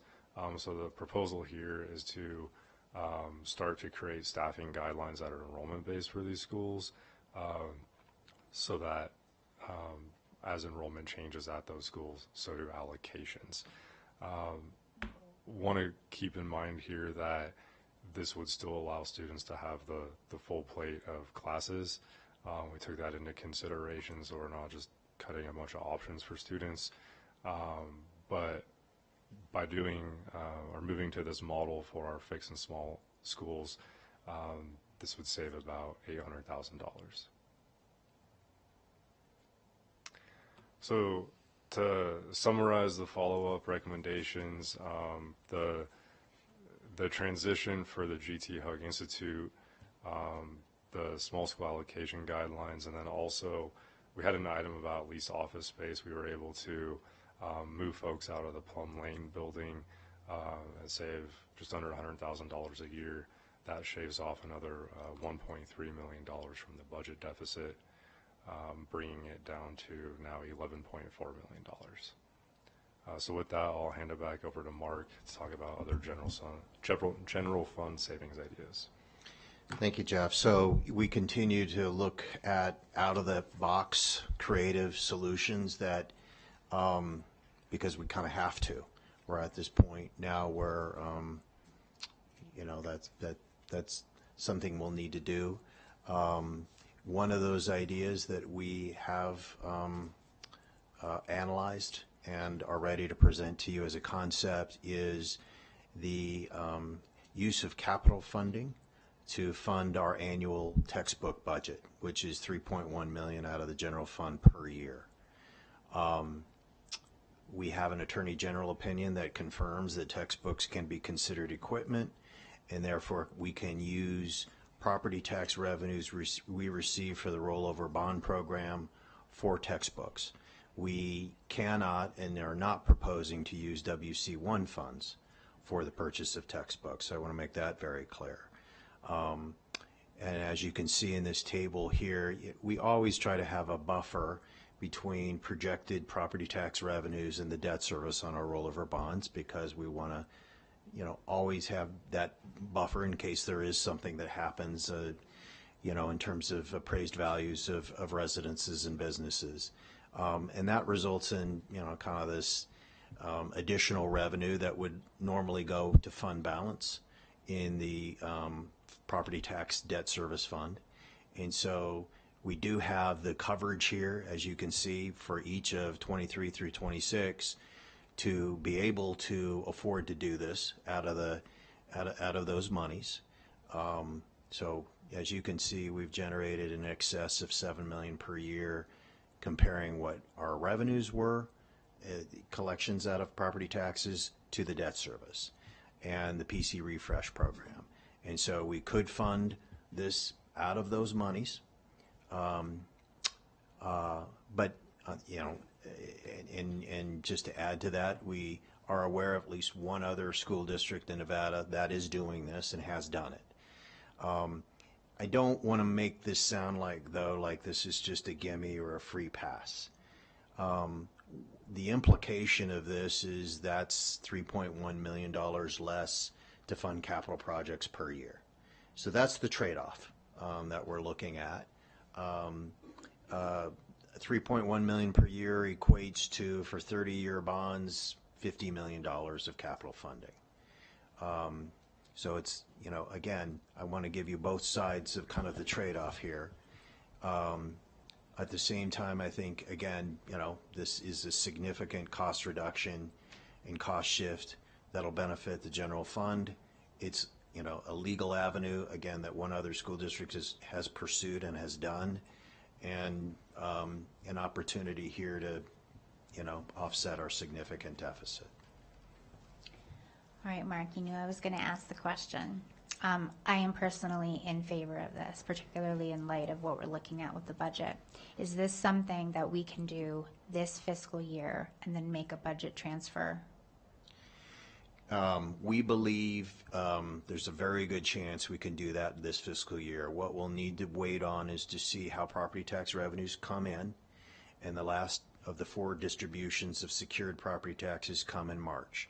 So after March, we'll know for sure whether we'll be able to cover that $3.1 million in costs. And then, so yes, we can bring that to you. That would require a budget augmentation, which requires board approval. We'll know for sure, like I say, after March or so, but I do believe it's very, very possible.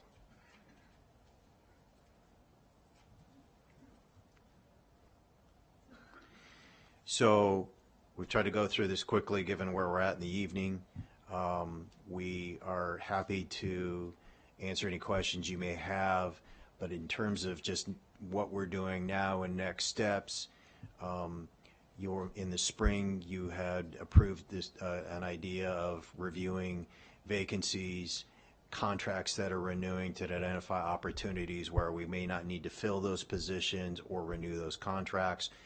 Our financial review committee continues to do that every week, and so we've identified a little less than $800,000 so far of contracts and positions that will require further review, but we think are very good candidates to not fill and save monies. Kind of the justification chiefs have to go through on those items is tell us what the impact of not filling the position is or not renewing the contract, and how that would impact schools. And if it doesn't impact schools and we can afford to live with not filling that position, then the position is frozen, and we have frozen a number of positions and contracts accordingly. And we will come back to you then with the final recommendations on those positions and contracts at a later board meeting. So that's going underway. Like I say, every week we're having those discussions at the Financial Review Committee. We have also asked the executive team to identify cost reduction scenarios. We are using kind of the prioritization criteria you see on the right. So again, anything that supports bell-to-bell instruction at schools is obviously has the highest priority and would not be something we would touch.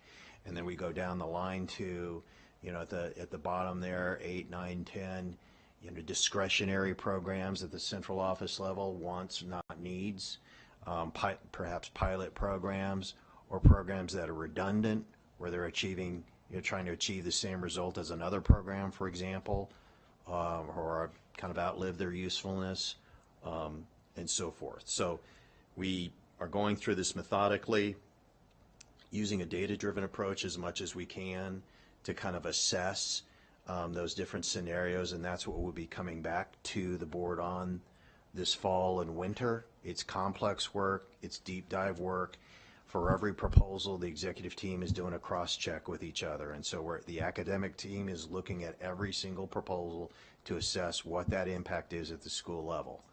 And so that's time-consuming, in-depth, intense work that is going on right now. So our plan then is to start to bring you concepts this fall, this winter. I don't anticipate we'll need both meetings in October to bring you some concepts. We also, of course, want to solicit your ideas for analysis you'd like us to do, and so that we'll bring that to you in October. That'll be your opportunity to kind of, again, express areas where you'd like to look at. And so before I get to the superintendent's recommendations, we're happy to answer any questions you might have based on this presentation. Thank you, President Smith. Chief Mathers, how much was the iReady 2.9? 2.2. 2.2. And I thought I heard something about the state possibly picking up that cost because now it's part of the testing program for our elementaries. Where are we at with that? Are we getting any footing? We're not getting any concrete direction one way or the other. I understand that we'll have some kind of reading on that and direction on that from the state this spring.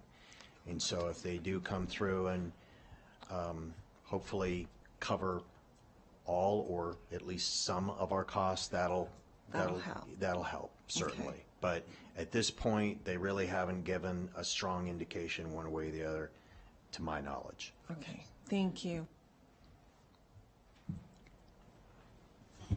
Thank you, Madam President. I just want to thank you guys for coming forward. It's September, and in all my years in local government, I've never had a finance team come before a public body this early to address this kind of deficit and this kind of pending crisis. So thank you for your leadership, Superintendent Ernst and Chief Mathers, and I really appreciate it. Thank you. JJ, who are we welcoming for public comment? Janet Roberts. Welcome, Ms. Roberts. Thank you so much for being here. President Smith, Superintendent Ernst, board members, my name is Janet Roberts, and I am the GT lead at Clayton Middle School. I'm also the wife of a GT allocation at Hug High School. I taught at the GT Institute for Hug High School. I have 2 current children at the Hug High School Institute, and I have a graduate from the Institute who was part of the inaugural class. So I have a very big invested interest in our GT program. When we talk about cuts to the GT Institute, we're still going to pay Keith's salary, whether he's teaching at the GT Institute or elsewhere. We're still going to be turning on the lights in those classrooms at Hug High School, no matter who's teaching in those rooms. But the thing that we're cutting is the access for our rising freshmen who can pass and do pass every year multiple AP classes. Our son Michael, he just passed 4 AP classes last year. We're about to save about $2,000 hopefully for college, so very proud of him for that. We're cutting the opportunity for our freshmen to take those classes when we know already from our earlier presentations that freshmen aren't always able to take these AP classes or to take the dual enrollment classes because they might not have met the prerequisites for them. We're cutting the upwards of $4 million in potential scholarships that GT students have earned since the inaugural class of 2017. That doesn't count our Questbridge scholarships, our Gates Millennium, our West Point graduates, the dozens of presidential award students that we've had, or take into account that our students just start at college upwards of sophomore year. What we cut also, if we lose our GT Institute, is our community. We have a number of students in our back row and a number of kids that sent in emails. We're cutting their community. They are quirky and wonderful, and they find community in opportunities that they don't always have at other schools. I know from countless emails that I've sent to our feeder schools for Clayton that our students aren't always allowed to take those freshman classes because of class sizes or those seats are being saved for upperclassmen. I really hope that you consider not cutting our GT Institute, but don't listen to me. You should listen to them. Thank you. Thank you very much, Ms. Roberts. Jeremy Murray. Welcome, Mr. Murray. Thank you so much for being here.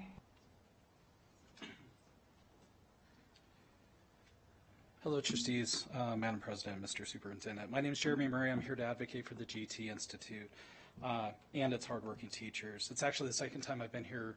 Last time was 4 years ago to advocate for the same thing, same idea, back when we were all wearing masks for COVID. I have 4 kids that have participated in the GT programs from SWAS and Pullout to Davidson and the Gate Institute. We have a big investment in our GT, and we have received a lot of benefit from it. What differentiates the GT Institute from other GT programs is its personalized instruction and advisement. GT students are a special population. They need, as we've seen especially in other programs for GT, that having the right teachers that know how to deal with that population vastly improves their chances of success. The teachers that are at the Gate Institute at HUG are not only good teachers, but they're also great advisors and great advocates for those students. My oldest was the valedictorian in 2024 from HUG. She graduated with a 6.4. She went into UNR as a junior and is now a senior already as her second year.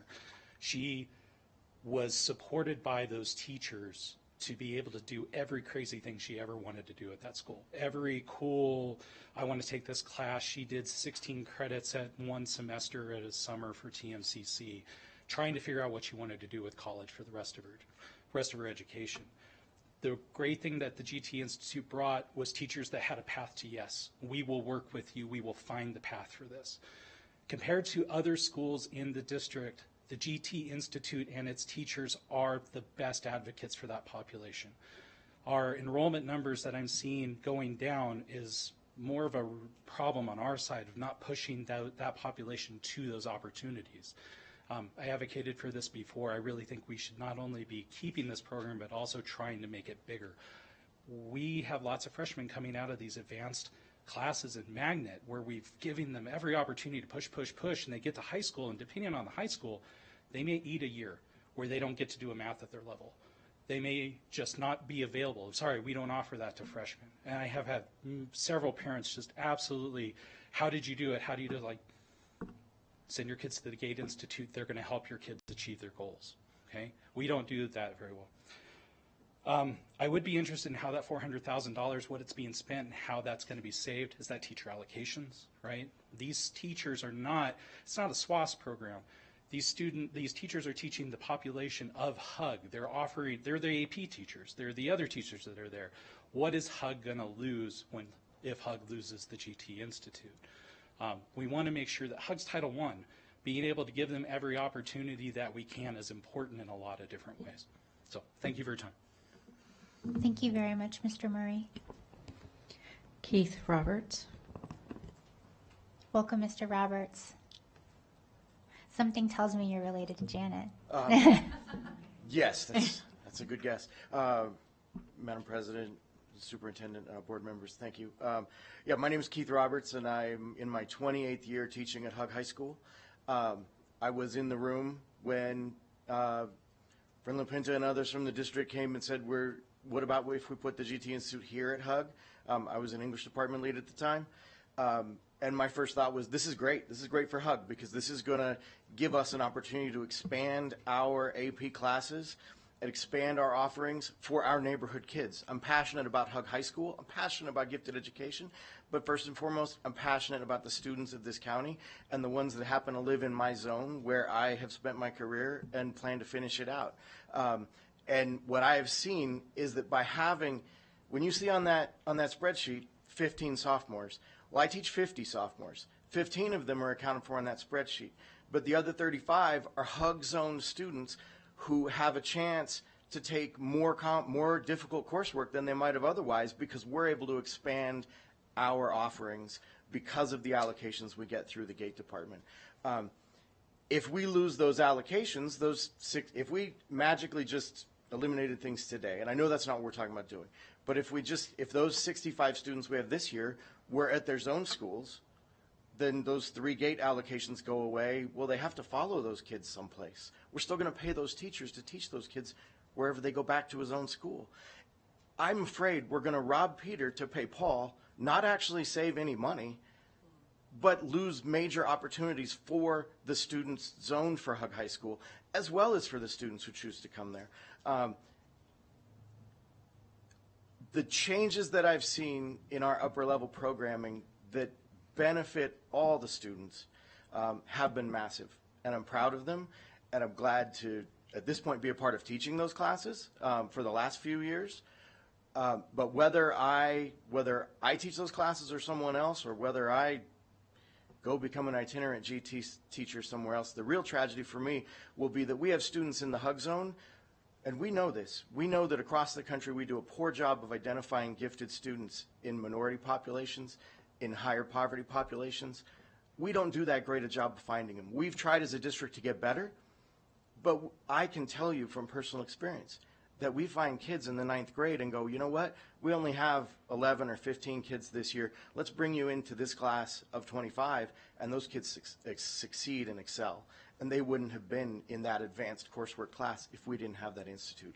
So I love all of my graduates, and as my wife said, my own children are there, and they're there from another zone as part of the institute. But I really want to put in your mind the students who will still be at HUG High School when the institute goes. Thank you.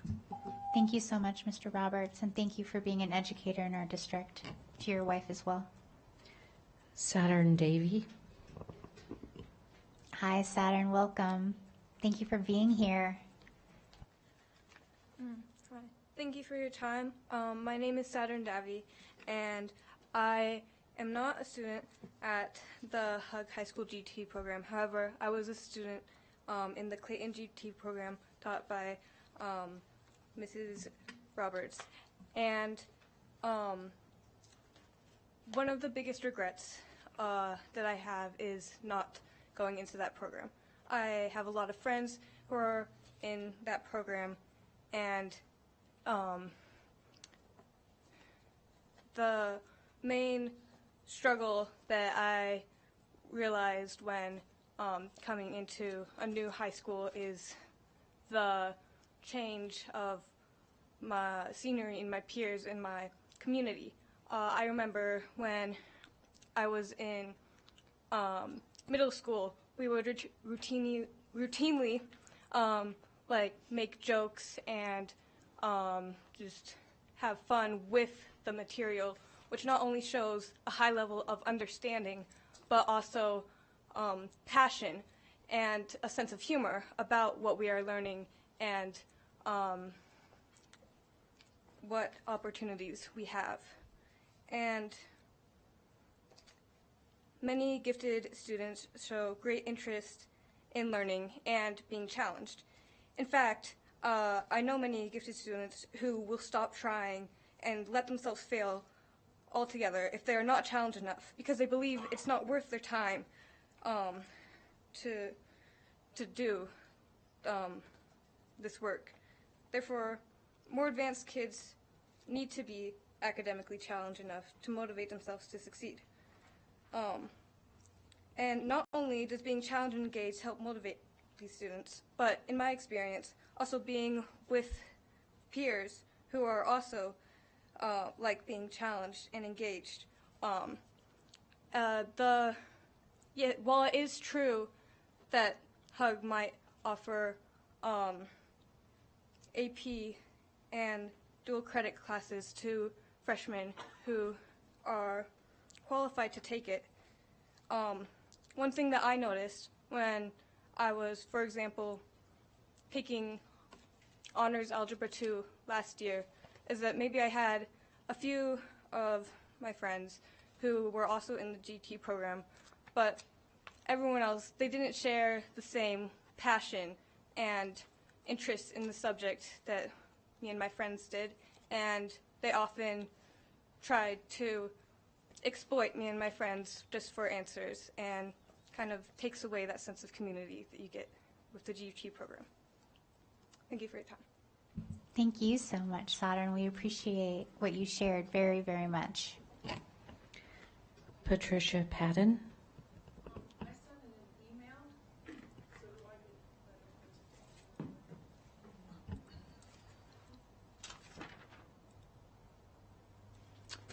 So your email, Patricia, that I see here was just sent to the board members, but not to the public comment. So yes, you can come up and give, but thank you so much for saying that. Like, you already get a gold star for the honor system. Hello, everybody. Thank you for listening. My name is Patricia Patton. I'm an educator. I taught for over 3 decades, and from preschool to graduate school at Sierra Nevada College for a decade there. Most of my time was spent in regular English classes, honors English classes, and AP English classes. And I can tell you there's significant difference between a regular class and an honors or an AP class. And by the way, you were talking about AP before and going more to dual or immersion. I just did want to mention that AP is still the gold standard for universities across the country. But as far as the institute goes, I now have skin in the game.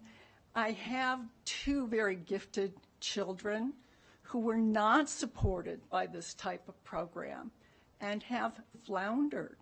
Therefore, I am raising my grandchild, who is now in one of your GT middle school classes.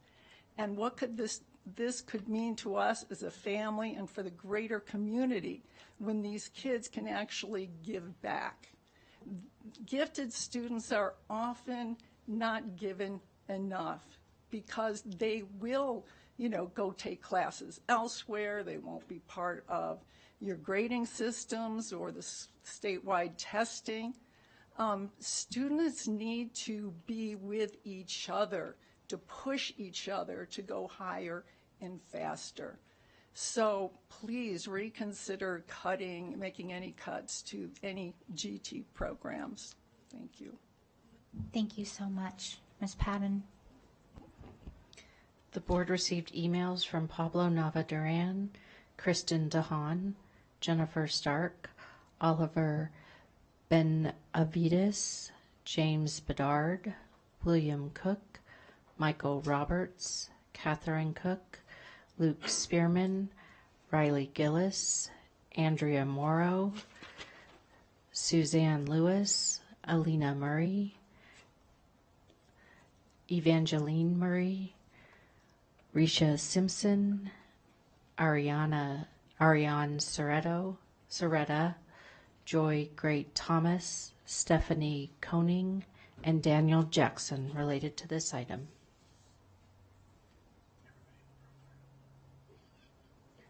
Did you email? Okay. Arabella Murray. Welcome, Arabella. Thank you so much for being here. Hi there, my name is Arabella Murray, and I am a gifted high schooler speaking on behalf of my family and many friends regarding the Gay Institute at HUG. I think as we're talking about the lowered enrollment over the years, that it's important to discuss how so many students are missing the opportunity to be aware of and be involved with the Gay Institute. I do not attend the Gay Institute. I ended up at a different school, and I really regret that decision. I think that I missed a very big opportunity, and I found many other gifted students who attended the Clayton Magnet Program, Swope Magnet Program, or just other programs here in the GT Institute, and a lot of them weren't even aware of the Gay Institute being an option for them. A lot of them were pushed into doing rigorous AP coursework, and again, for freshmen who aren't always able to enter those AP classes right away, even though we're trying to make those opportunities available, a lot of the gifted students that I know were unable to take AP classes their freshman year, and they end up taking regular coursework, which did not accommodate for them. Gifted students are a minority that should be accommodated for, that require special education and special personalization that helps them excel and exceed here in our county. It is very important that this institute remains, because even though a lot of people aren't, getting the opportunity to take advantage of it, we just need to be spreading the word. We need to be able to not only have just Clayton, those students be able to be involved with the Gay Institute, but I want to hear more Swope students not say that they didn't know this opportunity existed, and instead be pushed to just taking as many classes as they can on the side, which may or may not even accommodate for them in the first place. It's very important to me that the Gay Institute remains, especially when I'm getting to recommend to a lot of younger GT students who I get to interact with here at my school that it is an opportunity that they can go to, that it can accommodate for them, that I have teachers there that I trust and know that will take care of them, that people at my work and other students who I hear are attending different schools like McQueen or Galena, they aren't aware of this opportunity, and they end up having their talents wasted, I think. And a lot of them, while they may not be considered like a lot of the gifted students who are at these other schools, again, it's just a lack of awareness that makes sure that they don't head over to the GT Institute. I think that we need to be pushing more for people to just be aware of, because then we will see enrollment. There are people who are willing to enroll, who are excited at the idea of the opportunity, but they get caught into their AP classes, or, hey, they missed out their opportunity freshman, sophomore year. I'm finding other juniors like me who have missed that opportunity and don't feel like they could attend the GT Institute because they've already stuck through it where they are now. I think that we need to be continuing this program because freshmen and all the younger students are the ones who need to be in it. Thank you very much, Arabella. I really appreciate your passion on this. That's all we have. Thank you. All right, I'll bring it back to this body for questions, thoughts, or a motion.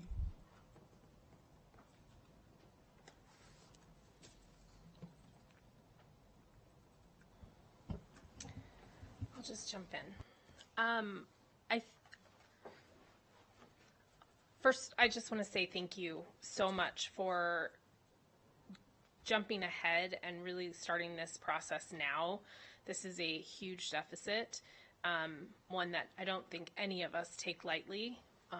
And as you said at the beginning of the presentation, it is so incredibly important that we minimize the impacts directly on our students as best as possible.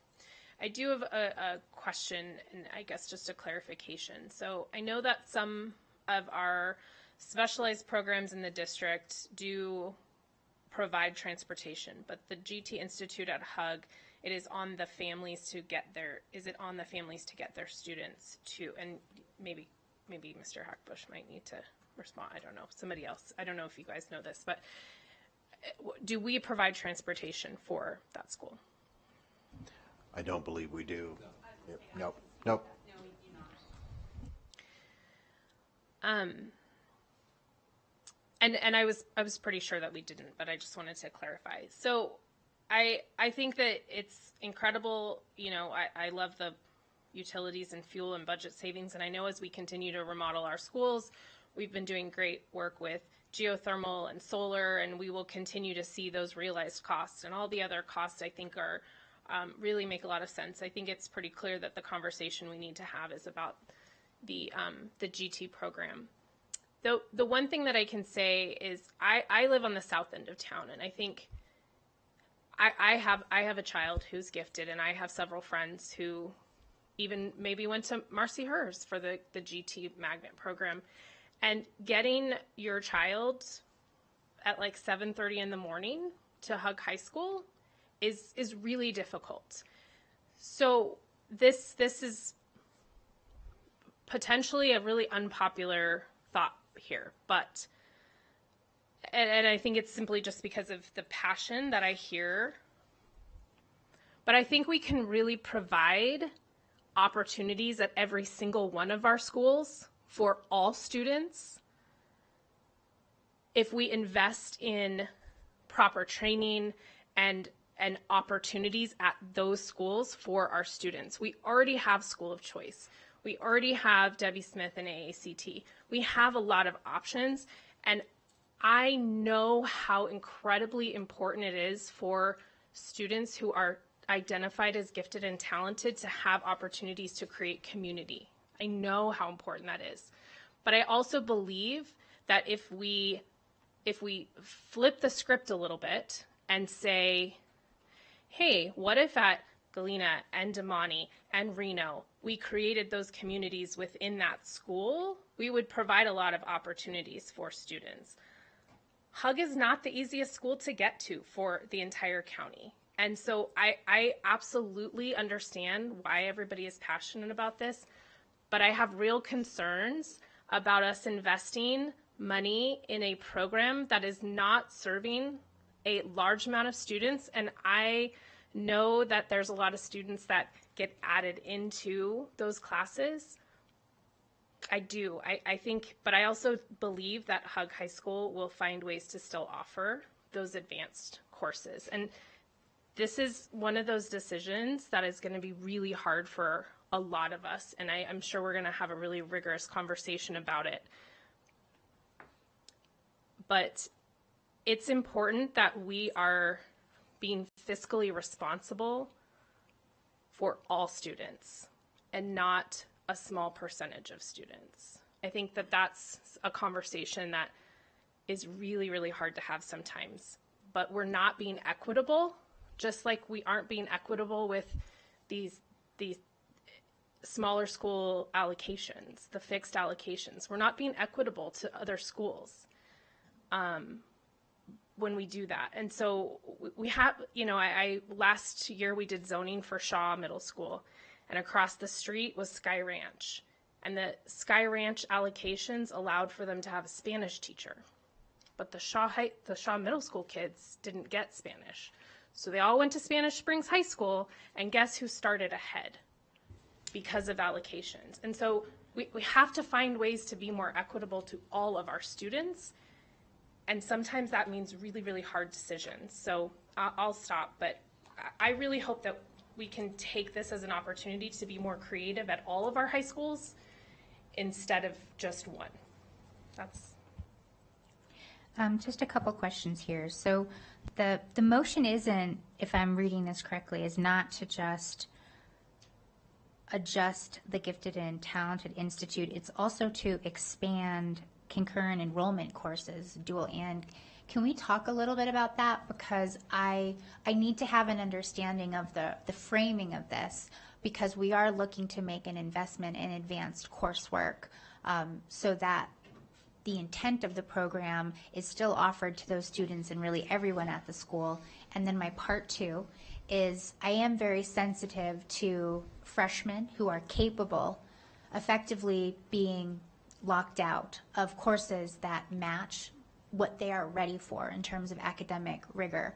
So is that something that we can be mindful of at HUG and really at all schools going forward? Because I am sensitive to freshmen not being able to take courses, or at least the belief that that is happening, and it sounds like it really is. So when I say belief, I'm not doubting that it's really happening.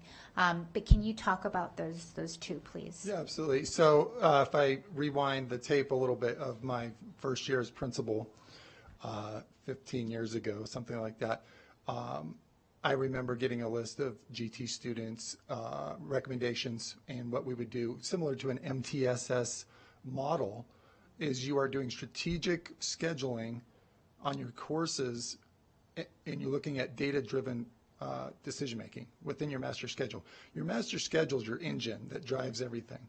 And you really have to look at your students and what courses you're going to offer annually. And that's going to be based on the readiness and the needs of your students. And we are every day working with our site leadership teams on fine-tuning our strategies with master scheduling. I taught, as a principal, I taught a freshman seminar course. And within my freshman seminar course, I had a young lady, as a freshman, in trig pre-calc. She was scheduled in trig pre-calc because she was ready for it. So that is working with your counselors. That is working with your vertical aligned administrators and counselors and teachers, and talking kids in the springtime. So when they roll up, we know who they are and we know how to serve them. And that is happening in our schools, because I go into our schools and I have had vertical rounds with my principals, which we added this year with the area superintendents at the secondary level, where we sit and we have these discussions with, let's say if it's McQueen, I have Billinghurst and Clayton in the room together for 2 hours, and we're talking about these exact topics. So that the idea, just as I heard a few minutes ago, is that every school is strategically planning on those topics. You know, and again, with the concurrent and dual enrollment courses, there are some limitations, right?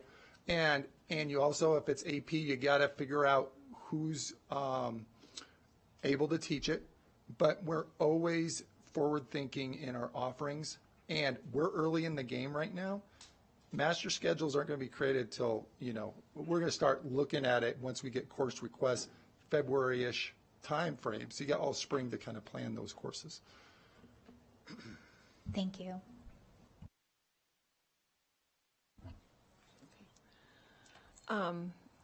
Thank you, President Smith. Area Superintendent Hackbush. So what I'm hearing you say, well, first my question is, I think there was 65 students at HUG.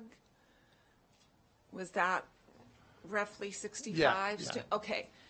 And do we know about how many of those are actually zoned for HUG, or they're actually supposed to be going to a different high school, but they're going to HUG for GT? Yeah, it's pretty spread out. We did look at that. So it is spread out. Mm-hmm. So what I was hearing you say, that if we really, and sounds like a lot of our verticals are doing that, but if we make sure all of our verticals are doing that, then our gifted and talented might find a home for rigorous instruction in the high school that they're actually zoned for. Absolutely. If we think out of the box a little bit, that they would get that same push and challenge in their high school. So it's important to share. So one of our intentions and our goals this year, well, we actually have a 3-year goal with math specifically, where we're looking at this year's 6th grade cohort, and we're intentionally working with them on our instruction, our new curriculum, our iReady scores, and we are intentionally working on the courses they take through middle school so that in 3 years, we have, our goal is to reach 90% are successful in algebra at the end of their 9th grade year. So the reason I share that is because, again, the intentionality of supporting all students, but earlier in the process, so students rolling up to high school have some choice in what they can take and are ready for a more rigorous curriculum. And then that expands what we can offer in the master schedule. So it's all relative. And if you're going to be good in math, you got to be able to read. And so it goes hand in hand on those efforts. So that's the intention of every school.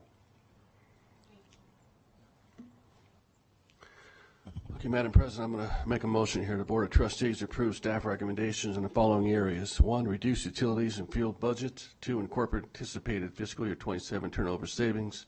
3, level all K-3 maximum class sizes to 23 students and provide full credit for special education self-contained adjustment in elementary schools. 4, make changes to future offerings at Proctor R. Hug High School Gifted and Talented Institute and expand dual and or concurrent enrollment courses at Proctor R. Hug High School. 5, convert fixed allocations at smaller schools to enrollment-based allocations. And 6, incorporate funding of textbook curriculum purchases in the next year's capital improvement plan.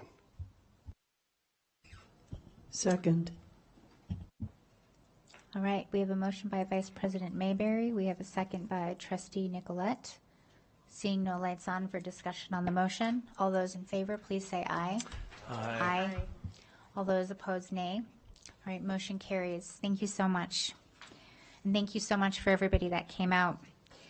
That closes item 3.01 and section 3 in its entirety, and we will move on now back to section 4, our items for action, presentation, and or discussion, and open now with item 4.05. This is the public hearing, discussion, and possible action to approve the change of use for Kate Smith Elementary School in accordance with Administrative Regulation 7087 and Nevada Revised Statutes NRS Chapter 393, effective beginning the 2027-28 school year. This is an item for possible action.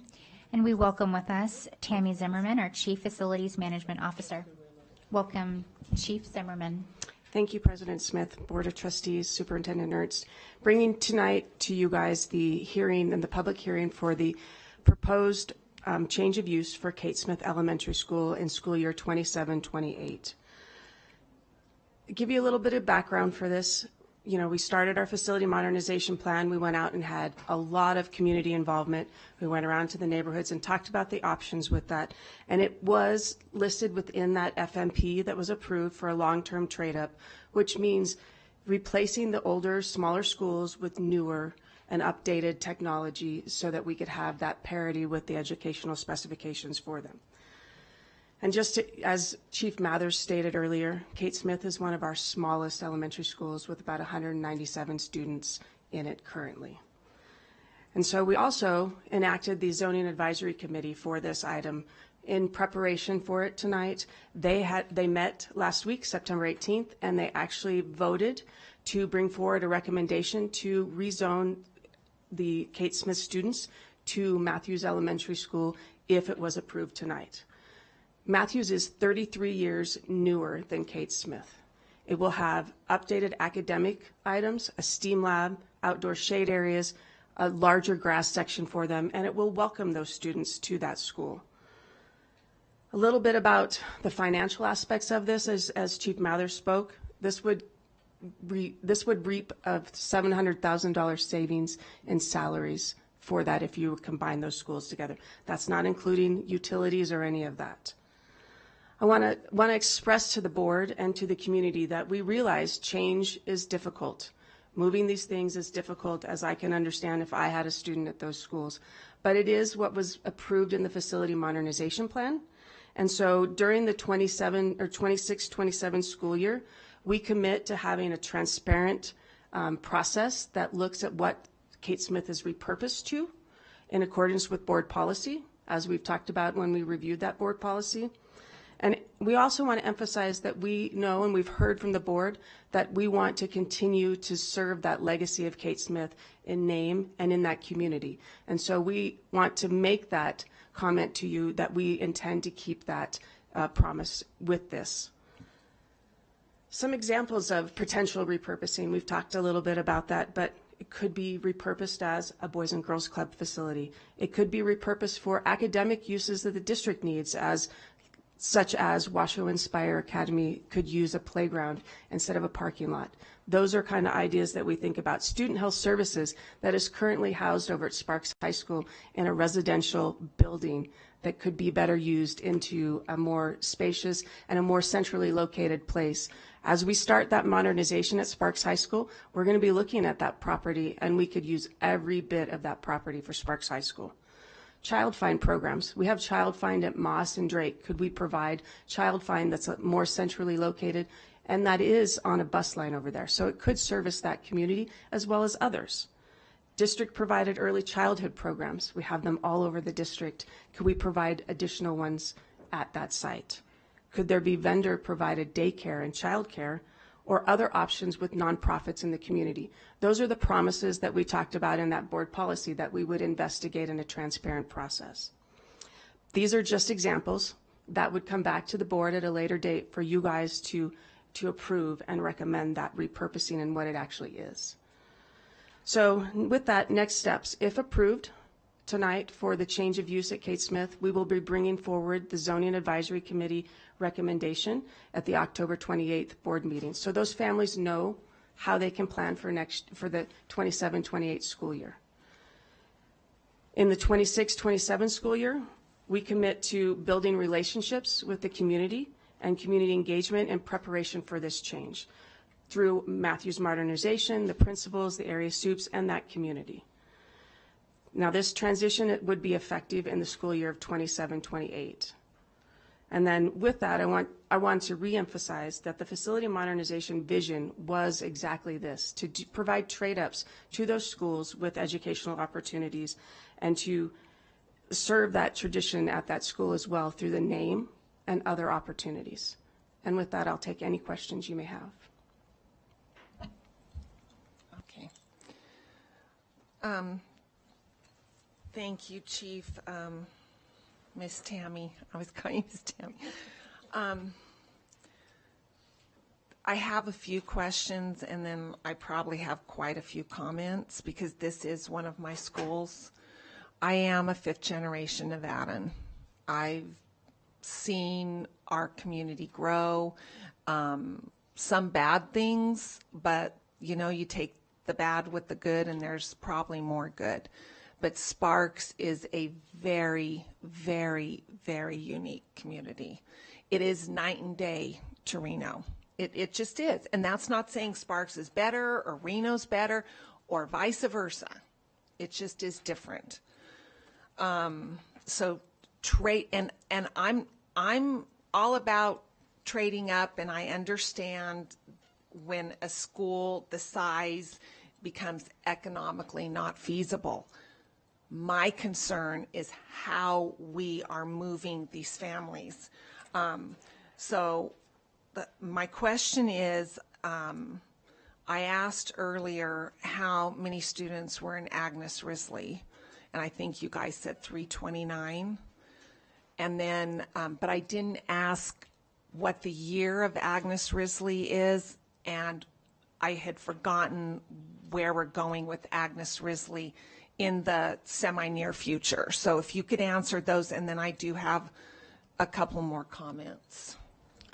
So off the top of my head, and I'm trying to recall, Risley is stated in there for a long-term trade-up as well. And it is, I want to say it's in about the 2032 range. I'd have to pull that up, and I could provide that to you. But Agnes Risley would see similar action just like Kate Smith. Okay. And what would the reasoning be for Risley to trade up? Because the population's going down, or what is the age of that school? So I'd have to look at the age of the school as well, but it's in the 60s, right? It's 355 students now, but when you project it down into when we'd actually be doing work, between Risley and Maxwell, there'd end up being about 600 students at that time. Okay. So that's part of why that is all connected together. Okay, so that, then my argument would be Risley and Smith, Kate Smith, they are similar communities, and they're in the same vertical. These neighborhoods, they rely on each other. They have relationships with each other. They depend on each other for many things, watching kids, you know, getting to doctor's appointments. It is a very close-knit neighborhood community, just as Kate Smith is. The coaching, there's coaches from Sparks High that go and coach the soccer teams because of this community relationship. Yeah. Okay, I think we're a little off the agenda.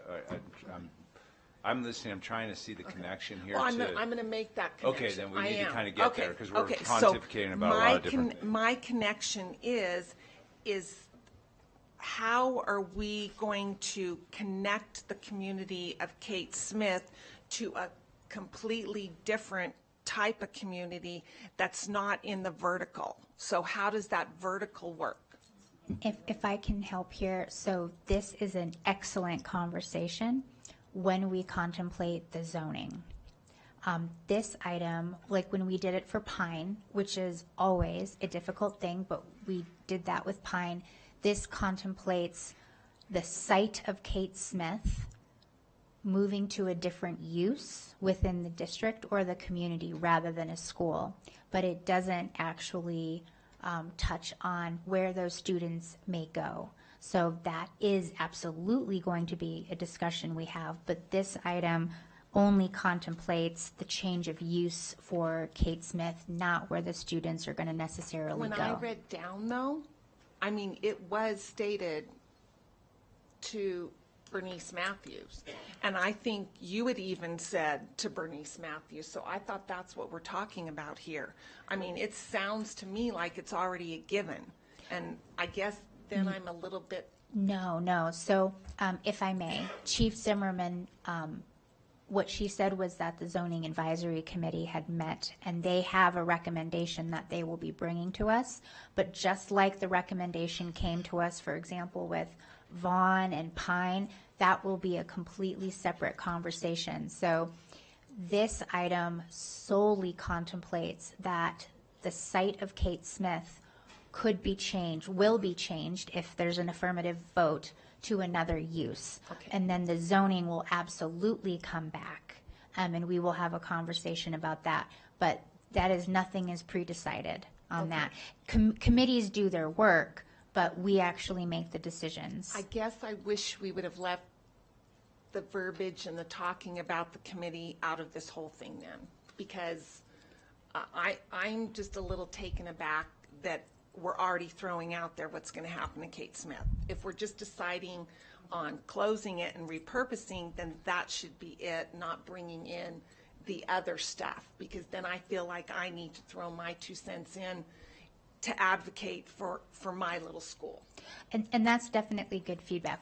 We're going to be having multiple of these conversations in the future, and you do have a point. So we, on both sides, will make sure that in this case, we're talking solely about a change of use, and you're right, we'll keep it laser focused on that. Okay. Because when there are advanced things, it can turn into, well, maybe I don't want it to be a child care center, and I get that, and I very much respect that point. Okay, thank you, because, yeah, that's what it was. JJ, do we have any public comment? I believe we have some members of the public who have been waiting extremely patiently. Thank you so much. Marcus Hodges. Welcome, Mr. Hodges. Thank you so much for being here, and thank you so much for waiting so long into the evening. This is obviously a very unusual evening given the current board. We don't typically go this late. Normally, it's been many a moon. So thank you for your patience, all of you. Last time I was here, it seemed lengthy then as well. Marcus Hodges, I'm here as the parent of a Kate Smith Elementary School student. We're new to that school, and I just want to say it is a small neighborhood school. Everyone's talked about it. Unfortunately for me, sitting here, I didn't realize how much being at this meeting I was going to be hearing about Kate Smith, because it is planned to just be part of the budget balancing is what it seems like. Everybody has been mentioning it because it is such a small school.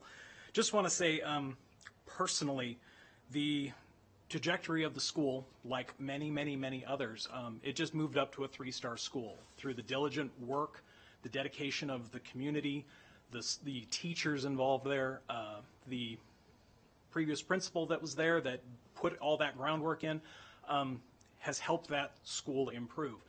The bad part for me is being new to that school with my son is the couple of parent meetings that we went to for volunteers for back to school. Many of the parents that were there did express that they were rather shocked to hear that the school was closing. I realize this is all framed as a change of use. Closing down the school isn't a term. Rezoning, all of these things where people don't, there's a little bit of a gap in this whole thing, and so parents are shocked to hear that this is what's happening. Not a lot of information has come out directly about that, and so therefore, the zoning issue probably didn't have a lot of turnout. I don't know. I wasn't even there last week. And that's just a little frustrating about this whole thing, because it is a school that has been recognized for its MTSS, PBIS kindness. They just got their EC Educator of the Year.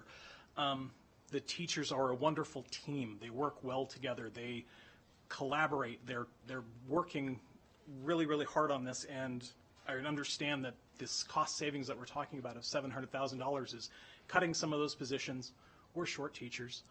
I know the attitude is they'll go other places and everyone will get jobs, but the team will be broken up and they will lose that community of their collaboration. And that's part of the problem that I look at, where we have a fiduciary issue to deal with and there is a budget shortfall, and this is the worst time ever to try to fight for a small school with, yes, smaller class sizes, because the way that we're balancing this out is putting them into a larger facility where you're going to maximize class sizes. And even with the whole newer and fewer, these kids and the teachers have done a lot with an older school. So just saying it's an older school doesn't mean it's bad. It means it has heart. Thank you very much for listening. I recommend you not approving. Thank you, Mr. Hodges. Irene Thomas. Welcome, Ms. Thomas. Thank you so much for being here. Hello. I just want to say, from learning, this is my first time ever being inside of anything like this. And it breaks my heart to even hear that you guys have already really made a decision about what you're doing to that school. And my grandson, who I raised, would not be at the level that he is at because of the love and concern and compassion for teaching, because that's the whole goal of this, is teaching. They have helped me understand a child like this that I've never raised. My children went to college. I did not know how to raise a child like this. And these people not only show my child how to learn, my grandchild, but me how to teach him at home. And it hurts my heart that y'all will put him in another class with more children for one teacher to teach multiple, when a child like that needs a smaller, not no 30. kids in one class. And as a parent, as a grandparent, on how I found out about this, is devastating to me, because not in my terms, my language, did I understand or receive the type of notification I feel that parents should get. Because in that community, not only have the grandparents of their children, but of their grandchildren.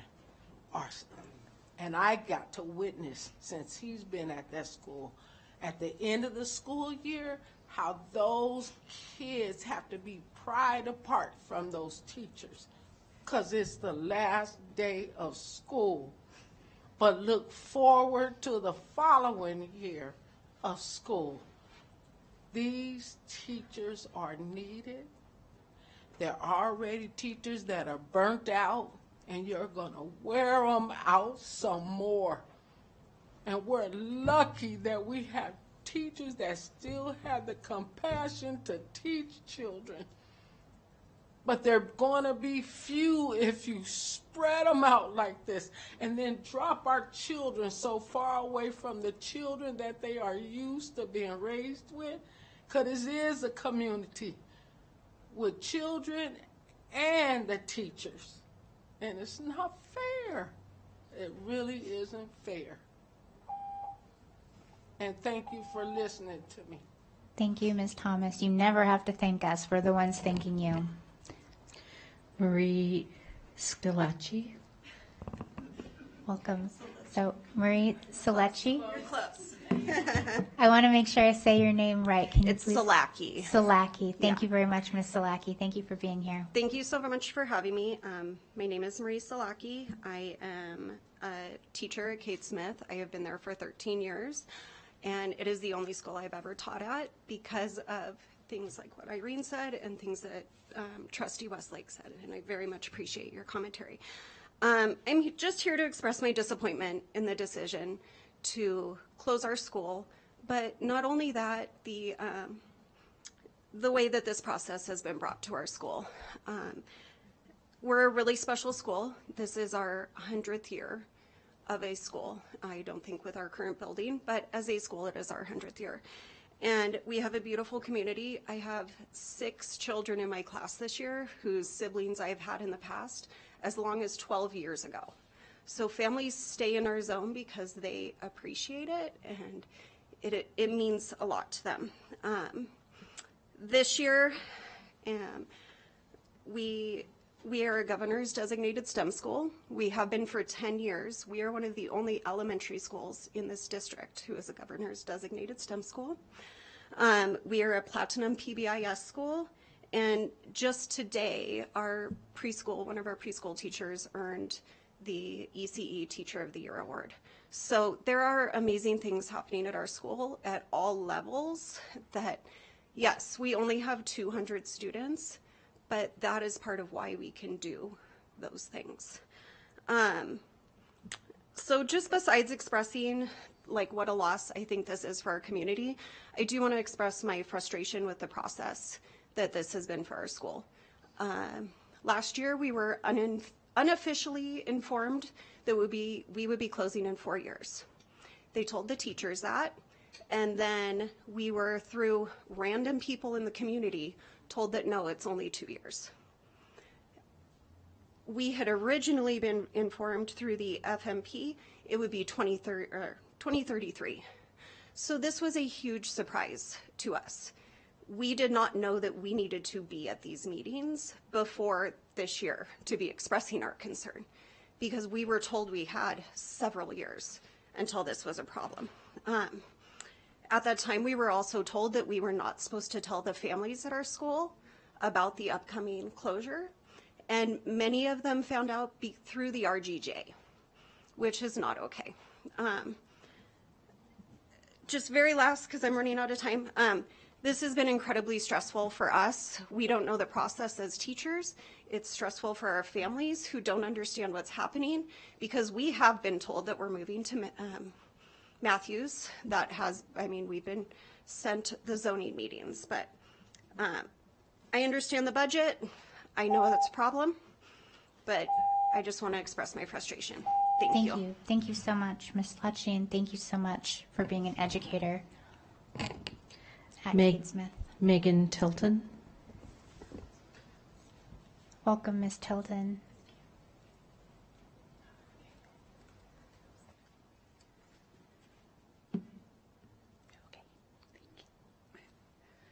Okay, thank you, Board, for listening to me tonight. Thank you, Superintendent. Thank you, Madam President. I appreciate your time. My name is Megan Tilton. I am a third grade teacher at Kate Smith Elementary. I am also a former parent. My kids went there. And so I've been really involved in the Kate Smith community. My mother-in-law actually was the school secretary as well. Did you know that Kate Smith was actually the first school in all of Washoe County to get a STEM designation by the governor's office? We were first out of any other school in Washoe County. We also were the first school in all of Washoe County to get a platinum designation for MTSS, PBIS, and SEL work. So again, a huge celebration for us and our families and community. Our robotics team has won first place many times in LEGO Robotics. And as you saw, some of you today, we have the Pre-K Teacher of the Year, among many other teachers who have won ExxonMobil or other prestigious awards. Okay, so I know you are tasked with having to make a very difficult financial decision. I totally get it. And so it's almost impossible. And we do understand that you have to do something that benefits the entire district.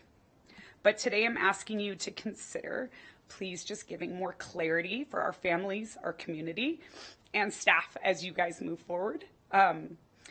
We teach our children respect every day at school. It's part of our roar's expectations at Kate Smith because we are Cougars who roar for excellence.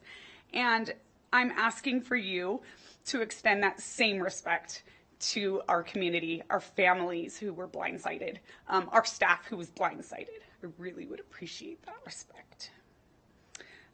Communication has not been clear. And again, it was mentioned, according to the FMP, we were slated to close in 2033. And through various people throughout the community and the RGJ, we were told that this is moving up without having any official communication from our district. I would hope that with clear communication, we can all better prepare our families and community for this transition. And so I just ask that that can happen for all of us. Thank you. Thank you very much, Ms. Tilton, and I think those are very reasonable things to ask for personally. Thank you. Mary Serwinski. Oh my gosh, I can't believe you got that. Really?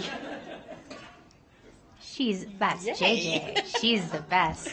There's a lot of letters on here. It doesn't look like Serwinski. I'd like to Welcome, thank Ms. you, Madam Serwinski. President and Superintendent Ernst and the board. I've spent my entire career at Kate Smith Elementary. I started teaching there 20 years ago. This is my 21st year teaching there. In these years, I have formed a very close relationship with our community. This community is made up of people who live in our neighborhood and many who have moved away. We have people coming that are zoned from Double Diamond coming to our school, that are zoned for Spanish Springs coming to our school, that are zoned for the North Valley schools coming back because they know the quality of education and they trust us with their children. I also have many siblings in my class this year. And there's about a 13-year difference from one of the sisters that I have this year. Last year, Sparks High's valedictorian was a member of Kate Smith. One of my students is working on her master's while also working for the TRIO program at UNR. And we have many other students. We have one student that went to Stanford. She's done an internship with CNN. We have many students who have accomplished great things from our school. And I do understand the financial decision that you have to make. So I would like to reiterate what Ms. Tilton said. This has been a very shocking and horrible way for this to all go down. Because you don't talk to us, but everybody else is talking to people. And our ex-principal knew that our school was closing in 2 years before we did. We reached out to the district for more clarification, and they would not give us any more clarification at all. So with the FMP, we did think we had more time there. And most of us planned to be there till 2033. Because that was the plan that you put forth to the public. And so I hope that you will communicate with us and with our families better. And I agree with what Irene said. The communications that have come out are not clear for our families. And I hope that you will be more transparent with them in the future. If you are, you would see many, many more families here if they understood what was going on. Thank you. Thank you very much. Rocio Luna. Welcome, Ms. Luna.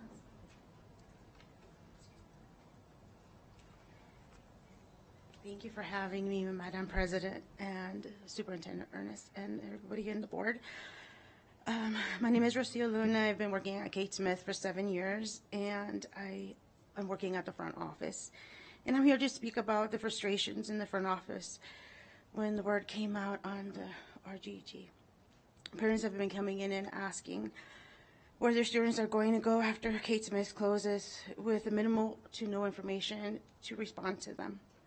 Parents are worried about where their students how their students are going to get to the Matthews, because Kate Smith is a close-knit community where they help each other, and families taking students to school and having their students go to Itsy Bitsy, like Mary said.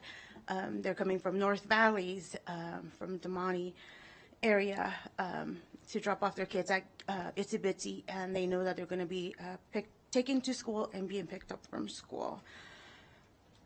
You know, of course, those parents with the variances have even more unanswered questions on whether, you know, they know it's their school of choice, but they don't know what's going to happen.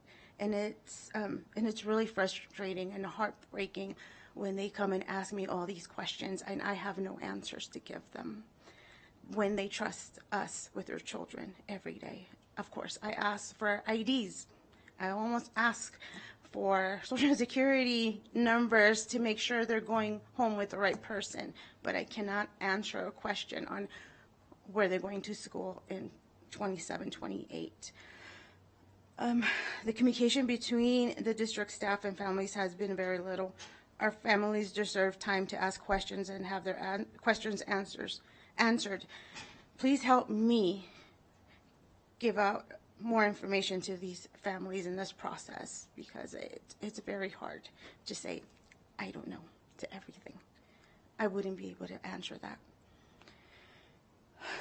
Also, I have not been notified by anybody on where my position as an ESP and other ESP positions are what's gonna happen to us after we're moved to Matthews. Please reconsider keeping the 2033 closing date to give families at Kate Smith time to receive answers and have time to choose what schools are fit for their children. Thank you. Thank you very much, Ms. Luna. The board received emails from Pablo Nava Duran and Kristen DeHaan related to this item. Thank you. All right, team, I'll bring it back here for any questions. I think that I want to say thank you so much for bringing your public comment. I think that you've raised some very fair points, and I know our team is listening. And we are constantly focused on our own continuous improvement. It's not just something we expect our kids to do, and it's definitely not something that we only expect our staff to do. And I want to applaud you and thank you for the very professional yet reasonable expectations that you have. And I can see by the nodding heads that it has very much been taken to note. Thank you.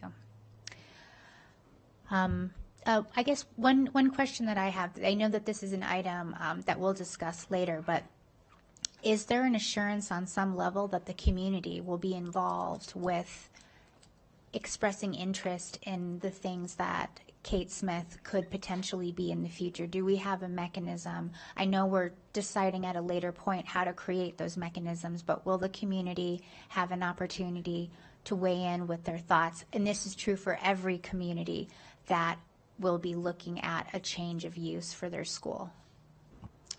Thank you for the question, President Smith. Yes, in my dialogue to you guys, we promised and committed to having community engagement for what that repurposing would look like so that it could still serve the community in some sense. Thank you. I know it's difficult to cover all the bases. I totally understand that, and I heard the passion and the worry and the sorrow and some anger. So I'm not going to ask a question. I'm just going to make a recommendation that we backtrack and we do the job that we should be doing, and that is doing it with respect. That is a word that resonated with me. And just backtrack. I really heard what Rocio said about not being able to answer the question at the front desk of parents, what's going to go on. And I know that we can't answer all the questions. We don't have everything solved, but we at least need to give the employees the tools that they need to make them feel more comfortable and helpful so that they can calm people in this storm. And so I just request we do some backtracking. Thank you, President Smith. Thank you, Trustee Nicolette.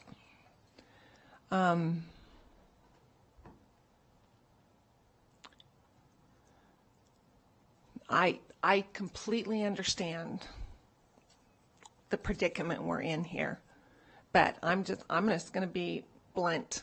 This could have been handled so much better. So much better. And I know there's a lot of work, and I appreciate that, but it seems like we keep stomping on feelings, and we're talking about community all the time. That's what we're talking about, building relationships and community. And I would really like to know where that was. I mean, we come up here, we're talking about zoning, how it's already decided where these children and their families are going to go. And then I'm not supposed to comment on it? I'm not supposed to advocate? I'm sorry, that's not right. They're not aware, they find out about it in the newspaper? That is not right. We're better than that. We are better than that.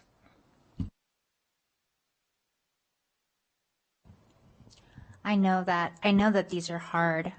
So I'm the trustee for Pine Middle School, and this was also difficult. And then we've also learned some lessons through this. This is only potentially the second vote that we would be taking.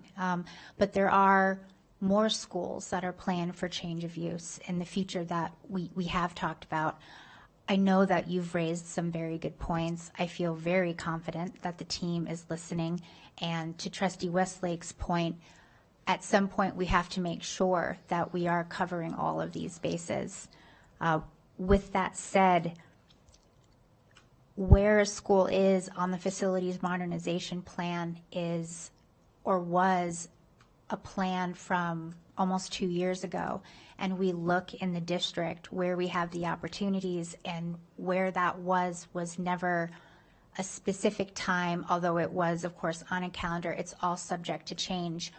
That part I feel comfortable with. What I hear from you, though, is that as we embark on this for other schools, and I'll name some of those, like Roger Corbett, for example, okay? But we've been talking about that for a while. This is something I have been talking about in my communities so that it does not come as a surprise. And I know that these are very difficult decisions. It was a very difficult decision when we had this vote on Pine, but the information is out there. It is part of the plan, and I know that this is difficult, but I do believe that we need to move forward with the item personally. And again, that is coming from someone that had to also do this in a very difficult way, and there will be more to come because there are additional schools that we have slated for trade-ups and consolidation. But I want you to know, the teachers and the families out here, that nothing you have said is lost on me. And I take that very, very seriously. Thank you, President Smith. I think that we all have seen the FMP and know that we have schools in our area that are going to be impacted by it.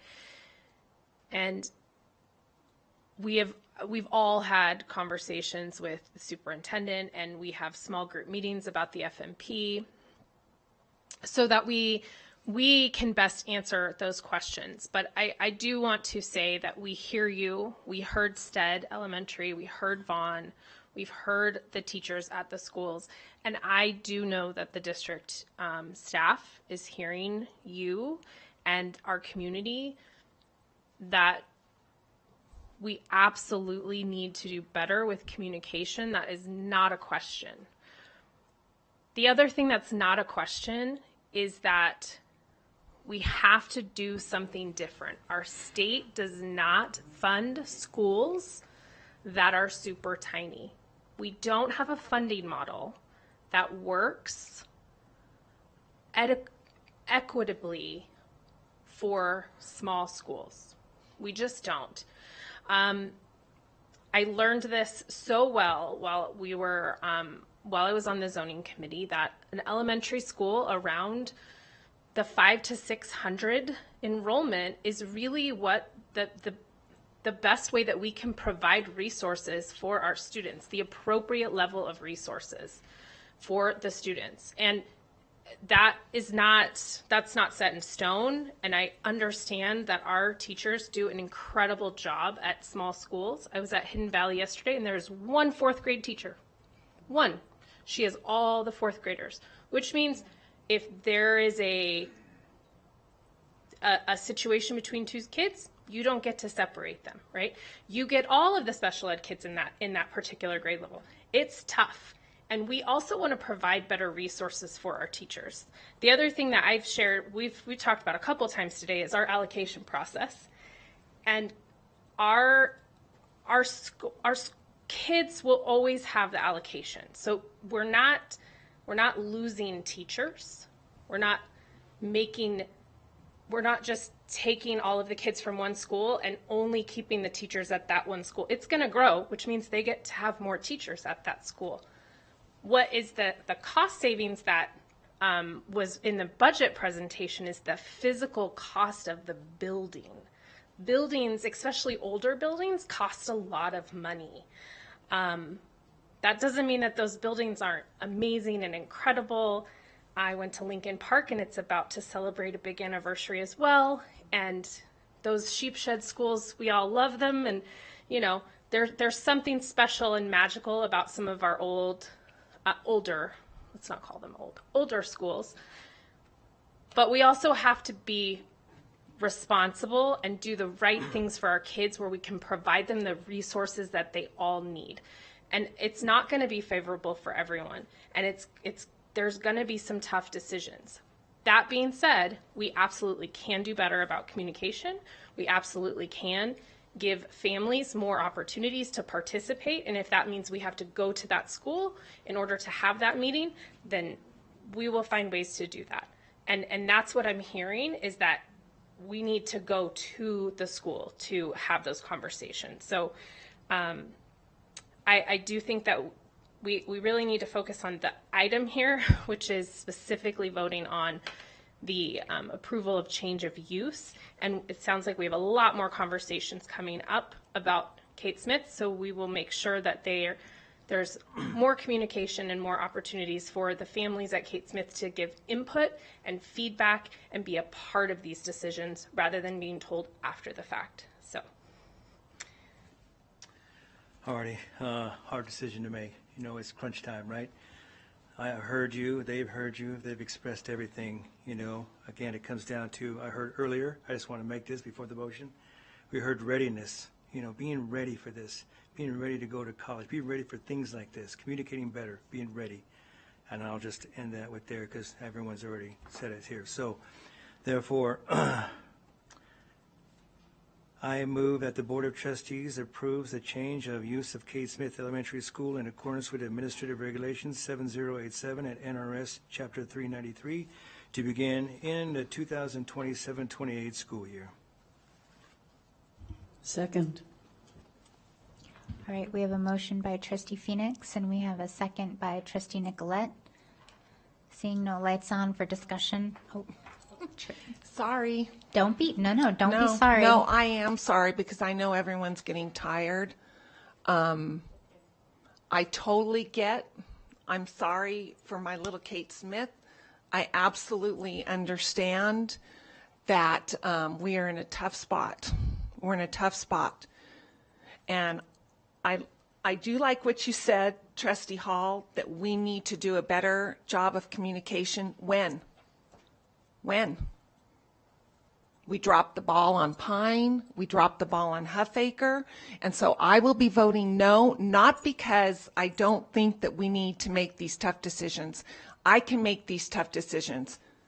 But I'm going to make these tough decisions with my community, not with my community being left out of the decision. Thank you. Thank you, Trustee Westlake. All right. We have a motion by Trustee Phoenix and a second by Trustee Nicolette. We've had discussion on the motion. All those in favor, please say aye. Aye. Aye. All those opposed, nay. Motion carries 5-1. Thank you. And thank you so much to everyone who came out.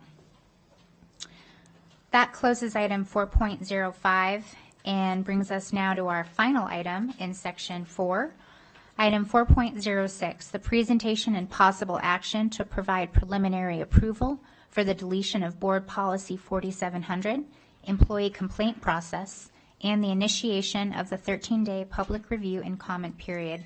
This is an item for possible action, and our presenter is our Chief General Counsel, Neil Rombardo. Good evening, trustees, Superintendent Ertz. I'm just going to present from here just to make this fast. Quite simply, as you know, we have the board policy diet. This is duplicative. It was duplicative when it was drafted. We used to have what was called a staff complaint process. What we've done is, as you approved, the staff complaint is specific now to protected status as it relates to non-discrimination under board policy 0100. And then there's now a new process that we use, which is the public complaint process for staff complaints, and that's in our new board policy that you dropped at 1600 and AR 1601. So this policy is literally duplicative of multiple documents, and it just needs to be deleted. We waited to bring it to you because we wanted to make sure everything else passed before we deleted it. So that's it. We're looking for a motion to delete. This doesn't affect any rights, any substantive rights or anything of that nature. I should also mention one last thing is there's also multiple grievance processes in each CBA. So there's plenty of chance to for employees to be heard. This is just one of those things that needs to be removed. JJ, do we have any public comment on this item? We do not. All right, I'll bring it back to the board. I'll make a motion. Okay. Board of Trustees provide preliminary approval of the proposed deletion of Board Policy 4700, employee complaint process, and initiates the 13-day public review and comment period. Second.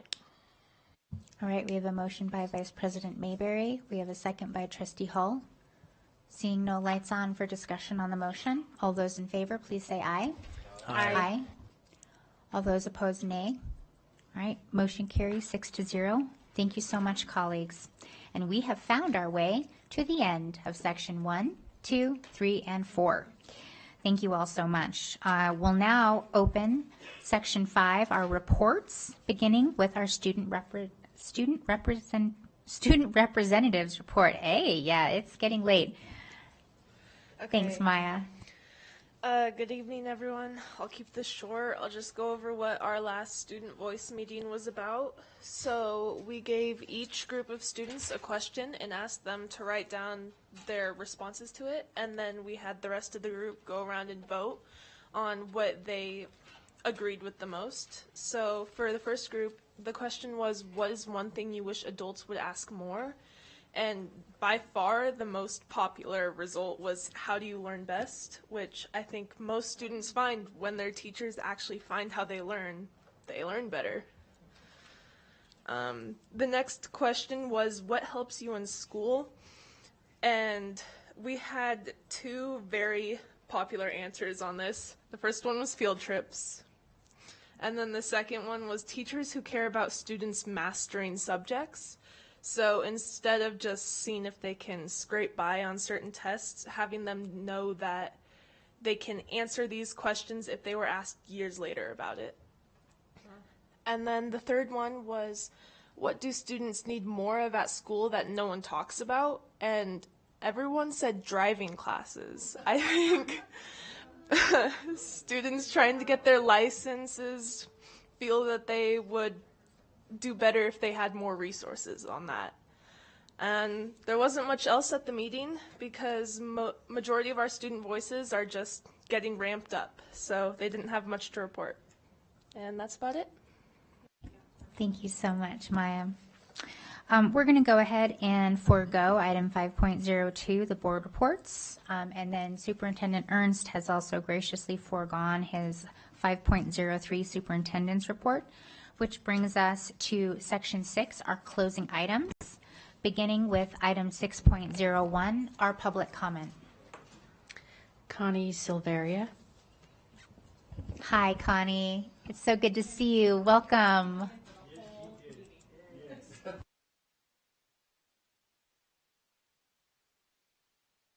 Tonight. It's been very interesting today, I have to tell you. So you'll be really happy to hear I'm here to give you money, okay? So have I got your attention? All right, well, I'm here to tell you that the Glen Hare greenhouse at Reno High School is slated for demolition next month. I'm here to plead with you to postpone or reconsider your decision. I realize the new facilities at W. Smith was built to replace the Glen Hare facility. However, I feel this is an opportunity for the district to create a public-private partnership that could be a benefit without destruction of this resource. Washoe County is home to nonprofit organizations such as Soulful Seeds, who provides community gardens for residents to grow their own vegetables, and Urban Roots, who provides educational opportunities for our youth to learn about gardening. Have groups such as these been approached to see if they have an interest in resources to take on the task of upgrading and operating the Glen Hare greenhouse? I have spoken with representatives from groups like Farmily and the Boys and Girls Club who would be interested in evaluating the site for possible use. We believe through donations and partnerships, our organizations such as these, this 4,000 square foot, $400,000 asset could provide a greater benefit to the county and the community than a parking lot.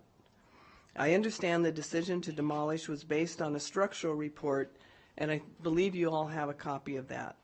Our plan would not only relieve your staff of maintenance of the greenhouse, but could serve as a learning opportunity for the other district greenhouses on the importance and specifics of regular inspections and maintenance of greenhouses. Our district is growing by the day. Who's to say that at some point in the near future, the need to expand these programs might not be realized? Once this facility is destroyed, that opportunity is gone. I do realize the contract for the demolition may be in place with a vendor. Let us at least try to postpone the decision to demolish while we put together a group of local interested parties to explore a more beneficial option. Thank you. Thank you so much, Connie. I do want to just clarify one thing, and that is that this isn't on the Reno High property, and it was never used by their students. So this was used with the AACT program. So I just want to make sure that everyone understands, because there's a bit of misunderstanding about that out in the community, just so okay. everybody knows. Thank All right, you. thank you. Paul Hollis. Welcome, Mr. Hollis. You're a champion. I want to play a walk-up song for you. After teaching for so many years, when you come to the school board, it's like going to the principal's office. But I'm not here for that. Yesterday was the 35th anniversary of building that greenhouse. It was with the Glen Hare program. Why do I know that? Because the day we poured the footings, the students from the building trades and the horticulture class built that greenhouse. Monica De Silva disappeared. She was from here to that wall from the greenhouse. And that murder was never solved, but that's how I remember it.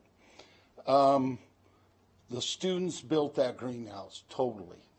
We finagled the board to give us the $70,000 that they had budgeted, which would have bought us about a 20 by 20 greenhouse with the contractor.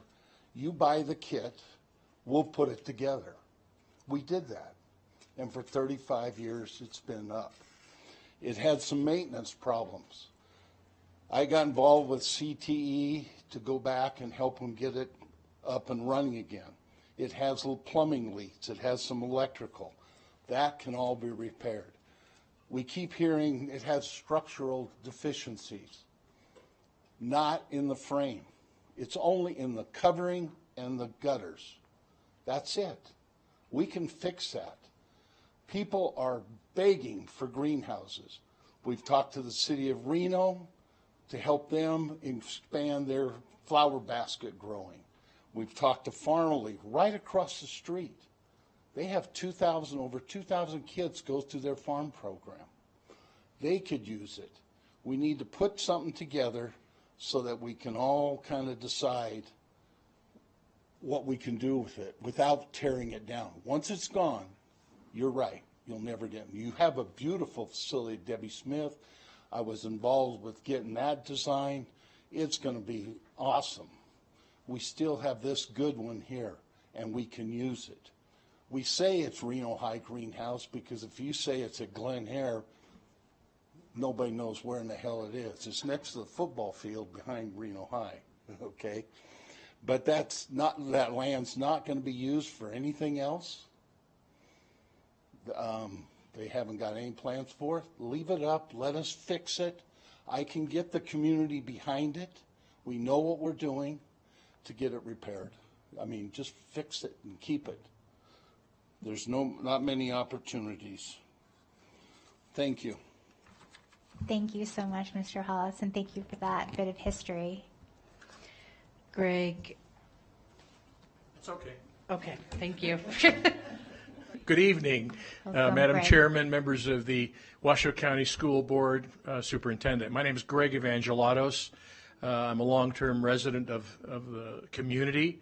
My wife, Janine Vandevort, was an educator with the school system for 25 years. My son is a proud graduate of Reno High. He's now a child psychiatrist living in Wisconsin, and I have 3 grandsons. And that concludes my presentation. Now, basically, I'm here to support what the previous 2 speakers have said. And you made the comment earlier about the Reno High having a diverse community. It's not the image of Reno High. And number one. Number two, I think the issue of growing things, of maintaining things, planting, teaching people tactile skills is really needed in our society. Long term, we need to be thinking about this in terms of how food is produced. We have become so technologically oriented and so data driven that the earth that produces the food we're not connected with. And I think this helps those kids connect with that. The second thing is, in my other life, I'm a developer's representative in terms of planning. And we need people with manual skills, carpenters, plumbers, electricians, landscapers. And in my childhood, in my younger days, my dad was a commercial flower grower and a landscaper, and I learned skills from him that saved me thousands of dollars when I bought homes and I had to landscape and I had to put in irrigation systems. So there's a practical application to it. And I think Mr. Hollis has tremendous resources to do this. And again, Mrs. Silvera is a dear, dear close friend, and I do whatever she tells me. Anyway, that's my presentation, and I just have an open mind on this subject because, and thank you for the education this evening. It's been 10 or 11 years since I've been here, and I see that you're at the firing line in terms of many critical issues, and thank you for your service. That's very kind of you to say. We're incredibly lucky that we're the people that get to do this as well. So thank you. The board received emails from Mike Escobar and Herschel Murray. All right.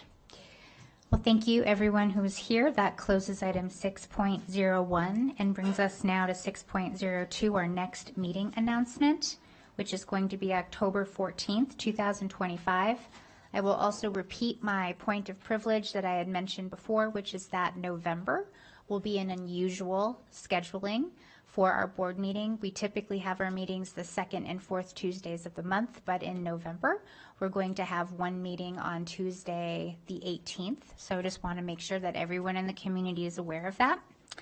That closes item 6.02 and brings us to 6.03 at 8:49 p.m. adjournment. Thank you.